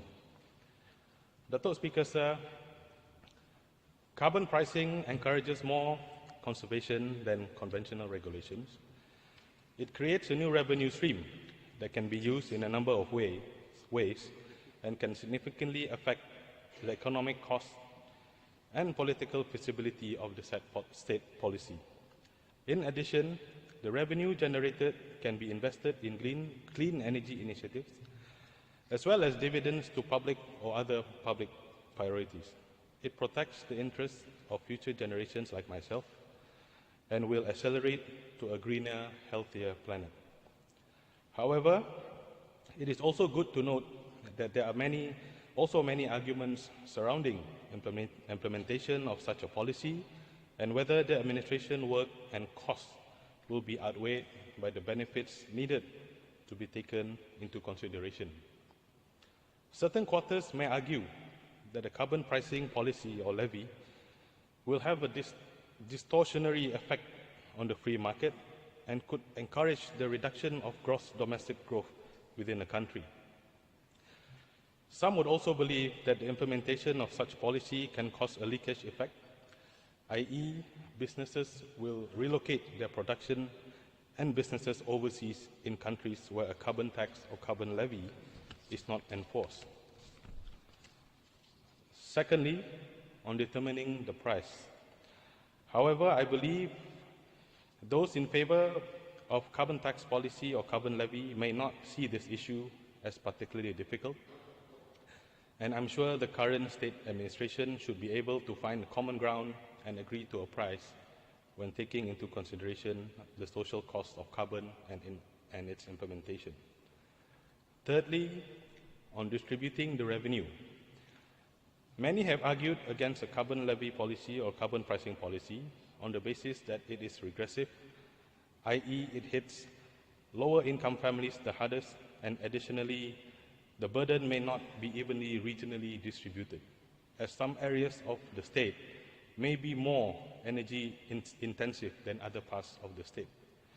Some believe that rather having a carbon pricing or carbon levy policy, that it would be beneficial to give benefits to the firm producing sustainable commodities rather than impose the sanctions on the ones that are not. These benefits can take the form of tax breaks or regulations or incentives on pricing to ensure that they are kept affordable. In conclusion, Dato' Speaker Sir, as I have mentioned earlier, carbon pricing encourages more conservation than conventional regulations. It is a program that has been a proven tool to cutting emissions and can generate large revenues that can be invested into further reduction of emissions. Furthermore, it is also good to note that rather than being a standalone approach, carbon pricing can be more effective as a part of a comprehensive regulatory strategy, and lastly, it should direct revenues to all sectors of the economy as a part of an overall effort to decarbonize the economy, and more importantly, to increase public awareness of the significance of carbon pricing in addressing greenhouse gas emissions. And with that, Dato' Speaker Sir, I beg to support this Environmental Reduction of Greenhouse Gases Emissions Bill 2023. Thank you very much. Thank you, Yang Berhormat Tanjung Natu. Next, I would like to call Yang Berhormat Tupong, please. Bismillahirrahmanirrahim. Assalamualaikum warahmatullahi taala wabarakatuh. Thank you, Yang Berhormat Dato' Speaker Sir, for allowing me to debate on the Environment Reduction of Greenhouse Gases Emission Bill 2023. Yang Berhormat Dato' Speaker Sir, today marks a very historic day for Sarawak and this August House. As I sit and listen to the reading of the bills by member of N7 Semariang and also Deputy Minister in the Premier's Department, I feel proud to be part of the history in passing the bill, which will give great positive effect towards Sarawak and Malaysia and the whole world. And I would also like to remind this August House that point number 10 of the GPS last PRN manifesto is, I quote, strengthen effort to protect and conserve the environment, unquote. And with the introduction and inshallah by the passing of the bills, prove our structured and dedicated effort to fulfill our manifesto for the benefit of the Rakyat. It is with utmost conviction and dedication that I lend my wholehearted support to the Environment Reduction of Greenhouse Gases Emission Bill 2023. This legislative proposal signifies far more than a mere set of rules. It embodies Sarawak's profound dedication to addressing the critical issue of climate change, ensuring a secure future and nurturing a sustainable environment for the prosperity of the generation to come. Malaysia is a party to the Paris Agreement and has committed to reduce its economy-wide carbon intensity and also aspires to achieve net zero in greenhouse gas emission by 2050. Our action here in this August House is as loud as the words of Malaysia aspiration.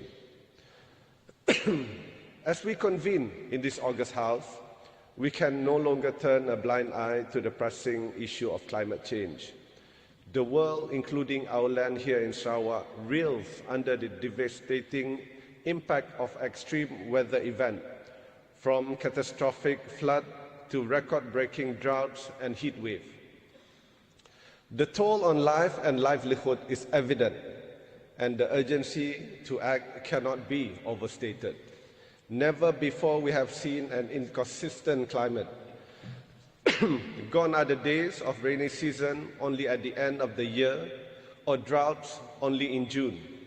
Even the total rainfall in 1 week now is equivalent to a year of total rainfall in years before now.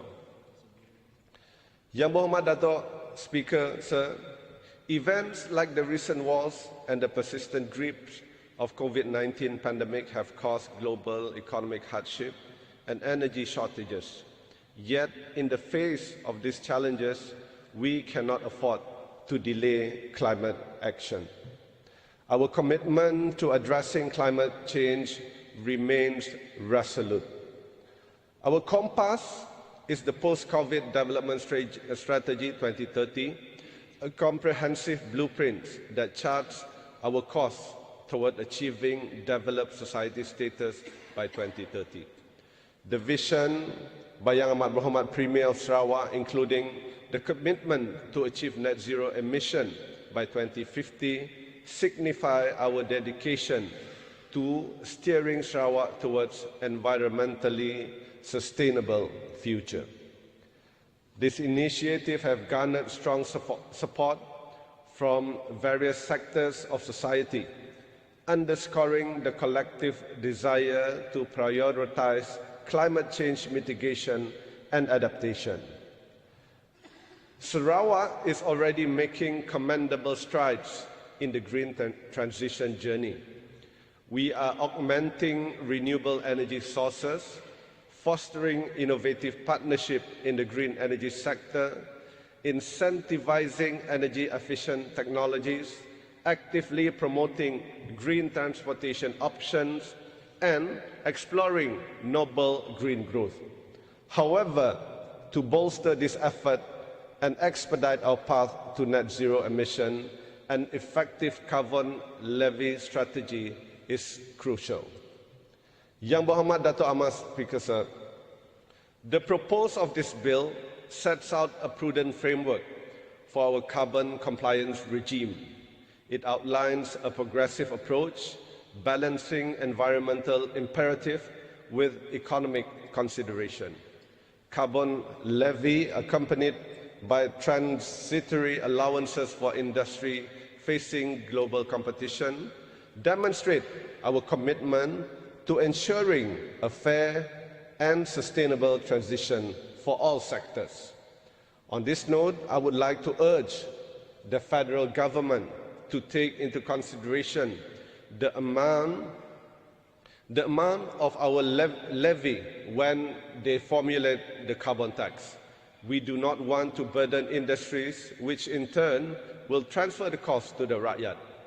For example, for simplistic analogy purposes, if our levy is 5 ringgit and the federal government intends to impose or collect tax of 12 ringgit, maka kurangkanlah teks tersebut kepada 7 ringgit so that the cost transfer to the industry is still a total of 12 ringgit. Furthermore, the bill introduces the carbon credit framework, fostering collaboration and incentivizing emission reduction projects globally.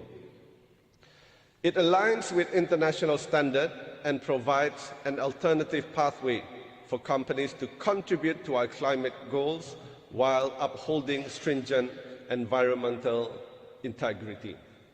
It is paramount to underscore that while the carbon credit framework offers a complementary approach, our primary focus remains on domestic effort to reduce emission. Moreover, the inclusion of Carbon Standard Administrator will oversee the certification, verification and registration of carbon credit unit, ensures the comprehensiveness and the efficiency of this greenhouse gas emission reduction strategy. This is important as we need to have a strong system which can stand up to international scrutiny. Only then we can have a good and accurate value accepted internationally. Thus, it will be an additional source of income for Sarawak. This bill set the stage for a structured approach to reward carbon reduction initiative and incentivize environmental friendly practices. By embracing this mechanism, we aim to encourage a greener economy, foster innovation, and work collectively towards a sustainable future. I am confident that all of us here will support this legislation, underscoring our commitment to environmental stewardship and a resilient, eco-conscious future for our state.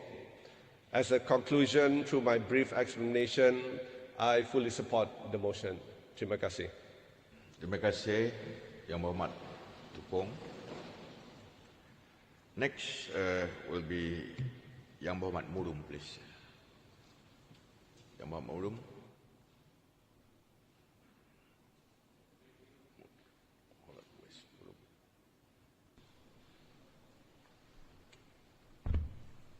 Thank you, Dato' Speaker. Thank you for the honor and the opportunity given to debate on environment reduction of greenhouse gases emission Bill 2023 tabled by Yang Berhormat Timbalan Menteri di Pejabat Premier Undang-Undang MA63 dan Hubungan Negeri Persekutuan dan Ahli Dewan Undangan Negeri DUN N7 Semariang for the second reading. Yang Berhormat Dato' Speaker, the bill that we address today is part of action that fall under the scope of climate change mitigation, adaptation, and disaster risk management. Laws and policies can apply across different sectors or focus on one, such as agriculture, land use, transport, energy, waste, environment, tourism, industry, building, water, and health. The framework of this bill shares some of the following characteristics laid out the strategic direction of the state climate change policy, long-term and path for change, set out institutional arrangement for climate governance at the state level, a multi-sectoral in scope, and involve mechanism for transparency and accountability. Yang Berhormat Dato' Speaker, world leaders first expressly recognized that climate change needed to be tackled with institutions, rules, procedures, and the Rio Earth Summit in 1992. The United Nations Framework Convention on Climate Change, UNFCCC, has subsequently established with the primary goal of promoting international action to stabilize greenhouse gas emission. The convening of the UNFCCC parties have led the several milestones, most notably the Paris Agreement in 2015. The agreement covers mitigation, adaptation, and financial burden sharing, and release on place so-called nationally determined contributions, NDCs. NDCs made by each UNFCCC party to achieve its goal of limiting global warming to well below 2 degrees centigrade above pre-industrial levels. NDCC summarize how government plan to meet their commitment made under the UNFCCC. However, alone, they are not enough to ensure the domestic action will take place. In the most cases, NDCs are not legally binding. So countries failing to abide by their pledge cannot be obliged to change tack. Further, they usually offer an overview of intended action, but they are not granular enough to provide details on how effort to meet target will be implemented in practice, nor do they necessarily represent the intention of key stakeholders such as citizens, the private sector, and non-governmental political bodies, who are frequently not consulted on their content. The binding nature of state legislation cope with the political accountability that tend to underscore decisions made by executive branches of government. Made climate laws and policy we place to fill this gap in NDCs. Yang Berhormat Dato' Speaker, carbon management does not just look at the problem of carbon emission added to the atmosphere each year. It supports the development of technologies and approaches to address the legacy emission and hard-to-abate industrial emission.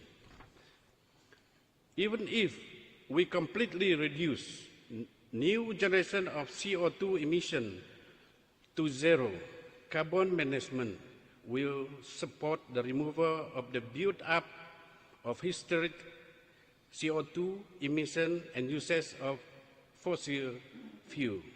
Within organization, carbon management goes beyond technology to include policies, training, and techniques that reduce CO2 emissions strategically. With a managerial approach to the problem of CO2 emission, the industry player can avoid a disorderly and confusing process to alter their system. Climate change will fundamentally shape the course of business over the next few decades, so it is important to stay alert regarding the use of natural gas, greenhouse gas emission, energy costs, and climate change overall. Every carbon management system starts with collecting the data on CO2 emission. Consider this data a starting point to slice down the numbers toward zero and work toward net reduction. Yang Berhormat Dato' Speaker, the industry players have to play a central role in helping to reduce the amount of greenhouse gas emission in the atmosphere, because a large amount of emission occur during the production and the distribution of goods and services, which individuals cannot change. The industry players are also responsible for the way products are designed. By designing products and services which effectively encourage emission reduction behavior, business can manage carbon to cut back on emission inefficiencies. Carbon emission can be strategically reduced by companies with the help of carbon offset. This offset may come in the form of verified projects that use natural forests, soil, or the ocean to sink existing CO2 emission.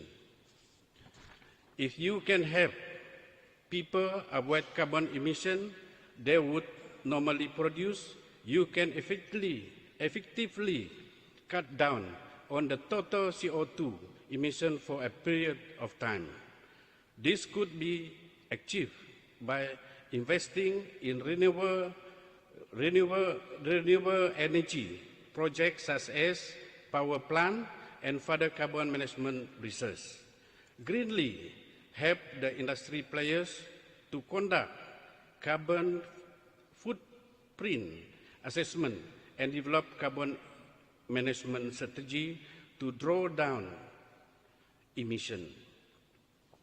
Yang Berhormat Dato' Speaker, carbon management is the process of measuring and and reducing carbon dioxide or CO2 and other gases or other greenhouse gas emission related to your operation, including your supply chain. The biggest benefit of carbon management and lower operating costs, meet customer demands, improve brand perception, respond to investor pressure, and comply with regulation. Carbon taxes or carbon levy can play a key role in achieving state journey under the 2015 Paris Agreement. Despite provide opportunity to increase the state revenue, it also play a role to meet the net zero emission by 2050. Yang Berhormat Dato' Speaker, we cannot safeguard the future of humanity without the right laws and strong enforcement. Yes, many people want to do the right thing. Many will do the right thing. But even those people need to be guided by laws and regulation. Equally, many people will not do the right thing, include those with the wealth and power to do great damage to the planet. History and even the present show this quite clearly. The law is the force for good that can save and correct this behavior. This bill is not just a law that can save us from climate disaster, but it will make our life better. It will guide us to a world of more equity and justice, a world of enough to go around, a world of green jobs, a world of better human health, a world of trust in the government and our institution, a world in which we preserve the wonder and diversity of nature. Fundamentally, a world of peace, security, and prosperity, a world that safeguards the welfare of the people. Don't wait any longer. Take the first step toward reducing carbon emission and finding the solution that best fit your business need. As a conclusion, through my brief explanation, I beg to support the motion for the passage of this Environment Reduction of Greenhouse Gases Emission Bill 2023. Thank you. Thank you, Yang Berhormat Murung. I have the next one, Yang Berhormat Pending, followed by Yang Berhormat Tanjung Batu, Kota Sentosa, Baklalan, Pelagus. Is that right? Yeah. Pelagus, Kota Sentosa, Daro,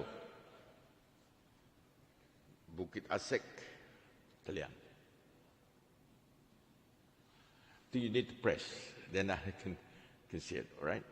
So, may I call upon Pending, please. Thank you, Tuan Speaker, for allowing me to participate in the debate of the Environment Reduction of Greenhouse Gases Emission Bill 2023. Tuan Speaker, as we all know, the Land Court Amendments Ordinance 2022 and Forest Amendments Ordinance 2022 were passed by the Sarawak State Assembly in 2022. Among others, these amendments were introduced to regulate the development of carbon markets in Sarawak. And today, the tabling of this bill also drives towards that intent. However, my recent engagements with civil society organizations like Sahabat Alam Malaysia and Safe Rivers have shown me that there is a need for Sarawak to have a more critical perspective in evaluating the risks of carbon markets through carbon credit tradings and activities.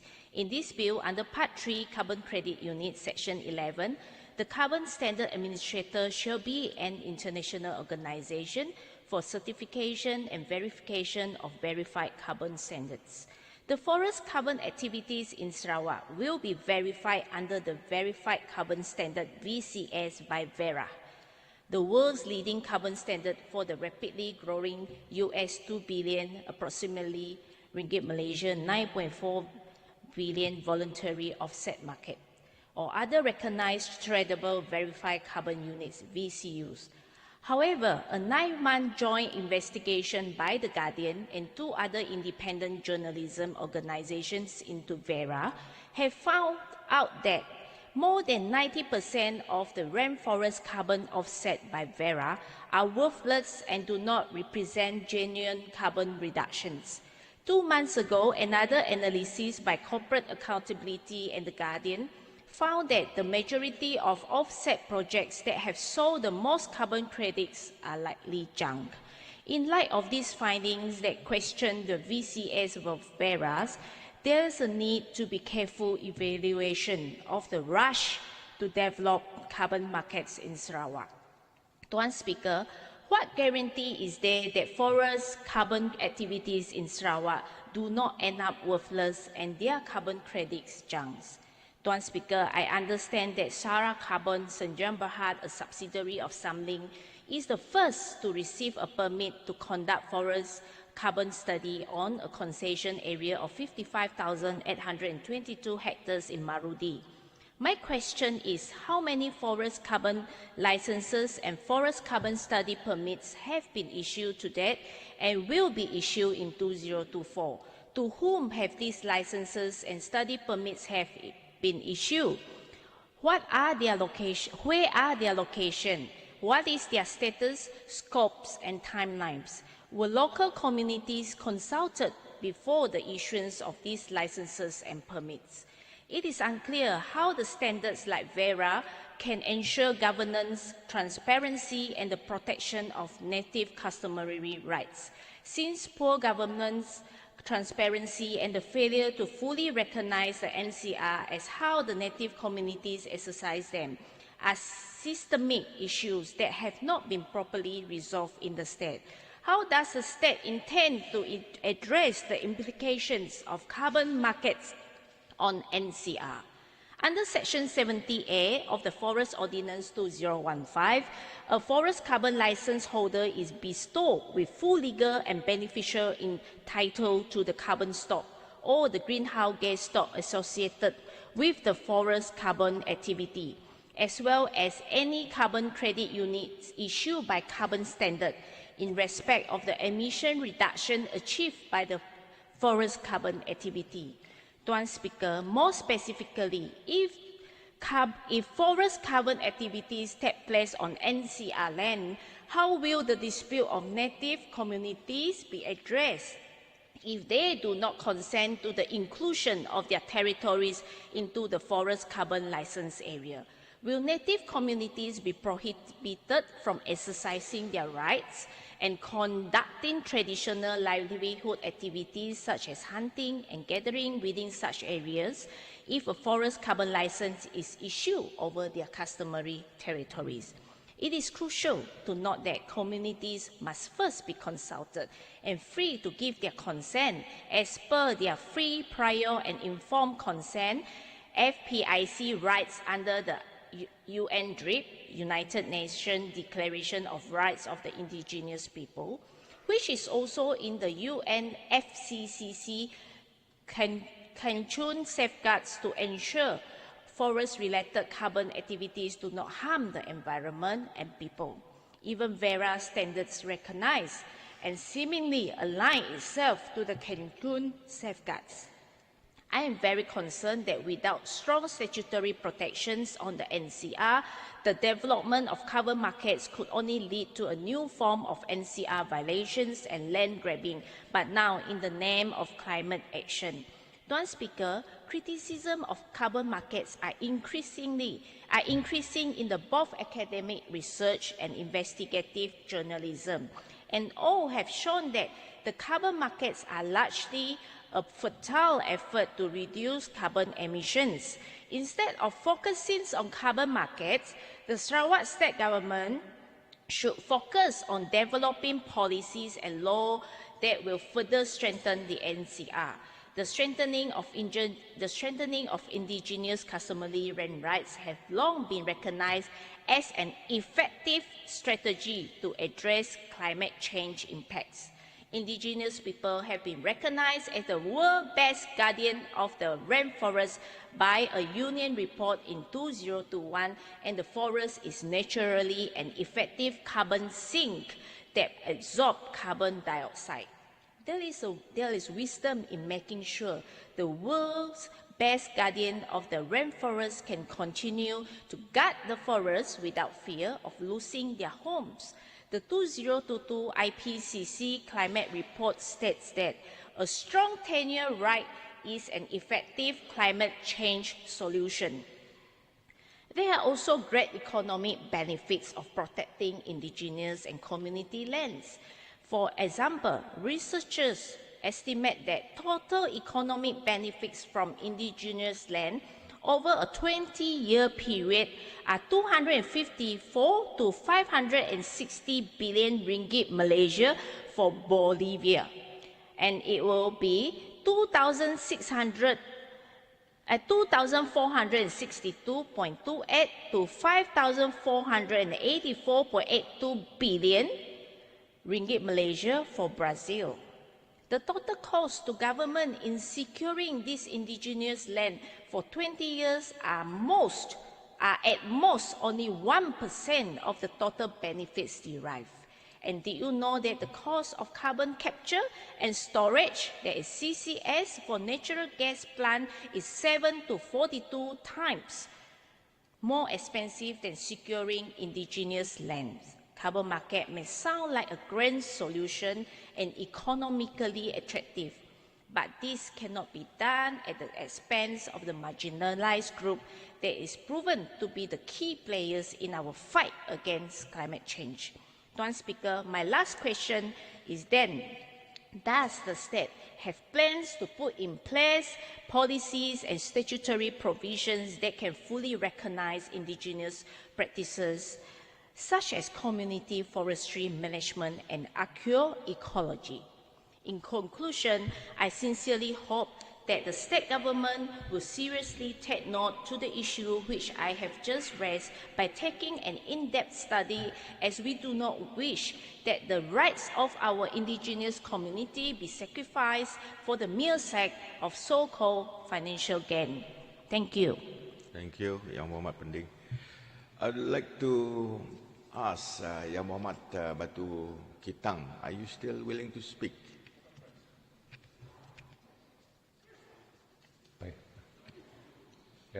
You will be after Palagus, because I took down your name but did not number you. Next, may I call upon Yang Muhammad Tanjung Batu.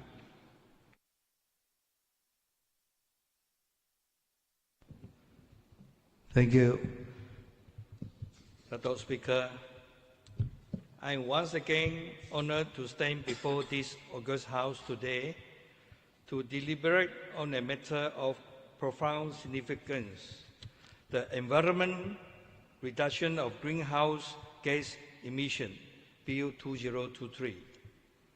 This bill represents a monumental step toward realizing our shared vision for a sustainable and environmentally responsible Sarawak, particularly in our industrial town of Bintulu, renowned for its variant oil and gas industry. Dato' Speaker, in the spirit of our resilient and forward-thinking state, this bill seeks to establish Sarawak as a beacon of environmental stewardship, not only within Malaysia, but on a global stage. By pledging to achieve net zero carbon emission by 2050, Sarawak is boldly asserting its commitment to the Paris Agreement and the global fight against climate change. The bill's principal objectives are clear and robust. It mandates business entities, especially those in pivotal sectors, to align with emission reduction targets set by our Sarawak State Cabinet. This initiative is not just regulatory, it's a call for collective action towards a greener future.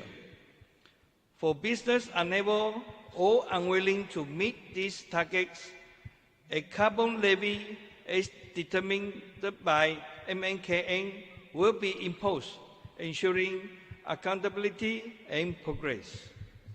Dato' Speaker, let us consider the example of Bintulu, a town whose prosperity has been significantly shaped by the oil and gas sector.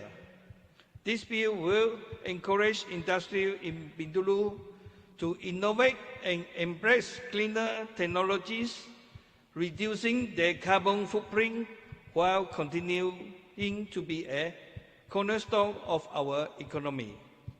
It is not just a regulatory framework, but a pathway to sustainable growth. The bill also introduced a credible system for the verification and validation of carbon credit units. This measure will enable Sarawak to partake actively in the carbon credit market, creating a new economic frontier for our state.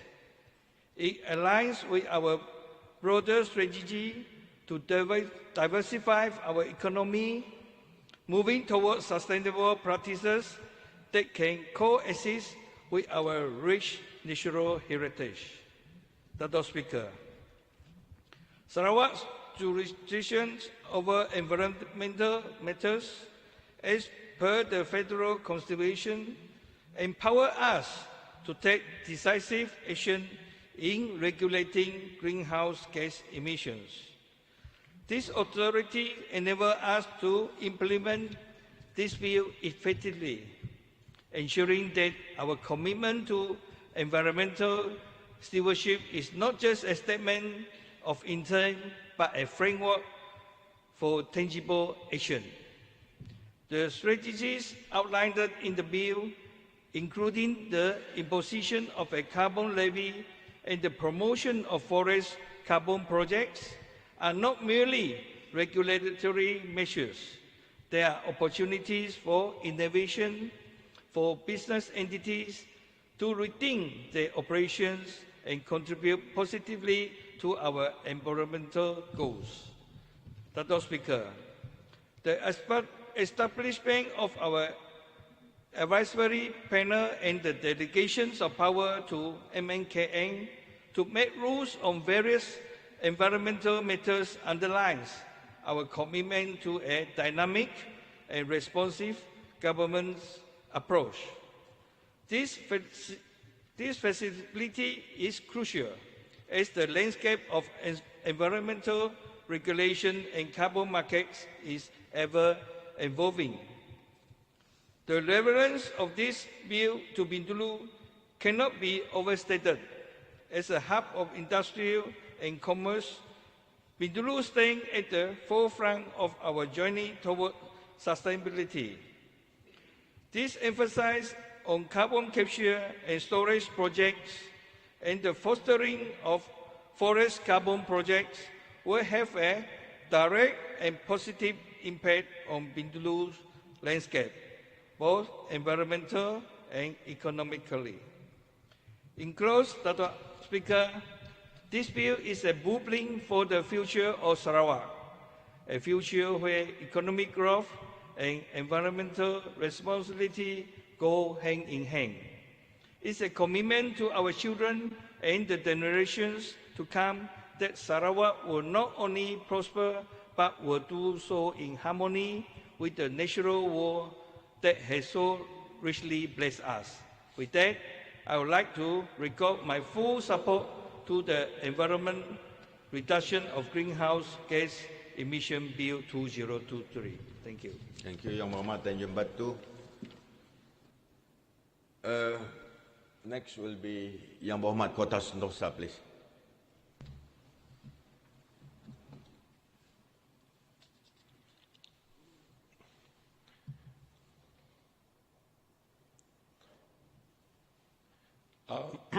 Thank you, Dato' Speaker. Thank you for the opportunity to debate the environment,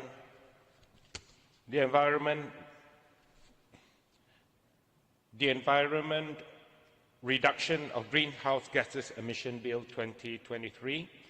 This bill seeks to protect our environment by reduction of greenhouse gases into our atmosphere with strategies and incentives towards net zero carbon emission by transition towards clean, renewable energy by way of legislation. Given the commitment to achieve net zero emissions by 2050, policymakers are pressured to take action on climate change, and this pressing need for action creates a sense of urgency for the Sarawak GPS government, and hence this new legislation, which is reflective of Sarawak's commitment to net zero emission based on science, technology, engineering, and big data. Dato' Speaker, the bill regulates the collection of data as investing time and resources into baselining actual emissions from each source provides clarity on the actual sources of emissions. As emissions tend to be highly concentrated in a small number of industries, namely palm oil, power utilities, and oil and gas.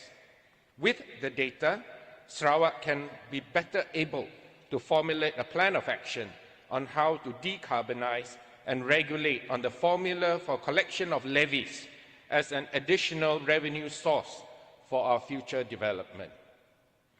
Dato' Speaker, climate change stands as one of the most daunting challenges of this era. However, for Sarawak, climate change can be a time of great opportunities. For Sarawak, as we have the natural endowments that can potentially propel Sarawak to become a world leader in certain sectors, as we have land, sunlight, rivers, forests, water, and depleted oil and gas reservoirs. These are the new sources for the production of clean energy. Sarawak sits in a geographical location that can easily facilitate the trading of energy, and we must capitalize on these new opportunities as a new revenue source through the right policies and legislation. Dato' Speaker, the remarks of the member from Pending on junk carbon credit are based on international studies that have nothing whatsoever to do with the Sarawak government. This is because those so-called junk credit units were never regulated by Sarawak laws. It is because of the irresponsible actions of certain stakeholders that the Sarawak government seeks to regulate the issuance of carbon credit units generated in Sarawak. I suggest the member from Pending read Section 21 of the bill, which provides for the validation and verification of projects towards reduction of greenhouse gases from projects in Sarawak based on international standards. Dato' Speaker, incentives matter if we want to attract capital. Industry-specific policies and action plans are required to transition entire economically critical supply chains, and it is important that these policies are market-based, incorporating both carrot and stick to incentivize new investments into clean energy, which provides for a market-based rate of return to investors. The legislation on the issuance of carbon credit units based on international carbon standards for carbon capture, permanent storage of CO2, and for including solar and wind power in Sarawak are indeed good strategies, moves as the power, I beg your pardon, the word should be including solar and hydropower in Sarawak, are indeed good strategic moves as the power and authority to issue carbon credit units lies with the Sarawak government. However, what is indeed really far-sighted and visionary is Section 16, 17, 18 and 19 of this bill. Section 16 provides for the Sarawak government's rights to such number of carbon credit units, and such carbon credit units shall not be traded or sold in any emission trading scheme or carbon markets outside Malaysia.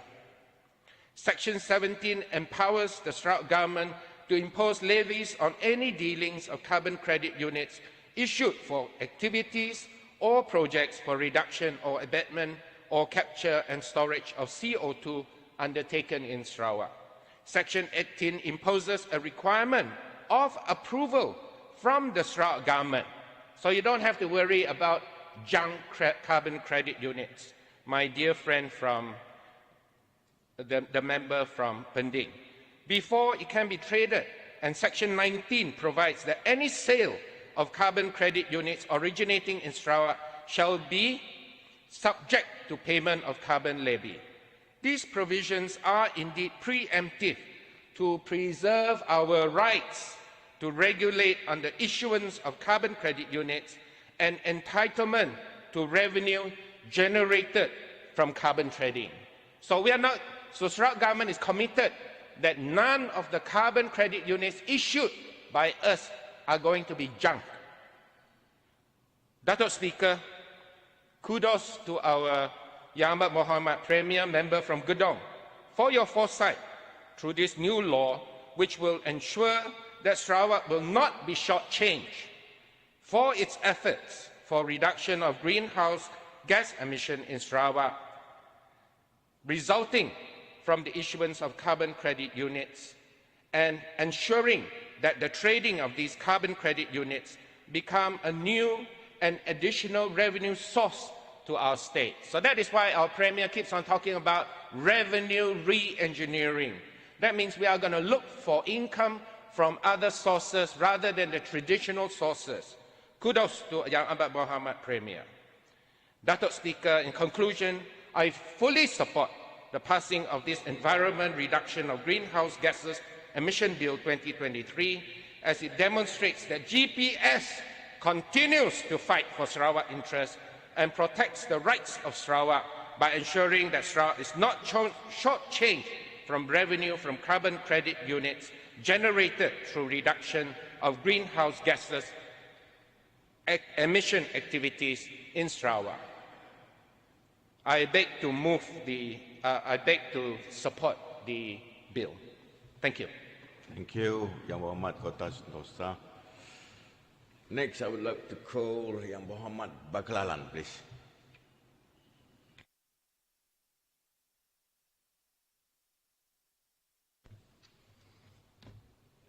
Mr. Speaker, thank you for the opportunity to given me to take part in the debate of this bill, another historic moment for this August House, and therefore I just want to register my appreciation and thanks to the Honourable Member of Somariang, Deputy Minister, for tabling this bill today.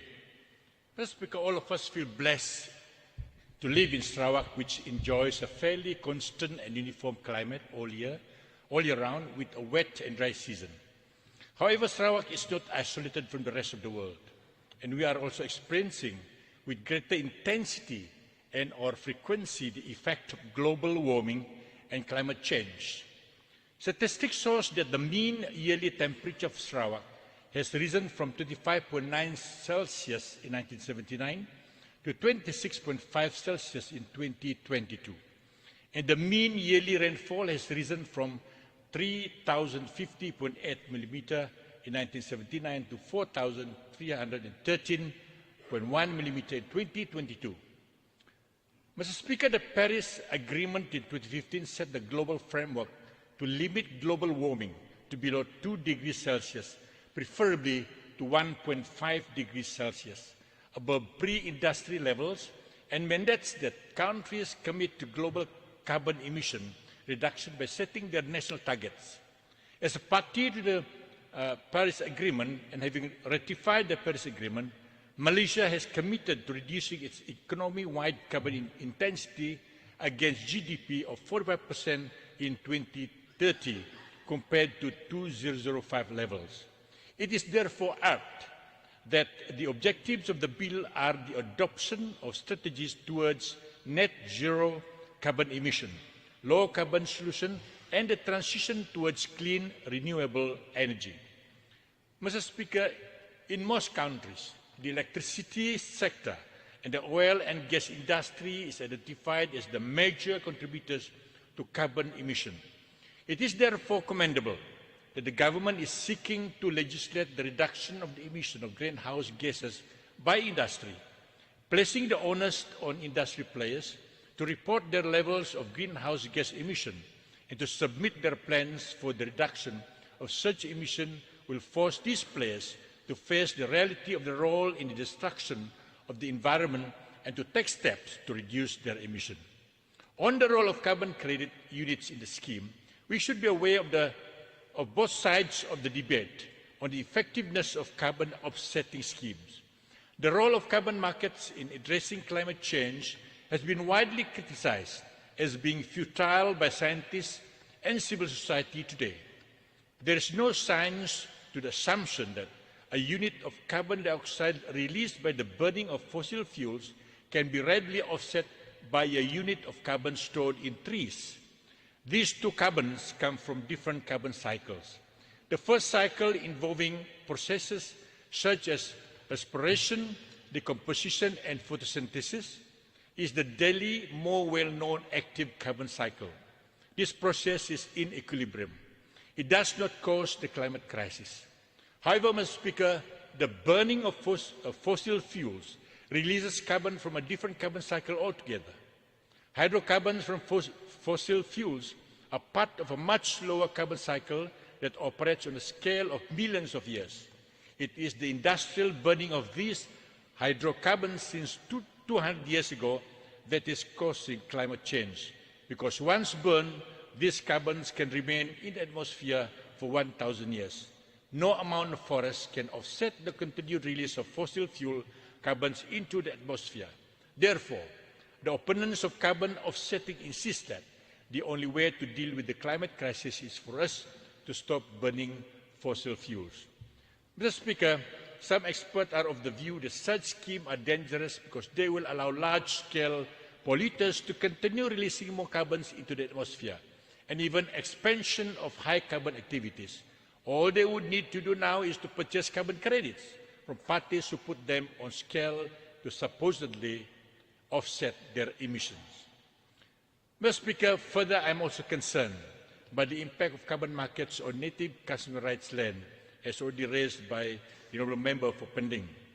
If a forest carbon license holder has the full legal and beneficial title to the carbon stocks associated with a forest carbon activity, what will happen if such licenses are issued within NCR territories? Will they benefit from carbon offsets, or will the bulk of the money go to middlemen and carbon market players? Will native communities be prevented from accessing their territories and be prohibited from hunting and gathering in their forests? Will this introduce a new form of NCR violation? We must make sure that there are comprehensive consultation with native, civil society, and the legal communities, if this has not already been done. Mr. Speaker, carbon offsetting is a new idea and concept, and we need to have experts who are able and willing to come in to help our native communities to benefit from carbon offset scheme if and when implemented. This is a great incentive for them to restore their degraded areas by replanting with trees which remove carbon dioxide from the atmosphere. I think there is a great potential for this as a means to restore the jungles of Sarawak. Mr. Speaker, the final comment is on the extent of the jurisdiction of this bill. The definition of atmosphere in Clause 2, which refers to the airspace above the land and Sarawak waters, which is waters above the continental shelf of the coast of Sarawak. Clause 4a refers to waters within the territory of the state. What is the extent of waters within the territories of the state and waters above the continental shelf off the coast of Sarawak. Taking into consideration the debate on the applicability of the Territorial Sea Act 2012, and for the avoidance of doubt, perhaps it should be clearly stated that the alteration of boundaries Sarawak Bordering Council 1954 should apply as assured by the Honourable Deputy Minister in the Premier's office last year during the tabling of the Land Code Amendment Bill 2022. Bearing in mind that net zero target for 2050, the government must ensure that there is no misuse of offsetting by companies to compensate for their inability to cut their greenhouse gas emission by improving their processes and methods. I tend to agree with the view, Mr. Speaker, that carbon offsets can only be an additionality to conventional means of reducing carbon emissions, such as reducing the use of fossil fuels and carbon-emitting activities. Mr. Speaker, carbon credit and offset involves many technical issues. Many do not understand the workings of it, and I stress that we will need to have competent and qualified personnel to administer and monitor the scheme so that we can achieve the goal of net zero emission by 2050. It is a tall order, but if we have the sincere intention to do our part in mitigating the effects of global warming, I believe that we will be able to attain our goals. Mr. Speaker, notwithstanding my concern expressed in this debate, I wish to record my support for the bill. Thank you. Yang berhormat berkelalan. Next, Yang berhormat Lagus, please.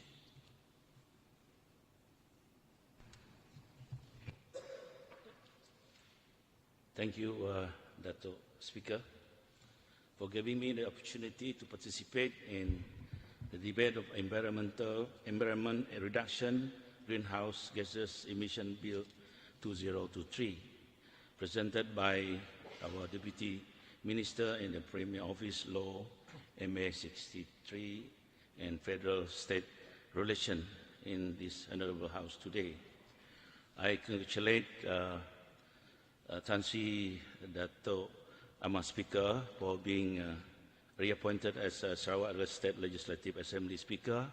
I wish Tan Sri Dato' Ahmad Speaker the best of health and continue to make tremendous contribution to our beloved Sarawak. Dato' Speaker, in moving forward, it is indeed a bond for all of us to have a Premier who is bold, courageous and visionary. The Environment Reduction of Greenhouse Gases Emission Bill 2023 is related to what he had said and mentioned by him in tabling Sarawak Budget 2024 this morning. The government has initiated the drafting of energy transition policy in building a sustainable and green energy for Sarawak. Energy is the backbone of economic development. Energy is also a driving force behind cultural progress, economic development of any nation in the world. Countries that have access to abundance of energy supply has become wealthy and powerful, but not without endangering the Mother Earth and the future of human beings. Being said that, we all know that the potential danger posed by climate change and the alarming impact to our Earth. Under international law, Malaysia is a sovereign state, a nation, has to be a party to treaty like the Paris Agreement 2015. The federal government has obligation to implement measures on climate change and mitigation effect of global warming. This obligation is governed by Federal Constitution, which set out the distribution of legislative and executive authorities between federal and state. Our Premier and their legal team with SAG did look into the legal aspect in crafting this bill. One of it is what was mentioned by our Deputy Minister just now. They went to Scotland that is one of the way before they start this bill. So the subject of environment, keyword, that is not in any of the legislative lists in the 9th schedule of the Federal Constitution by virtue of Article 77. Environment is therefore regarded as a residual matter. The state legislature has power to make laws with respect to environment, land, forests, and water in the state list in 9th schedule. State law shall apply. After I went through the environment reduction of greenhouse gas emission bill, with a complete legal framework, it has 5 principal objectives. To protect Sarawak environment by implementing strategies to reduce emission of greenhouse gases, to attain net zero carbon emission by 2050. To require business entity belong to economic sector in the first schedule, meaning that any federal, especially like Petronas, to reduce carbon emission to the level prescribed by Majlis Mesyuarat Kedua Negeri. If not able to reduce the carbon emission, they have the power to put up a levy rate determined by Sarawak Cabinet imposed on them. Institute a credible carbon credit unit which can be traded. As being mentioned by the other speakers, we have to get professional people to do about this carbon credit unit. To adopt and apply international standard and principle for reporting the measure of carbon dioxide potential for each type of greenhouse gases and for the verification and validation of carbon credit. Based on the international report, the world keeps breaking record in 2023 with the hottest ever in July, August, September, and October. Temperature records have been broken in many countries this year, and climate scientists stated that 2023 is highly likely to become the hottest year on record. Rising from carbon emission and climate change are key factors behind the prediction and the anticipated return of El Nino weather phenomenon is also playing a part. Datuk Speaker, the report by the International Panel of Climate Change offers the most comprehensive understanding to date of ways in which the planet is changing. It says that global average temperature are estimated to rise 1.5 degrees Celsius. This number holds the significant in global climate change under the 2015 Paris Climate Agreement. Virtually every nation agreed to pursue effort to hold global warming to 1.5 degrees Celsius. Beyond that point, scientists say it will be impact catastrophic effect to us. Heat wave, flooding, drought, crops failure, and wildlife extinction. Globally, we already felt that impact at present climate change is spreading towards catastrophe. The next decade is critical. A new report says that it is still possible to hold global warming to a relatively safe level, but doing so will require global cooperation and billions of dollars, and big changes were needed. Datuk Speaker, taking into the consideration of above statement, I would like to praise our Sarawak Premier, Datuk Petinggi Tan Sri Abang Johari bin Tun Openg, emphasizing that green efforts are critical to stir Sarawak towards a more sustainable future for all and strengthen its resilience towards climate change and natural environment disaster. Under our Premier leadership, Sarawak recognized that economic growth and environmental sustainability go hand in hand and are committed to ensuring that its development is sustainable and environmental friendly. As such, our Premier emphasized that the nature positive initiatives of Sarawak are important, not only for the environment but also for the long-term philosophy of our people. Experts define the green economy as based on the 6 main sectors: renewable energy, green building, sustainable transport, water management, waste management, and land management. Dato' Speaker, Sarawak aims to reduce the carbon emission at least 45%, increase job opportunities, empower small and medium enterprise in the green energy economy, equipment for Sarawak with sustainable infrastructure, and enhance the resilience of local communities by 2030. These are the outcomes Sarawak wants to achieve in the next 7 years under the Sarawak Climate Change Policy and Risk Management Strategy. To achieve the net zero emission again, future innovation is critical, and Sarawak will encourage the development of new technology and solutions that can reduce greenhouse emission and promote sustainable practice. This includes the adoption of carbon capture, utilization and storage technology, which can help reduce emission from key industries such as oil and gas. With that, Dato' Speaker, Sarawak will work with stakeholders, including private sector, civil society, and international partners, to achieve its sustainability goal.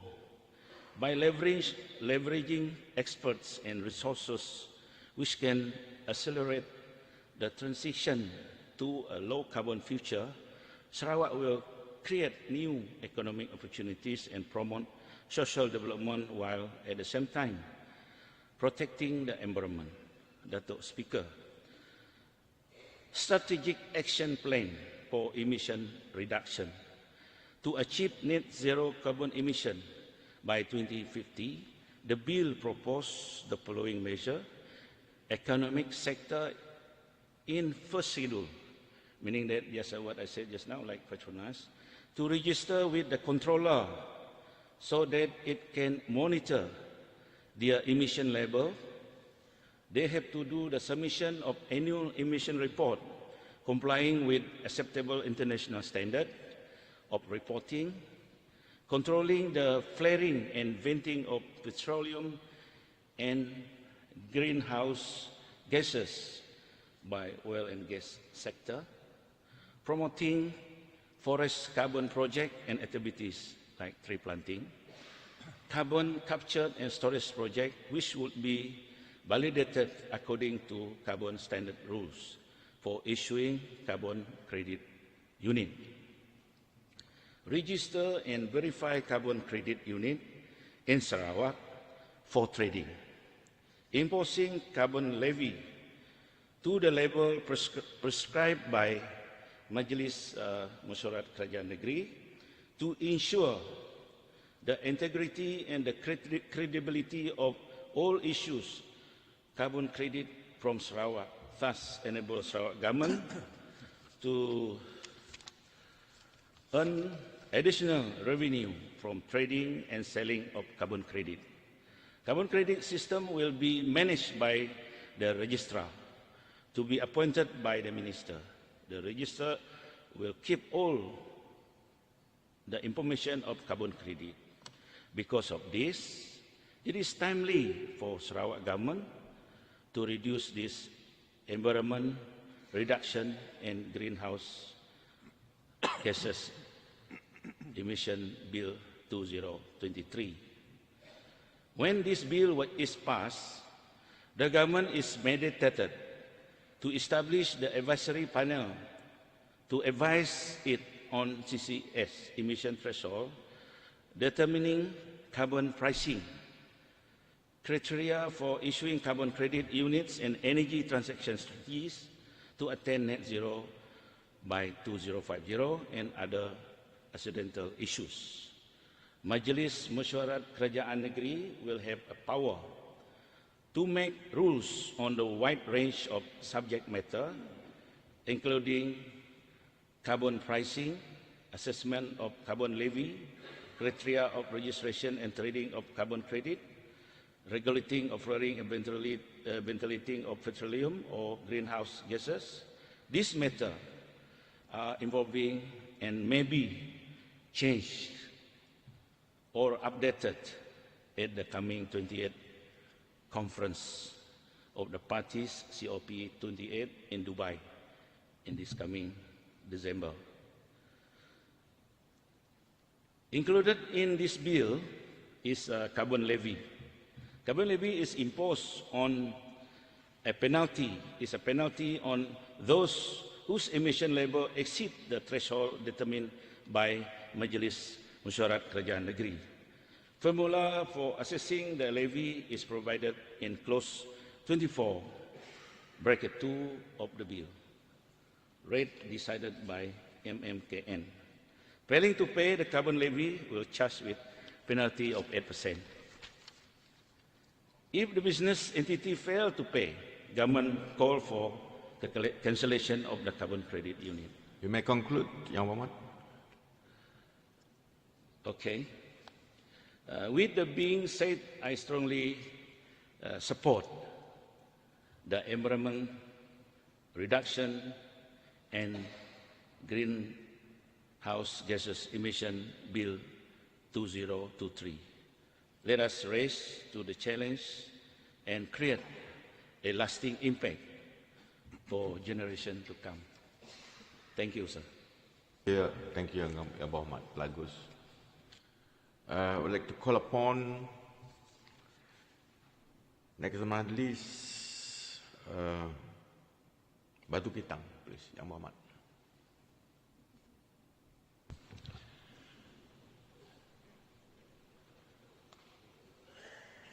Dato' Speaker, thank you for this opportunity to debate on the Environmental Reduction of Greenhouse Gases Emission Bill 2023.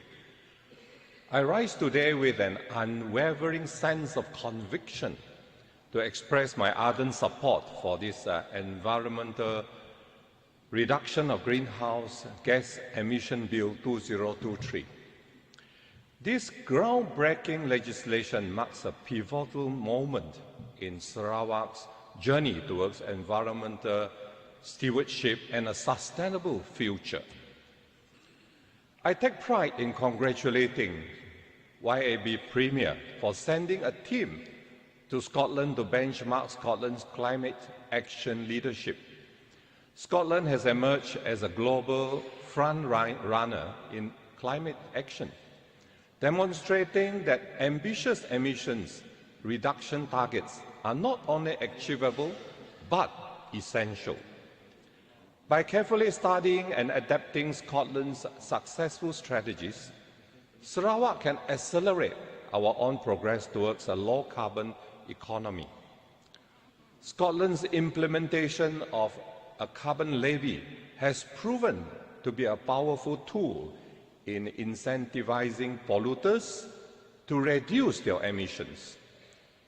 The revenue generated from this levy has been wisely invested in renewable energy and other climate-friendly initiatives, propelling Scotland towards a cleaner, more sustainable economy. Sarawak must pass this bill so as to have a state law that protects our interests and assure our benefits as state laws prevail over federal laws if state law exists. Dato' Speaker, Malaysia has long been a responsible member of the international community, actively participating in global efforts to combat climate change. And Malaysians are among the first countries to ratify the Paris Agreement, pledging to achieve net zero greenhouse gas emissions by the year 2050. The Environmental Reduction of Greenhouse Gases Emission Bill 2023 aligns perfectly with our nation's commitment to environmental protection and sustainable development. This bill sets ambitious yet achievable emissions reduction targets and outlines a comprehensive plan for achieving them.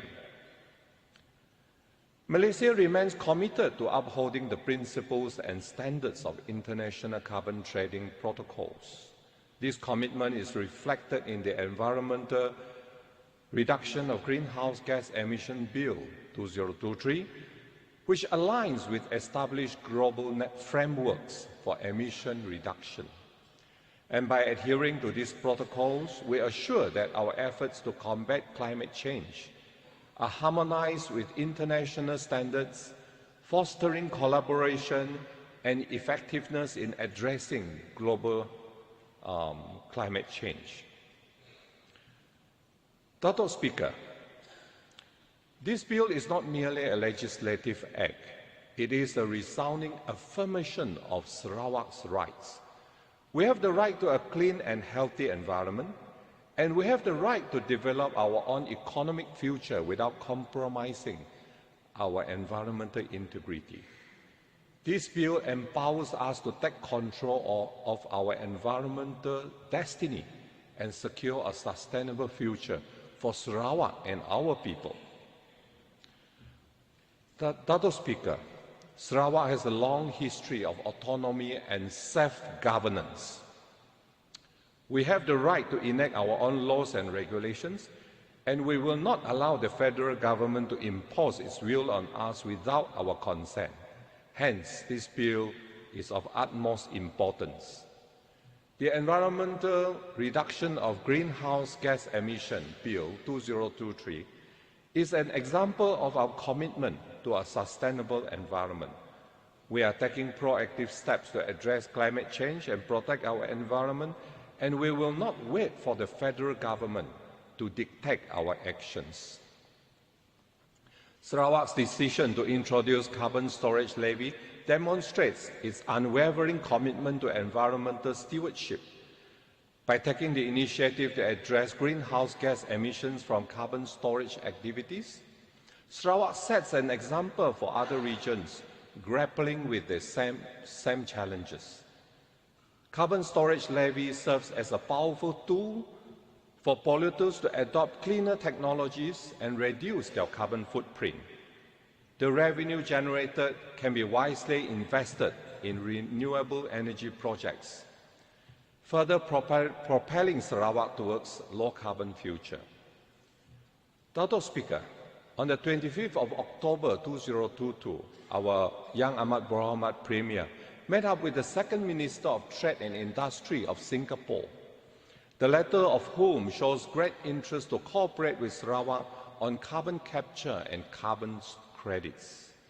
This new form of business is challenging, but Sarawak has the means to capitalize and profit from countries like Singapore, who produces carbon dioxide and do not have the forests to absorb it. Congratulations to Yang Amat Berhormat Premier for his far-sightedness and visionary leadership in initiating the tabling of this bill today. Dato' Speaker, this bill stands as a testament to Sarawak's leadership in environmental stewardship and our unwavering commitment to a sustainable future. Sarawak is the first to table this bill, and we have assured ourselves a regulatory framework. With this bill, we send a clear message to the federal government that we are taking decisive action to protect our planet, reap profits from levies imposed by Sarawak, and secure a brighter future for generations to come. Dato' Speaker, I beg to support the Environmental Reduction of Greenhouse Gases Emission Bill 2023, tabled by the Honourable Member for N7 Samariang. Together, we can make Sarawak a model of environmental responsibility and a global leader in climate action. Thank you very much, Dato' Speaker. Thank you, Yang Berhormat Datuk Kitang. Next, I would like to call Yang Muhammad Daro, please.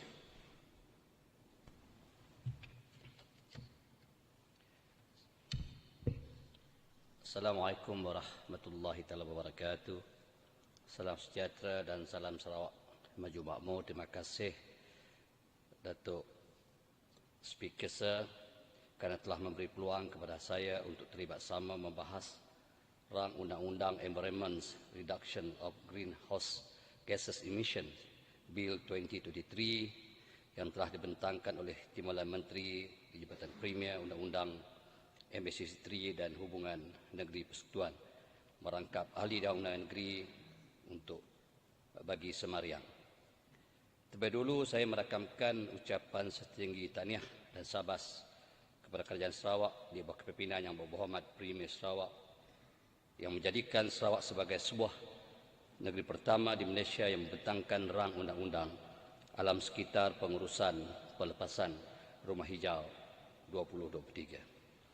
Datuk Speaker, today I stand before you to discuss a matter of utmost urgency and significance, the introductions of groundbreaking bill designed to tackle the present issue of greenhouse gas emission within our state.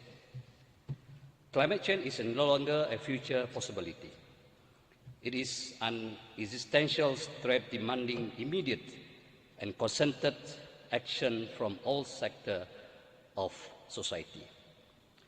The changing climate is an essential problem for humanity, but can bring about the necessary change.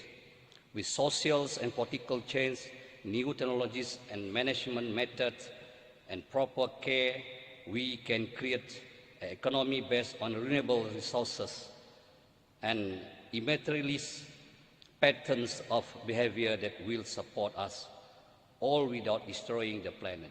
However, a sustainable society requires us to understand and plan for our impact on the planet and to learn to manage the impacts. That, in turn, requires systematic changes, the promotions of science and development of sustainable technologies, and a willingness on the parts of individuals to change their behavior. This new bill represents a comprehensive strategy to address greenhouse gas emissions, protect our environments, and secure a sustainable future of generations to come. At the heart of these legislations lies the importance for industries to report their greenhouse gas emission accurately. Transparency is like the solid grounds that helps us to stay accountable. When we make emissions reporting is a must. It is like setting up a strong base to take care of environment responsibly.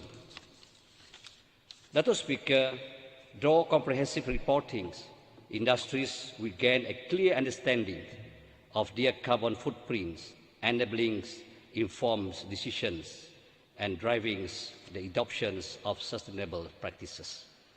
This bill goes beyond mere reporting.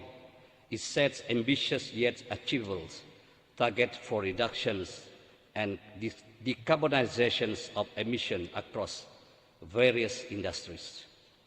This isn't just as environmental aspirations, it is a strategic imperative for our economy, prosperity, and public health.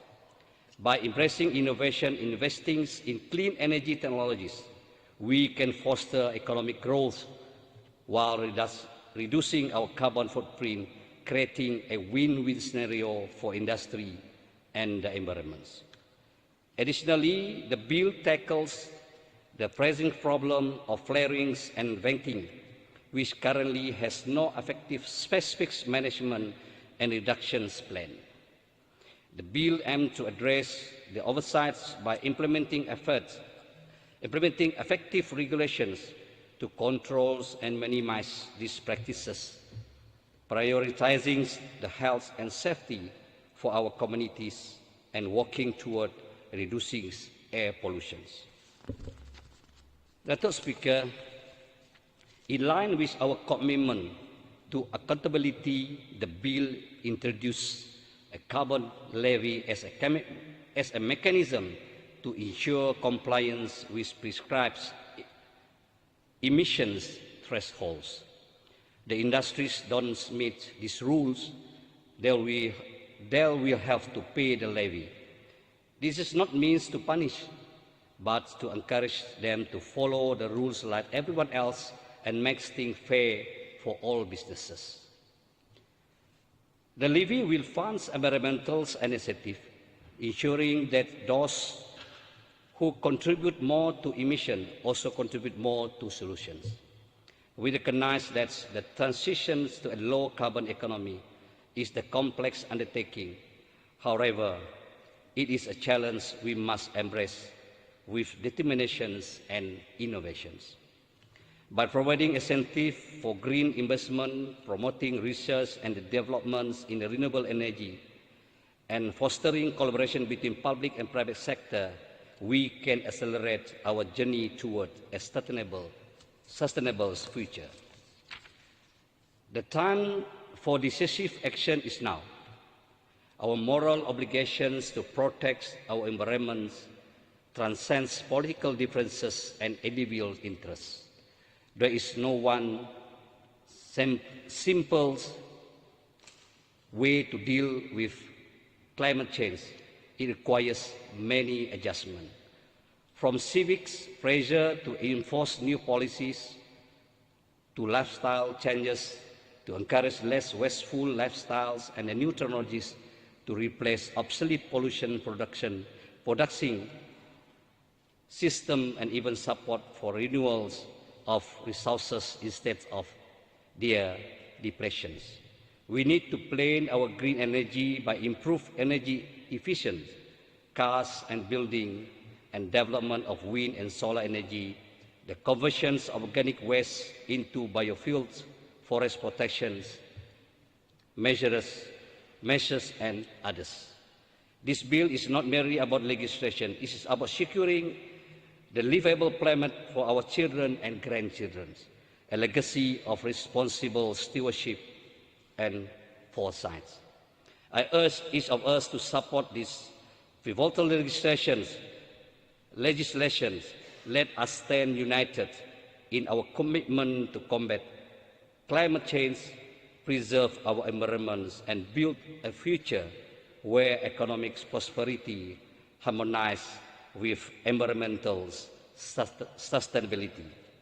With that being said, Dato' Speaker, I believe that the passage of this bill will just not establish for far-sighted idea of Yang Berhormat Premier, but as well as creating a more sustainable state that cares and willing to take part in tackling the main concerns of every country across the globe, the climate change. Dato' Speaker, sir, I fully support of this environment's reduction of greenhouse gases emissions Bill 2023. Thank you. Thank you, Yang Muhammad Daro. Muhammad Bukit Asik, please. Yang Berhormat Dato' Speaker, thank you for giving me the opportunity in participating the debate on environment, reduction of greenhouse gases emission Bill 2023. Today marks a pivotal moment for Sarawak towards a sustainable future. As all the honorable members gather at this August House, we stand the cusp of monumental change with the Environment Reduction of Greenhouse Gases Emission Bill 2023 before us as an instrumental step towards safeguarding Sarawak's environment and fulfilling our global commitments to combat the climate change. The objective laid out in this bill resonate deeply with our shared responsibility to protect our environment for future generations. Its core mission to achieve net zero carbon emission by 2050 is not merely an inspiration, but it is a commitment to action, a commitment to our planet, and a commitment to our people. Sarawak's approach is multifaceted, rooted in pragmatic strategy that align the international best practices with our state constitutional powers. The bill empowers us to regulate emission by mandating businesses to reduce the carbon footprint, overseen by a vigilant monitoring system. It calls for stringent reporting in accordance with globally accepted standards, ensuring transparency and accountability in our endeavors. Yang Berhormat Datuk Speaker, by recognizing the interdependence between industrials and the environmental footprint, and this bill addresses emissions from sectors like oil and gas, introducing measures to control flaring and venting, paving the way for innovative projects like forest carbon initiatives and carbon captures and storage, essential steps in our quest for sustainability. The introduction of a carbon levy serves as both a deterrent and also incentive, compelling entities to comply while offering the option to offset through carbon credits, incentivizing proactive environmental stewardship. And this is not just about penalizing, but it's about creating a pathway for transformation, where economy entities are encouraged and supported in their transition towards sustainability. Yang Berhormat Datuk Speaker, integral to this bill is the establishment of a robust system for verifying and issuing the carbon credits, ensuring their credibility in global markets. This isn't merely a regulatory measure. It's a testament to our commitments to integrity and excellence in our environmental initiatives. Moreover, the bill doesn't operate in isolation. It embraces the collaboration and expertise through the advisory panel, drawing the collective wisdom to navigate the complexity in setting the emission threshold, determining the carbon pricing, and steering our energy transition strategies towards our net zero aspirations. Yang Berhormat Datuk Speaker, we recognize that international commitments demand our attention, and this bill is Sarawak's earnest response. While Malaysia ratified the Paris Agreement 2015, the absence of a legislative framework was evident. And with the passage of this bill, Sarawak under GPS government takes the lead in addressing the climate change within Malaysia and setting a precedent for proactive climate action. Our efforts will be contained within Sarawak's borders only, and through projects that mitigate the climate change impacts, such as afforestation, reforestation, and carbon storage initiatives. Sarawak will contribute significantly to Malaysia's obligation towards achieving net zero emission by 2050. And by issuing the carbon credits, Sarawak not only incentivizes these projects, but also contributes to our nation's nationally determined contribution for the United Nations Framework Convention on Climate Change, solidifying our commitments to global environmental stewardship. And in conclusion, let's not just see this bill solely as a legal document, but it is such a beacon of hope, a roadmap towards the sustainable future, and let us embrace it as a catalyst for change, fostering innovation, collaboration, and also responsibility.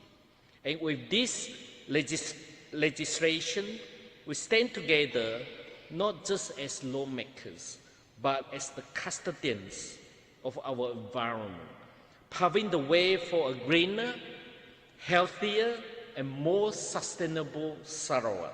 And with that, Yang Berhormat Datuk Speaker, I fully support Environment Reduction of Greenhouse Gases Emission Bill 2023. Thank you.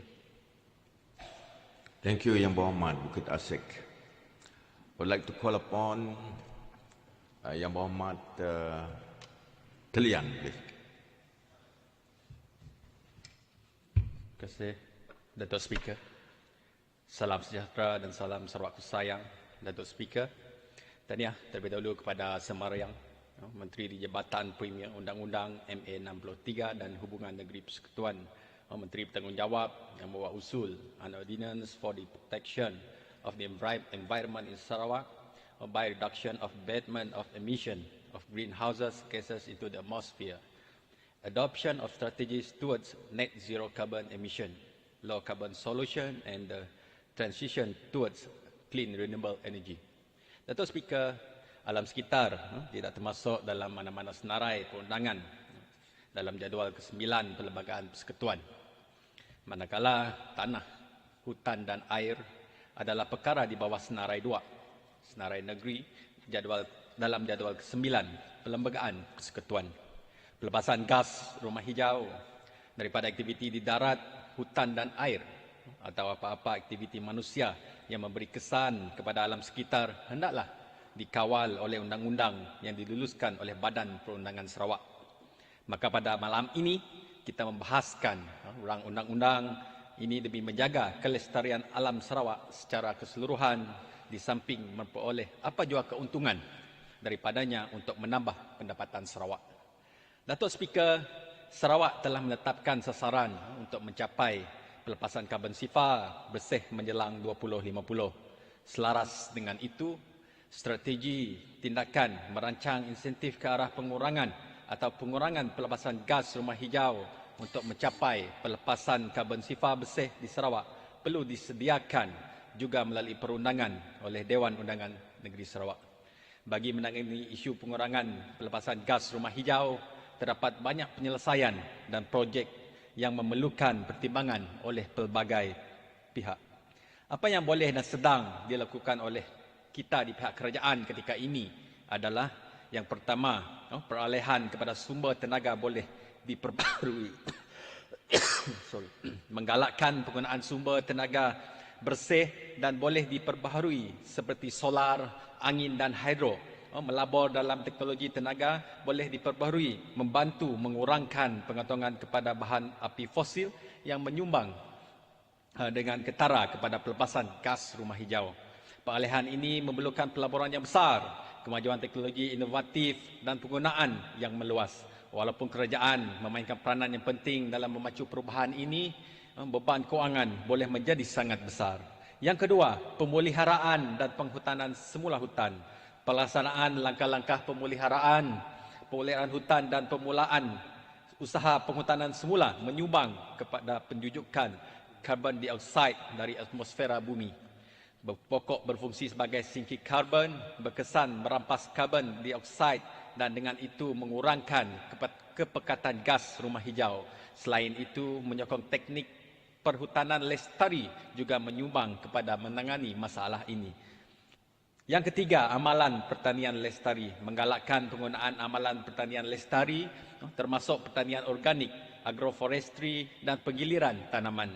Langkah-langkah ini berfungsi untuk mengurangkan penggunaan baja sintetik dan racun perosak, mengurangkan kemerosotan tanah dan menambah proses penjujukan karbon dioksida dalam tanah. Yang keempat, promosi pengangkutan awam dan mod pengangkutan aktif. Menggalakkan penggunaan sistem transit awam, berbasikal dan berjalan menyumbang kepada pengurangan pelepasan gas rumah hijau yang berasal dari kereta persendirian dengan penekanan khusus di kawasan bandar-bandar besar seperti bandar-bandar besar dan perindustrian seperti Kuching, Miri dan Bintulu. Sebagai contoh terbaik, Sarawak Autonomous Rapid Transit ART adalah sistem pengangkutan awam bersara alam yang terbaru yang dicadangkan di Sarawak. Ia direka untuk menyediakan mod pengangkutan yang cekap, boleh dipercayai dan mampan untuk penduduk dan pelawat negeri ini. Sarawak ART bertujuan untuk menggunakan kenderaan elektrik autonomi ataupun memandu sendiri untuk beroperasi di lorong khusus menyediakan perkhidmatan transit berkapasiti tinggi dan frekuensi tinggi. Sarawak ART dijangka meningkatkan mobiliti, mengurangkan kesesakan lalu lintas dan menyumbang kepada persekitaran yang lebih bersih dan hijau. Kaedah kelima, pendidikan dan kesedaran, meningkatkan kesedaran orang ramai tentang akibat pelepasan gas rumah hijau dan kepentingan tindakan individu berpotensi untuk memupuk pengubahsuaian tingkah laku dan memupuk sokongan yang lebih luas untuk langkah-langkah yang bertujuan untuk mengurangkan pelepasan karbon dioksida. Adalah penting untuk mengakui bahawa pengurangan pelepasan gas rumah hijau bergantung kepada hubungan antara tindakan individu dan usaha sama kerajaan, syarikat dan masyarakat, dan ia akan menjadi lebih mudah dan sistematik di bawah kawal selia ordinan yang bakal diluluskan dalam persidangan DUN kali ini. Datuk Speaker, di samping menjaga kelestarian alam dalam menghadapi perubahan iklim yang serba tidak menentu ketika ini, rang undang-undang ini dibintangkan adalah untuk menjaga hak-hak Sarawak dari pelbagai sudut. Kita tidak mahu pisang berbuah dua kali. Sebagai contoh, PDA 1974, Akta Pembangunan Petroleum 1974 adalah undang-undang Malaysia yang mengawal selia penerokaan, eksploitasi dan pembangunan sumber petroleum di Malaysia. Ia menubuhkan Petronas, Petroleum National Berhad, sebagai pembadanan minyak negara dan memberikannya hak eksklusif untuk mengawal selia dan mengawal aktiviti petroleum di Sarawak. PDA 1974 memberikan Petronas kawalan yang ketara ke atas aktiviti minyak dan gas termasuk pendapatan yang dijana daripada sumber tersebut.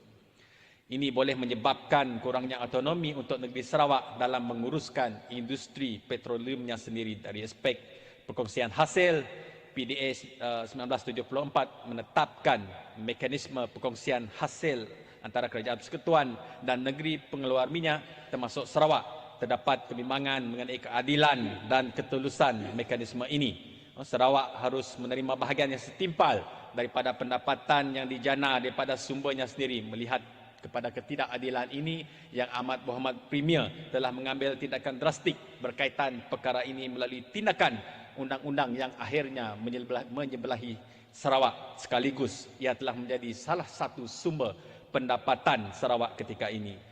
Maka dengan sebab itu, pada hari ini kita membahaskan rang undang-undang yang sudah pasti akan menjadi terabai kepada kita untuk terus menjaga hak-hak Sarawak dan sekaligus kita akan sentiasa berada selangkah di hadapan dalam menggumbal undang-undang yang menjadi kepentingan Sarawak secara keseluruhannya.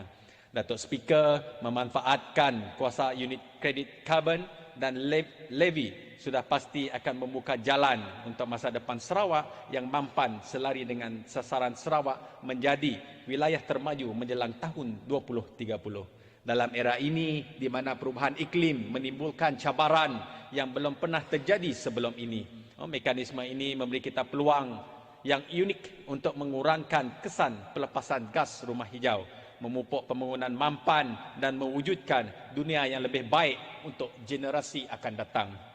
Carbon credit unit mewakili ukuran piawaian pelepasan gas rumah hijau. Biasanya diukur dalam tan metrik setara karbon dioksida.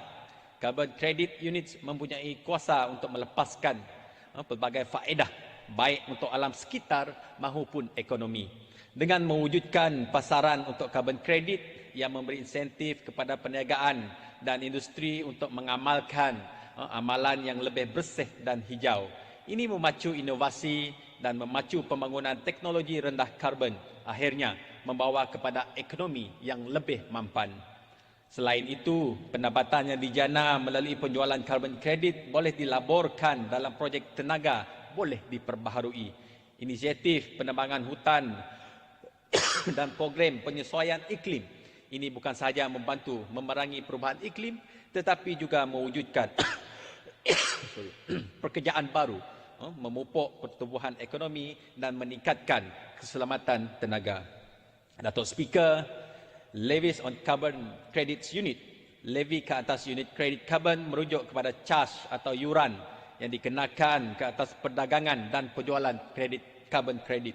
Mengenakan levy tersebut ke atas apa-apa urusan carbon credit units yang dikeluarkan untuk aktiviti atau projek bagi pengurangan atau pengurangan penangkapan dan penyimpanan karbon dioksida yang dijalankan di Sarawak melalui ordinan ini bakal memberikan beberapa implikasi yang berpotensi memberikan kelebihan kepada kerajaan Sarawak. Iaitu yang pertama, penjanaan pendapatan. Levy boleh menjana pendapatan untuk kerajaan yang boleh digunakan untuk pelbagai tujuan, seperti membiayai inisiatif alam sekitar, menggalakkan pembangunan mampan atau menyokong usaha mitigasi, penyesuaian perubahan iklim dan pelbagai lagi keperluan pembangunan lain. Yang kedua, dinamik pasaran. Levy berpotensi mempengaruhi dinamik penawaran dan permintaan pasaran carbon credit. Levy yang lebih tinggi boleh mengurangkan permintaan untuk carbon credit yang boleh memberi kesan kepada harga pasaran dan kecairan mereka. Ini seterusnya boleh menjejaskan keberkesanan keseluruhan mekanisme perdagangan karbon dalam memacu usaha pengurangan pelepasan. Yang ketiga, insentif dan keberkesanan. Penggunaan levy boleh mempengaruhi insentif untuk perniagaan dan entiti untuk mengurangkan pelepasan mereka. Levy yang lebih tinggi boleh menggalakkan usaha pengurangan pelepasan yang lebih agresif apabila kos pembelian carbon credit meningkat. Sebaliknya, levy yang lebih rendah dapat mengurangkan insentif pengurangan pelepasan kerana kos pematuhan berkurangan.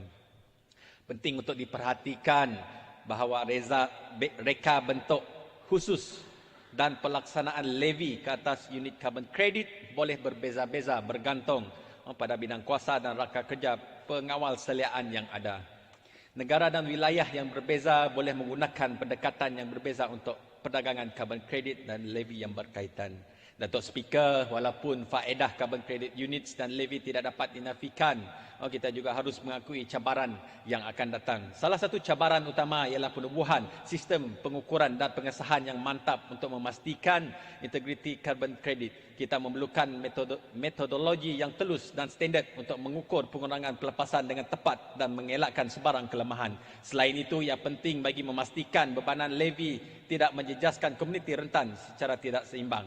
Pengagihan kos dan faedah yang adil dan sama adalah penting untuk mengelakkan ketidaksamaan sosial. Kuasa mengutamakan penyimpanan karbon juga memerlukan pendekatan menang-menang. Isu yang berpotensi untuk membentuk bukan sahaja masa kini tetapi juga generasi masa datang. Cabaran dan peluang sekitar mengutamakan penyimpanan karbon dan memanfaatkan kuasa cukai penyimpanan karbon. Dalam dunia yang bergelut dengan ancaman perubahan iklim, adalah penting untuk kita mengambil tindakan berani dan tegas untuk mengurangkan kesan-kesannya. Pengumpulan gas rumah hijau yang pesat di atmosfera kita telah mengakibatkan peningkatan suhu, peristiwa cuaca yang melampau dan kemerosotan ekosistem kita. Akibatnya tidak dinafikan menjejaskan kehidupan sekaligus mata pencarian. Dengan mengutamakan penyimpanan karbon, kita boleh mencipta rangka kerja yang memberi insentif kepada industri untuk mengamalkan amalan yang lebih hijau dan melabur dalam teknologi carbon capture. Ini bukan sahaja membantu mengurangkan pelepasan karbon tetapi juga merangsang pertumbuhan ekonomi dan mewujudkan peluang pekerjaan baru. Untuk mencapai matlamat ini, kerajaan mesti melaksanakan cukai carbon storage, mekanisme yang meletakkan harga pelepasan karbon dan menggalakkan perniagaan untuk mengurangkan jejak karbon mereka. Dengan mengenakan cukai ini, kerajaan boleh menjana pendapatan yang boleh dilaburkan semula dalam projek tenaga yang boleh diperbaharui, penyelidikan dan pembangunan dan inisiatif yang bertujuan membentuk memupuk ekonomi rendah karbon. Datuk Speaker, kesimpulannya, walaupun cabaran yang penting, janganlah kita melupakan peluang besar yang terletak dalam genggaman kita. Dengan mengutamakan carbon storage dan menerima cukai penyimpanan karbon, kita boleh merevolusikan pendekatan kita terhadap tenaga, ekonomi dan alam sekitar. Penggunaan teknologi penangkapan dan penyimpanan karbon memberikan peluang untuk inovasi dan keusahawanan. Dengan melabur dalam penyelidikan dan pembangunan, kerajaan boleh memupuk sektor teknologi bersih yang berkembang mewujudkan pekerjaan dan merangsang pertumbuhan ekonomi. Hasil yang dijana daripada cukai carbon storage boleh dilaburkan semula secara strategik, menyediakan insentif kewangan kepada perniagaan untuk mengamalkan amalan yang lebih bersih, mengurangkan pelepasan karbon mereka dan memastikan masa depan yang mampan. Ini bukan saja memberi manfaat kepada alam sekitar, tetapi juga meningkatkan reputasi dan daya saing perniagaan di dalam pasaran global yang pesat berubah. Datuk Speaker, Talian menyokong penuh rang undang-undang ini. Sekian, terima kasih. Terima kasih Yang Berhormat Talian. I think we have 3 more speakers. Yeah. The next one will be Yang Berhormat Ketibas, followed by Yang Berhormat Ngemah, and lastly Yang Berhormat Batu Lintang. Yang Berhormat Ketibas. Yang Berhormat Datuk Speaker, thank you for allowing me to participate in the debate. Congratulations to Yang Berhormat Deputy Ministers in Premier's Department, a member for N7 Samariang, for successfully tabling the bill. The concentration of greenhouse gas has been rising since the time of Industrial Revolution as a result of human activity. Urgent action by every single one of us is needed to mitigate and reduce the emission of the greenhouse gas in the atmosphere and to adapt to the impact of climate change.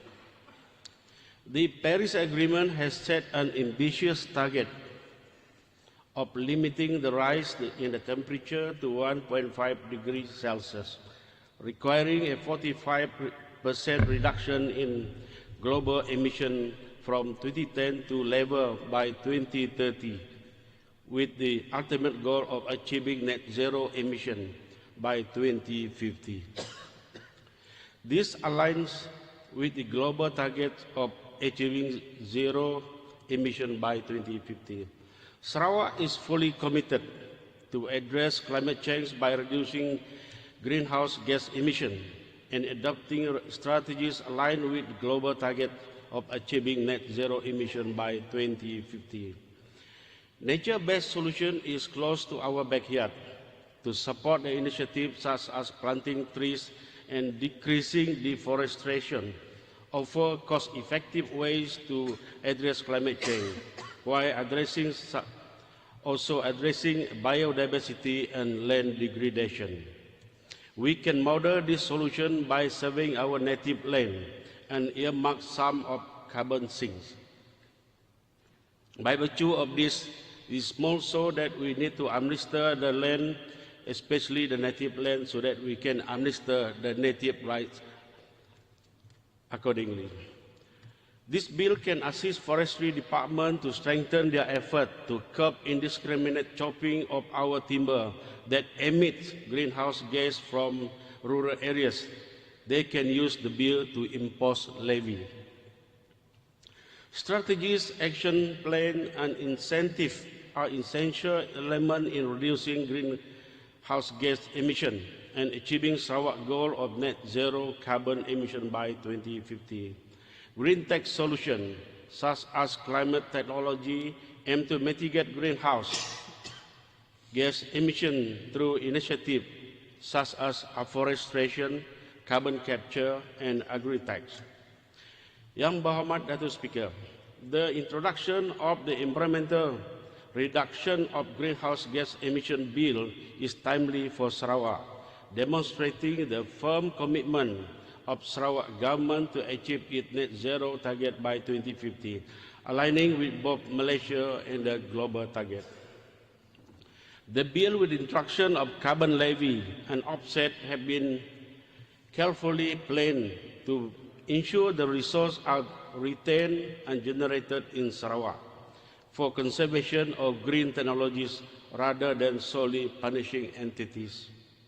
The noble intention of the bill to safeguard Sarawak environment must be applauded, as Sarawak is leading the way by being the first in Malaysia to introduce legislation concerning climate change and greenhouse gas reduction, setting an important precedent for future legislation. This bill then passed, when passed, require business entities in the scheduled economic sectors to register and report on greenhouse gas emission. It also requires them to decarbonize and reduce the emission to a prescribed level. Submission of greenhouse gas emission report from business sector is not only being transparent.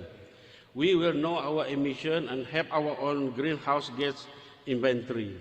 When we have our own greenhouse gas inventory, we will not only be able to strategize to achieve Sarawak target of net zero by 2020, we will also provide data to Federal for inclusion in the nationally determined contribution for submission to United Nations Framework Convention on Climate Change.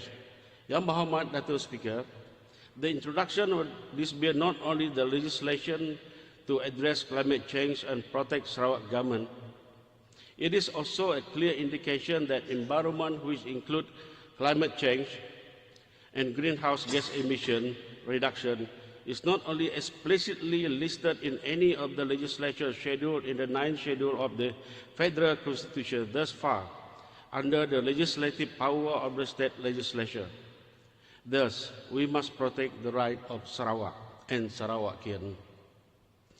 Protecting the environment is not just the responsibility. It is a duty that we owe to our planet, to ourselves, and to our future generation. We all have a power to make the difference and be the earth warrior despite our political difference. As a conclusion, through that brief explanation, I support the motion for the passage of this bill, this environmental bill. Thank you, Mr. Speaker. Thank you, Yang Berhormat Ketibas. Next will be Yang Berhormat Ngema.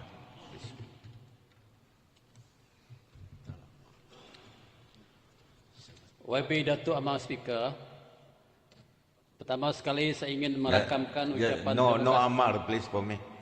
Ada the handset go haywire. YB Datuk Speaker, pertama sekali saya ingin merakamkan ucapan terima kasih kepada Datuk Amang Speaker kerana memberi ruang dan kesempatan kepada saya untuk membahaskan rang undang-undang alam sekitar, pengurangan pelepasan rumah hijau Bil 2023 yang telah dibentangkan pada awal pagi tadi. Datuk Speaker, perubahan iklim yang tidak menentu dan pemanasan global yang semakin ketara akan menyumbang kepada implikasi negatif pada alam sekitar dan manusia sejagat sekiranya kita gagal untuk menanganinya mula dari sekarang. Dengan kesempatan ini, saya sangat berbangga dan memuji Premier Sarawak, Datuk Patinggi Tan Sri Abang Johari Tun Bin Abang Haji Openg, kerana beliau merupakan pionir ataupun pelopor dalam usaha memperkenalkan tenaga hijau bukan sahaja di Malaysia, malah di pentas pesada antarabangsa.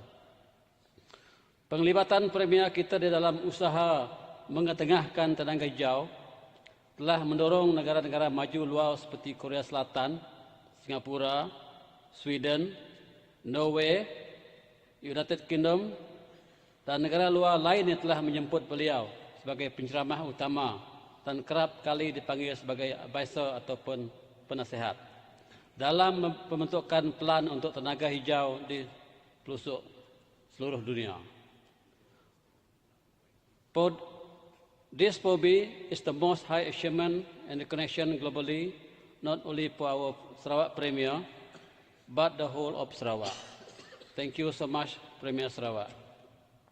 Datuk Speaker, berbalik kepada rang undang-undang alam sekitar pengurangan pelepasan rumah hijau 2023, kelestarian alam sekitar adalah asas kepada rancangan 10 tahun Sarawak untuk menjadi sebahagian daripada peralihan global yang dipercepatkan kepada tenaga bersih.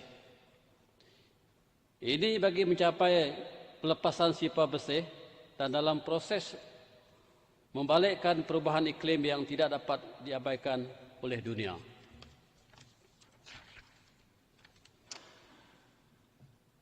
Ketika COP26 iaitu Conference of Parties 26 di Glasgow, Malaysia komited untuk mengurangkan pelepasan rumah hijaunya sebanyak 45% daripada paras 2005 dan mencapai sifar bersih menjelang tahun 2050. Usaha ini amat sejajar dengan gerakan dunia dalam merealisasikan matlamat pembangunan mampan 2030 serta apresiasi Sarawak untuk menjadi negeri maju menjelang 2030 yang mengejar pertumbuhan ekonomi yang seimbang dan pendekatan bertanggungjawab ke arah memanfaatkan alam semula jadi, sumber dan penyepaduan plan penyesuaian dan mitigasi iklim. Laporan yang telah disediakan oleh Intergovernmental Panel of Climate Change IPCC menyarankan supaya tindakan segera perlu dilakukan untuk menghadkan pemanasan global kepada 1.5 darjah Celsius dengan mengurangkan pelepasan gas rumah hijau dan pencemaran udara. Suhu bumi dijangka meningkat kepada 2.7 darjah Celsius menjelang akhir abad ini. Datuk Speaker, matlamat utama alam sekitar adalah untuk mempunyai persekitaran yang baik dengan kualiti tertinggi dan menghormati semua kehidupan. Pada masa ini, semakin ramai pelabur lebih mementingkan kelestarian alam sekitar semasa membuat keputusan pelaburan. Komitmen Kerajaan Negeri Sarawak terhadap pembangunan lestari untuk meningkatkan pertumbuhan dan kemajuan negeri ini telah mendapat perhatian seluruh dunia. Ini dibuktikan dan disokong oleh agensi penerapan antarabangsa seperti Standard of Poor's dan Moody's Investor Services. Datuk Speaker, sokongan ini sangat relevan sejajar dengan strategi Kerajaan Sarawak untuk menarik lebih banyak pelaburan berkualiti dengan tujuan membangunkan Sarawak dalam skala besar. Malah Timbalan Menteri Kewangan Malaysia Yang Berhormat Stephen Sims turut mengakui bahawa Sarawak akan menjadi model di Malaysia dan dari segi tenaga hijau ketika negara bergerak ke dalam ekonomi abad ke-21. Yang Berhormat Stephen Sims turut mengakui Kerajaan Sarawak telah mengambil langkah pertama di dalam ekonomi hijau, digital dan teknologi baju untuk melangkah ke ekonomi abad ke-21. Beliau mengambil contoh dengan menyatakan Sarawak mampu mengeluarkan 100,000 tong bahan api bio sehari menggunakan mikrolumut. Hari ini, seluruh negara mengeluarkan gas 500,000 tan sehari dan hanya satu tapak di Sarawak mampu mengeluarkan 1,000 tong bahan api bio setiap hari. Sarawak juga telah membuat langkah yang sangat tepat untuk memilih ekonomi hijau kerana menjelang tahun 2027, industri penerbangan dunia akan menggunakan bahan api bio untuk terbang langkah ke arah sifar pelepasan karbon. Datuk Speaker, Sarawak berada di landasan yang betul untuk menjadi sebuah wilayah yang lebih kukuh secara lestari, terutama dengan mengamalkan prinsip alam sekitar, sosial dan tabiat urus, ESG iaitu Environment, Social and Governance. Sebagai kesimpulan, saya dengan ini menyokong penuh supaya rang Undang-Undang Alam Sekitar pengurangan pelepasan rumah hijau 2023 ini diluluskan oleh Dewan Yang Mulia ini. Sekian, terima kasih. Terima kasih Yang Berhormat Ngemah. Yang Berhormat Batu Lintang, please. I want to ask, Yang Berhormat Balingan, are you willing to speak? Are you going to speak? You will be the last one. Right.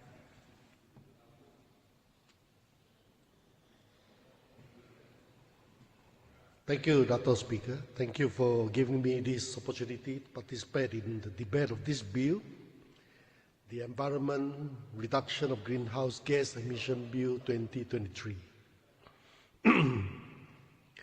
I must applaud the state government, the customarily hardworking Honourable Deputy Minister, my good friend, the Honourable Member for Semariang, and able legal team, and particularly the Gaffer, our Right Honourable Premier, for this new legislature, as I understand that this is one of his most important brainchild for our states to achieve the noble goals of PCDS 2030, particularly a high-income state economy, which also prioritizes environmental conservation and sustainability.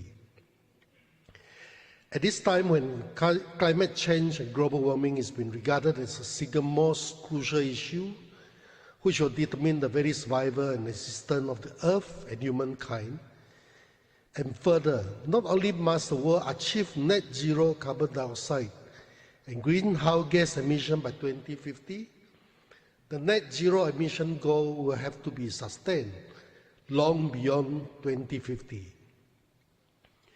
The transformation needed is massive, and I'm most grateful that Sarawak is at the forefront of our country in our commitment to manage carbon capture, storage and usage with proper legislature, rules and regulations in accordance with the highest and world-class standard there is. The present Environment Reduction of Greenhouse Gas Emission Bill 2023, the amendment to the Land Court and Forest Ordinance over the last two sittings in this August House, together with the making of the Land Carbon Storage Rules 2022, pursuant to Section 213(m) of the Land Court and Forest Carbon Activity Rules 2022, pursuant to Section 113(1)(bb) of the Forest Ordinance 2013, both the two sets of very comprehensive rules, which have already come into force on the 1st January 2023. This body of legislature, and no doubt more are to come, speaks volumes about the determination and conviction of Sarawak played a proactive role as one of the pioneering game changers in this global action to combat global warming and climate change.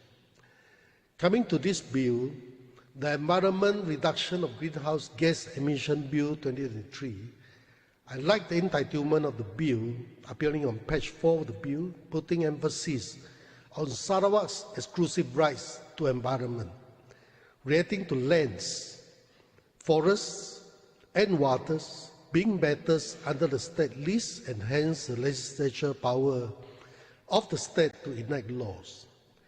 Rightly so, we must put the elephant in the house in its place, yes, outside this August House and outside of Sarawak. The Right Honourable Premier has openly declared on 23rd September 2023, stressing that the rights over carbon as a commodity captured, stored, used, and to be traded in Sarawak belongs to the state and not the federal government. In other words, our Right Honourable Premier conveyed to the federal government the message that the federal government may legislate laws, rules and regulations as regard carbon, including the parameter and regulating trading under the international protocol, but the federal government has no authority over Sarawak's right to capture, store, use and trade its own carbon in Sarawak. Citing Article 91 and 95E and the provisions of the 9th Schedule of the Federal Constitution, the Sarawak Land Court, the Forest Ordinance, the Sarawak Natural Resources and Environment Ordinance, these state legislatures relating to lands, forests and natural resources found within the territory of Sarawak, all of which had predated the birth of Malaysia. And of course, the Malaysian Agreement 1963. Referring to all those, our Right Honourable Premier has rightly declared that anything to do with land is the rights of the state. Let me repeat these following quotable quotes from the Right Honourable Premier for the record of this August House. Bracket, quote, "It is not a shared right as what has been claimed by certain quarters." And, quote, "We must defend these rights, and if we want to champion our rights, it should not be a half-hearted effort." I am obliged to declare my full support for the Right Honourable Premier in his stance, vision and mission on this most important subject matter, which goes to determine not only our environmental health and sustainability, but the wealth and economic well-being of the future of Sarawak and our children, grandchildren and future generations of Sarawakians. And I urge my honourable colleagues, all honourable members of this August House, to support this bill as a show of our unequivocal support for our Right Honourable Premier in this stance as was enunciated in this speech on 23rd September 2023 in the interest of Sarawak and for our future generations of Sarawakians. On the bill itself, I'd like to point to one important point, that is the clause 2 of the interpretation section on the interpretation of atmosphere. And I'm suggesting that maybe we should interpret in this interpretation to say atmosphere underline is a part of the lands of Sarawak, lands poorer, referring to the airspace above the land and the Sarawak waters, which include underlying waters above the continental shelf of the coast of Sarawak within the boundaries of Sarawak as extended by the Sarawak alterations of boundary orders in Council 1954, with an asterisk which is similar to that in the explanatory footnote for providing for the interpretation of state land in the land court, cap 81, that bracket for definition of boundaries, see the Sarawak definition of boundaries order in Council 1958, government notification Sarawak 14558, and see also the North Borneo and Sarawak alteration of boundaries order in Council 1962, GNS 52/62, volume Roman 6, page 1025.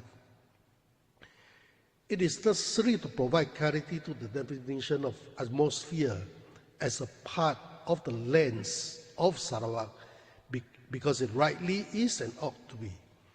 And land in its interpretation in the land court appears short for the purpose of this bill. Hence, we may need to make provision to give interpretation to the word lands, poorer. With that, we shall then be constitutionally and legally entitled to receive all proceeds from the taxes, fees, and other sources of revenue, including those intended and proposed to be collected, levied, and raised within the state under the bill, pursuant to and in accordance with Section 2 of Part 3 of the 10th Schedule of the Federal Constitution. With this observation, hopefully for consideration for the necessary amendment, I stand to support this bill, the Environment Reduction of Greenhouse Gas Emission Bill 2023. Thank you, Dato' Speaker. Thank you, Yang Muhammad Batu Lintang. Next, Yang Muhammad Balingan, our last speaker. Please. Thank you, Yang Muhammad Dato' Speaker, sir. My greatest gratitude, sir, for allowing me to participate in the debate on the environment reduction of greenhouse gases emission Bill 2021 in this Ogal House, which was tabled by the Timbalan Menteri di Jabatan Perdana Menteri, Undang-Undang MYTV 3 dan hubungan persekutuan merangkap ahli Dewan Undangan Negeri N7 Semariang. The bill is definitely a move that will bring forward Sarawak to a new arena of international business where we can utilize the availability of our continental shape to generate a new revenue for our beloved state. In our eagerness to tell the world of our intention to contribute toward a cleaner environment, let us not forget that our continental shelf lies beneath a busy surface. That is the South China Sea. We have seen that on numerous occasions that our coastline has been encroached by foreigners, so that beside a cleaner world and a better revenue for Sarawak, our approach should also consider enhancing the security of the facilities that we plan to build involving the continental shelf. I beg for the government to consider the possibility of joint venture with companies from countries claiming right to the South China Sea to be together with us in further enhancing our capabilities in addressing the world greenhouse gas emission. By being together, I believe Sarawak could also contribute in easing the situation of overlapping claim by certain countries and at the same time promoting a sense of belonging while sharing peace and prosperity. A peaceful and stable environment are definitely another important essence toward promoting businesses and thus adding another advantage to Sarawak. I dearly appreciate and support the Sarawak government, which are very serious about the net zero carbon emission by 2050. With that note, I beg to support the Environment Reduction of Greenhouse Gas Emission Bill. Thank you. Thank you, Yang Muhammad Balingian. I think there's no other member who is going to speak. A small but not worthy observation from the chair that there's a very high standard of debate been shown by members. Loaded in their speeches are materials and data well researched. I think it shows a deep sense of awareness, the need for Sarawak and the world to reduce greenhouse gases emission and carbon footprint, as well as protect the environment. So, may I call upon the Deputy Minister to wind up, please. Thank you.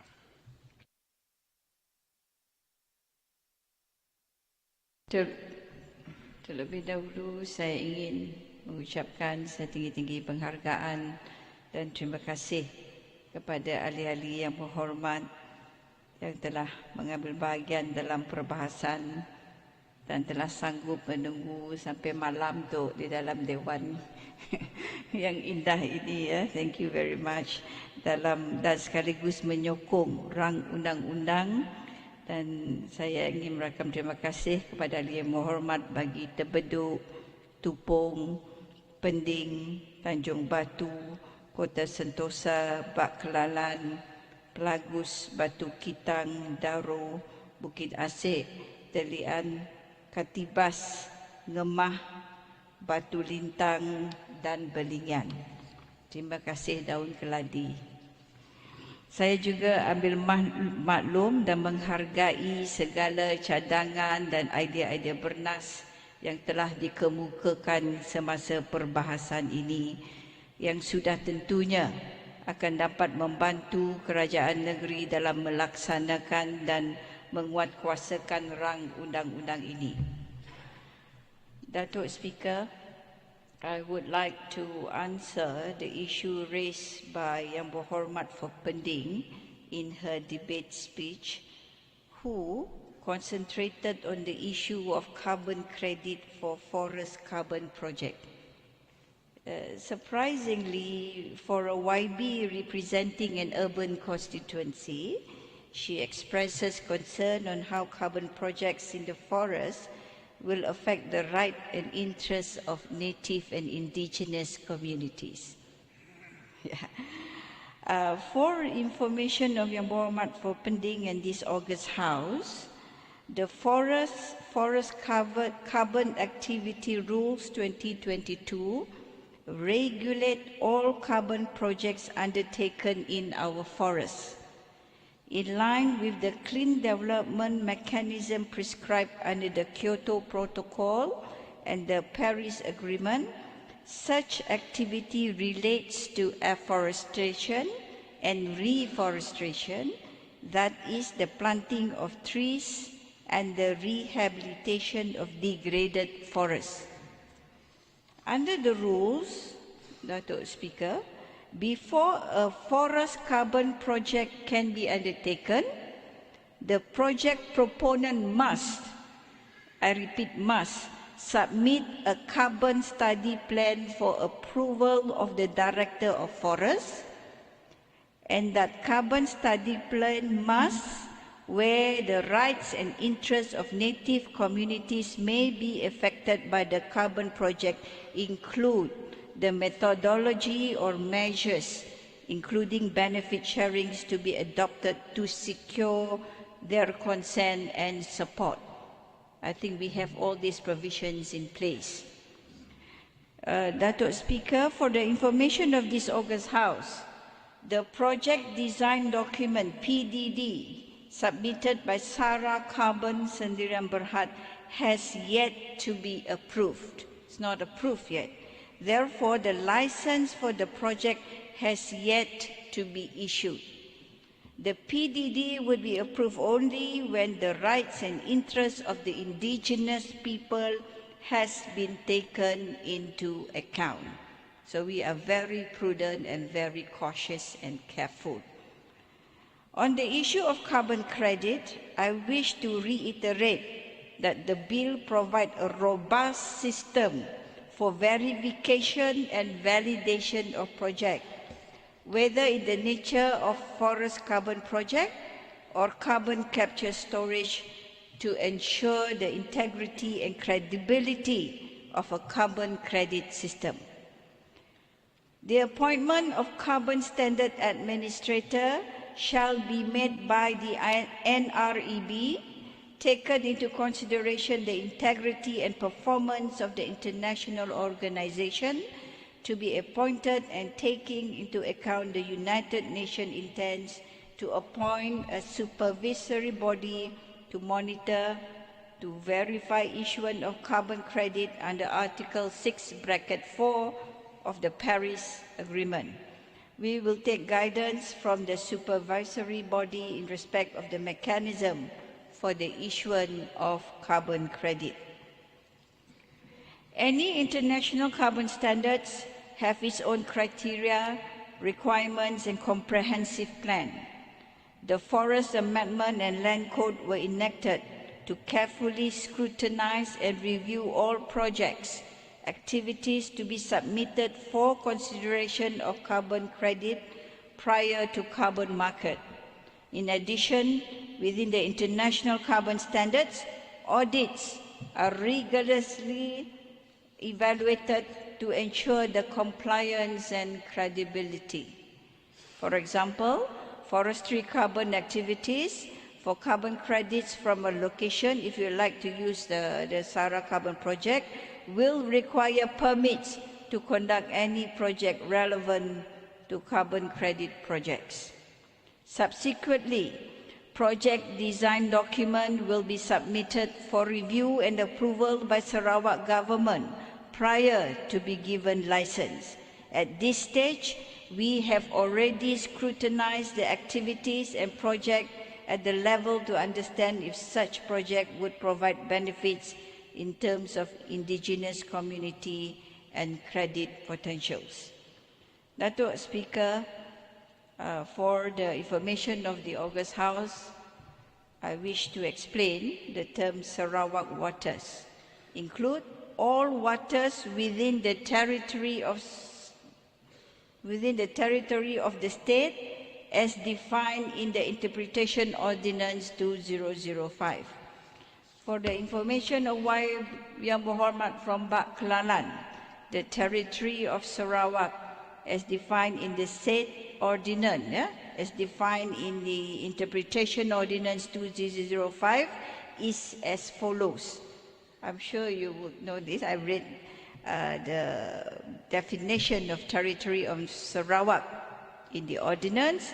The territory of the state means all area within the territory of Sarawak immediately before Malaysia Day and includes, by virtue of Sarawak Alteration of Boundaries Order in Council 1954, the continental shelf being the seabed and its subsoil which lies beneath the high sea contiguous to the territorial waters of Sarawak. In these premises, the atmosphere of Sarawak covers atmosphere over the whole territory of Sarawak. And I hope that will be clear, Pak Klalan. And for the comments made by member for Batu Lintang, we will consider and kita akan took that into consideration. In conclusion, I would say this: our aim in the passing of this bill is very clear. It is to reduce carbon emission by at least 45%, increase green job opportunities, empower small and medium enterprises, and equip Sarawak with sustainable infrastructure by 2030. To achieve a net zero emission future, innovation is crucial. Sarawak will encourage the development of new technology and solutions that can reduce greenhouse gas emission and promote sustainable practices. We will work with stakeholders, including the private sector, civil society, the international partners, to achieve our sustainability goals. Datuk Speaker, in conclusion, the new bill on greenhouse gas emission reduction is not just a legislative measure. It is a testament to our commitment to responsible development, environmental sustainability, and the well-being of our rakyat and our people. That's the most crucial aim. Datuk Speaker, once again, I would like to thank all members of this August House for their support and to pass this bill. Thank you.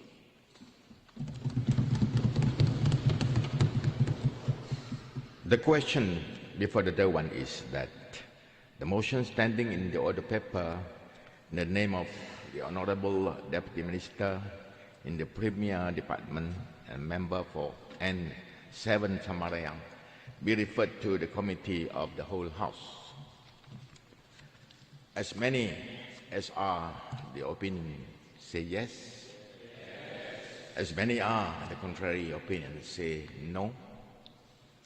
The yes have it.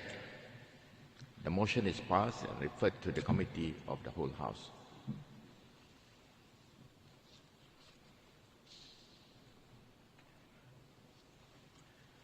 The Dewan will now resolve into the Committee of the Whole House to consider the bill which stands committed to the Committee.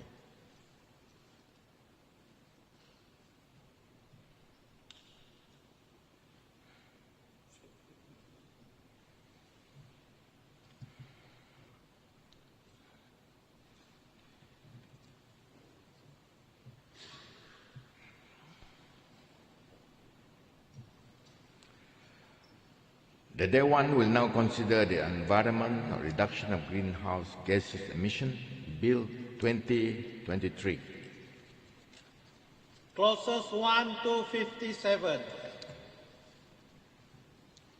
The question is that clauses 1 to 57 are ordered to stand part of the bill. As many as are of the opinion say yes. As many as are of the contrary opinion say no. The yes have it. Clauses 1 to 57 are ordered to stand part of the bill. Schedule. The question is that the schedules be ordered to stand part of the bill. As many as are of the opinion say yes. As many as are of the contrary opinion say no. The yes have it. The schedules are ordered to send part of the bill. Enacting clauses, schedule and title. The Dewan shall now resume.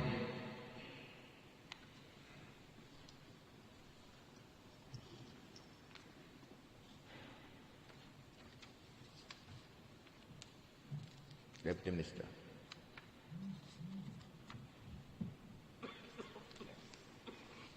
Datuk Speaker, I wish to report that the Environment Reduction of Greenhouse Gases Emission Bill 2023 has been considered by the Committee of the Whole House and agreed without amendment. Rang Undang-Undang Kerajaan, bacaan kali yang ketiga, Environment Reduction of Greenhouse Gases Emission Bill 2023. Deputy Minister in the Premier Department, Law MA 63 and State Federal Relations.